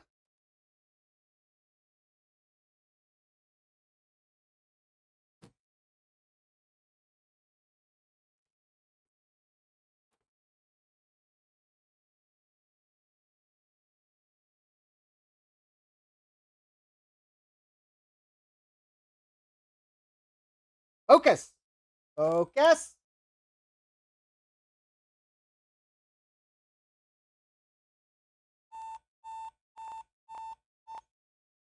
Oh, well, either the Retrotech Chris or the real-time clock lost power. It powered up. The hard drive is not spinning up, though.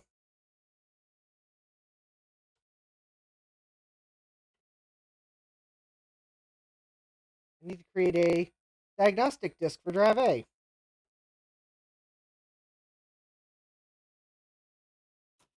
I do not believe drive A is spinning up.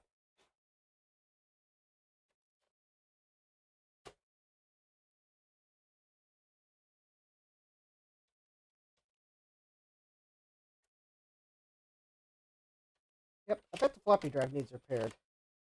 All right, so that is, I think, a good place to draw the stream to an end.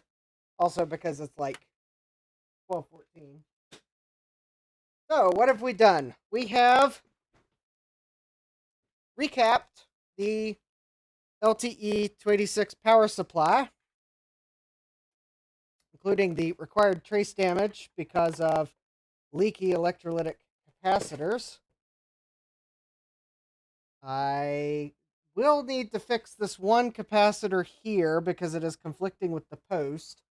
I will probably have to fix it by leaving the leads long, putting heat shrink on them, and bending the capacitor over this way so that it clears the post, because I can't get this down in. Other than that, I think that's like, that might be the only thing that's not fitting. But yeah, it's fixed. It works. It looks, oh, and I'll have to reattach the safety shield. Actually, I think it's the shield. But yeah, there we go. It it's fixed. It doesn't smell like fish anymore. Oh, and I guess I need to reinforce this wire here with something to, but yeah, I got a capacitor conflict. So yeah, other than a capacitor conflict, because I could not get a capacitor small enough. I couldn't get one small enough. That pretty much is it. Yeah. Grave will be the next recap. Oh, great. Yeah, and if I really feel like it, I can get a replacement for that non-polar cap. Yeah. I might just leave it. Actually, the really fun thing, though, will be to attempt to fix the other power adapter because I think it's in slightly worse shape because it had really leaky caps. But that's definitely not a project for tonight. So anyways, make sure you smash that like button. Let me go back to just again. Make sure you smash that like button and come on, figure video. All right, let's see here. Can I convince it to focus? Probably not. That's just a blurry mess. Camera control. Focus.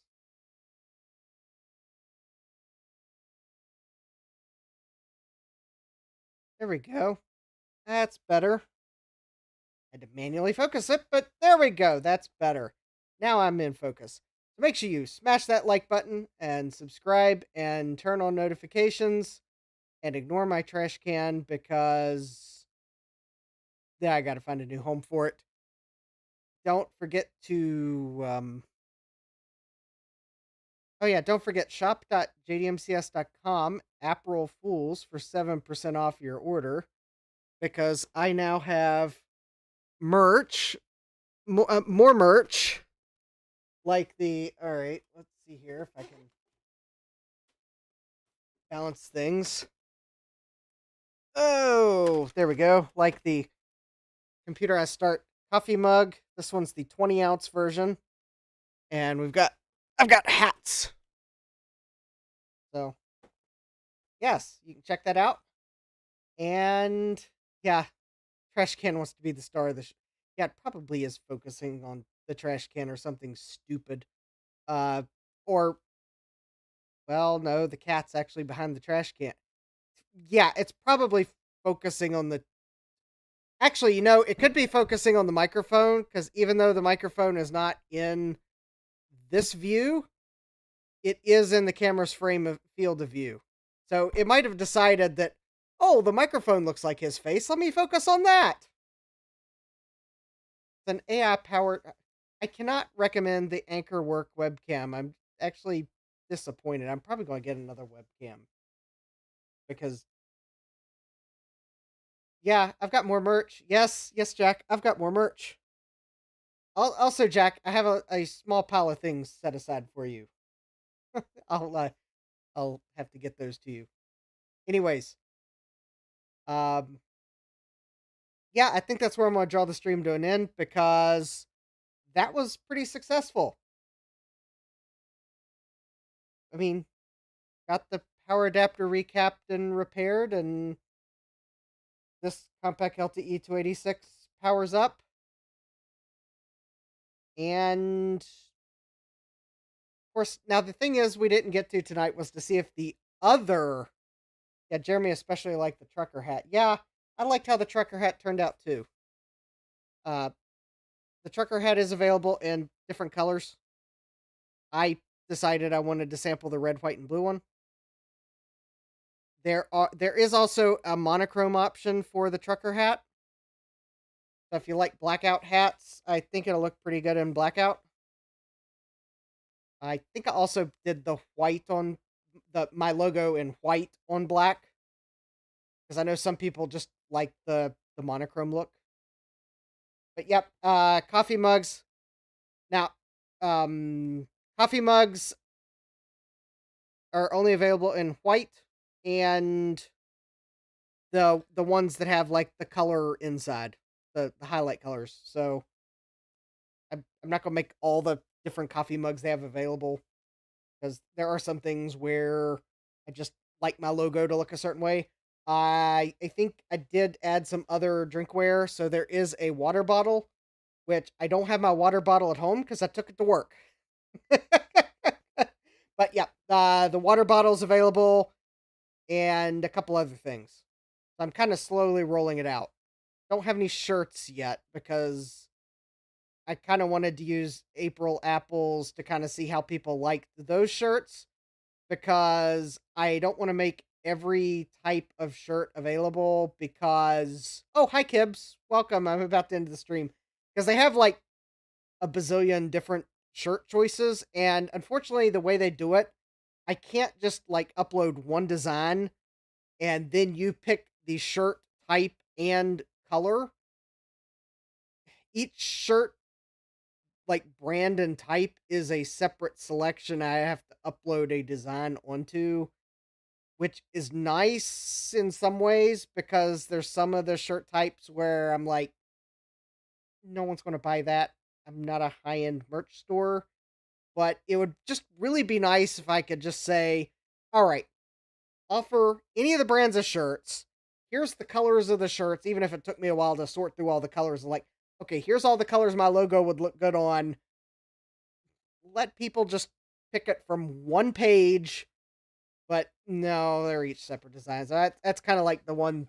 That's why I don't have any shirts up because I got to figure out what shirts people actually want because I don't want to have 40 different shirts that are nothing different than it's a different brand or type of shirt under their brand. So, um, Jack says I like the vertical logo pint glass. Yeah, I thought that turned out pretty well too. Um, the water bottle, I the water bottle has two logos on it. One is vertical and then the other is horizontal. I thought about doing one that had more than like a couple vertical, but I was like, no. If you get one vertical and one horizontal, I think that's good because the water bottle is kind of the way it's shaped. I thought that looked good.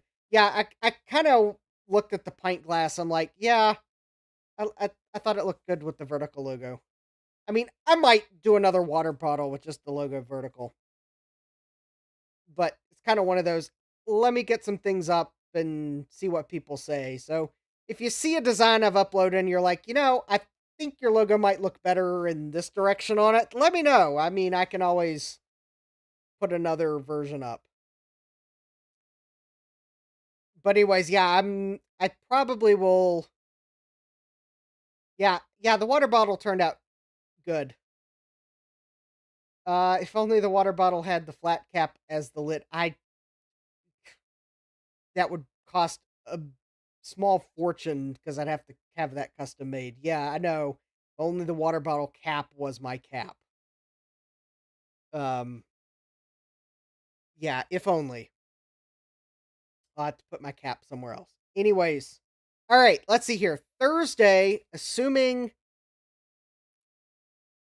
I'm going to track the package here real quick. Assuming it's on track to be delivered.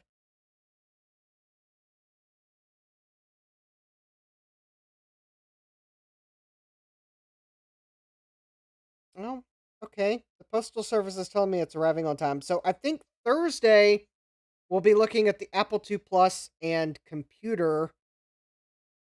I've already done a little bit on Dave's stream to kind of figure out what's wrong with them.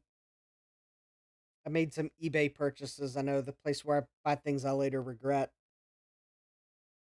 I mean, you've seen the thumbnail. It says fixed by Regret Bay. I mean, you probably see where this is going. eBay's telling me the one item I'm waiting on is going to be delivered tomorrow. That gives it an extra day. I think my console 5 order will be here like tomorrow. Though console 5 doesn't sell on eBay, but I do need to. There is something I got to do. The 2 plus power supply. So yeah, according to this, it looks like Thursday we'll be looking at computer and Apple II Plus. And that means next Tuesday, to finish off April Apples, we will be looking at the Microsoft Z80 soft card. Because I got inspiration because Zilog is discontinuing the Z80 processor.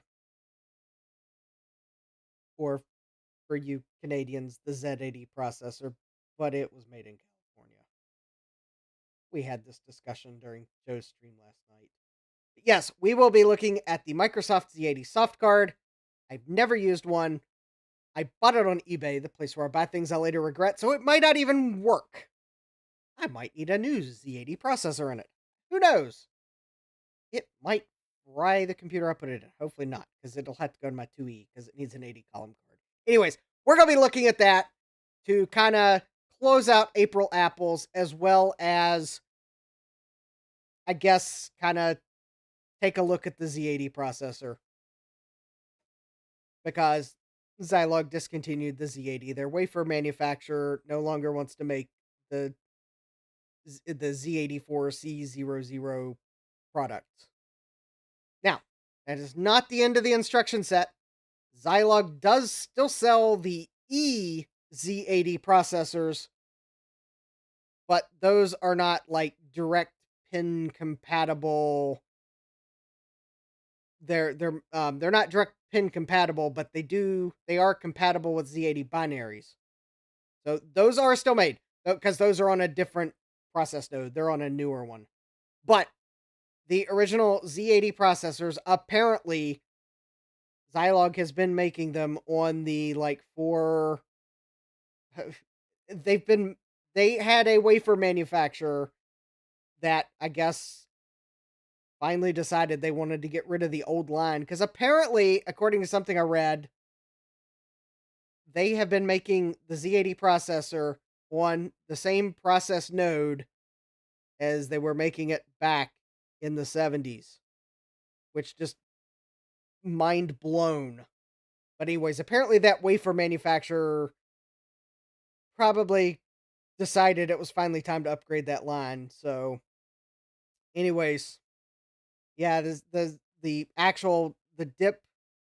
dip packages and the surface mount Z80 processors are being discontinued. So I probably will order a couple just before because Mauser's got stock, although they're like $12 a piece. Yeah. Yeah. Jack is saying like law the 1 millimeter process node. It's like some it I don't remember what process node it is. It's a huge node in comparison. Like 4 nanometer, like it's got yeah. Uh it's like four uh actually I'm going to go look it up. Um Actually, Jeremy, you could probably use the EZ80 processor because if you're going to design something new, then you could design it for the pinout of the EZ80 processor, which is Z80 binary compatible. Yeah, I was okay. So the Z80 processor is made on the 4 micron process, which is like huge compared to 4 nanometer that chips are made at today. Yeah, 4 micron. 4 micron. That's the process node. That's huge. Apparently, there was a wafer manufacturer that was still making 4 micron chips, but no more. They want to get out of it. Probably because I suspect Zilog was like one of their few customers for that node, if like maybe the only one. Yeah, 4 micron. Yeah. So in other words, yeah, 4,000 nanometers. It's like 1,000 times larger than although the 4 nanometer processes is like a marketing term. I some of the sizes of things inside the chip aren't actually 4 nanometers, but still, yeah, it's like yeah, 4,000 nanometers.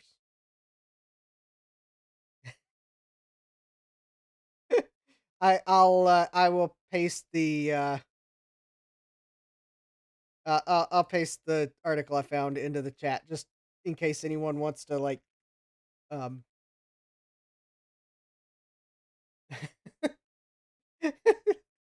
Jeremy says that's light years larger than even Intel's 14 nanometer process.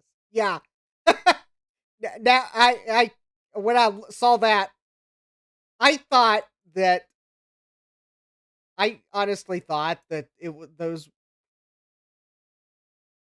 okay, I closed the window for my camera setting. Apparently, yeah, apparently in order for it to keep the focus, I got to keep that window open. All right, fine, be that way. It's just one more window I got to remember to open next time. All right, yeah. Anyway, so we'll look at the Microsoft Z80 soft card. And by the way, before anyone uh, gets mad at the fact that there is a hyphen where it seemingly doesn't belong on the thumbnail, go look at how Microsoft spelled the product name, and you'll see that the hyphen is there for a reason.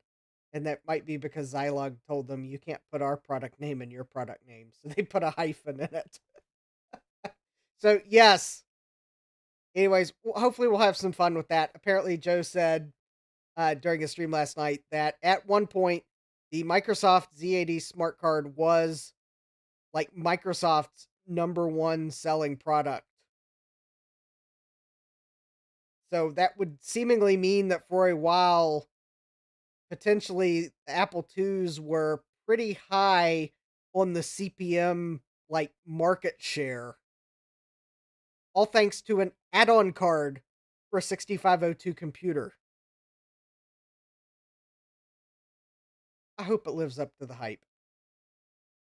Anyways, so yep, Thursday computer and Apple II Plus, Tuesday Apple IIe and the Z80 soft card, unless my eBay purchase isn't delivered in time, and then the two get flip flopped because I'm not looking at computer and the Apple II Plus without the item I ordered from eBay because yeah, it's kind of, we got to look at all the things I purchased on eBay for the Apple II Plus. So there we go. Yeah, it's like a package deal. So anyways, Jack says they should have just called it the ZEE 80. Yeah.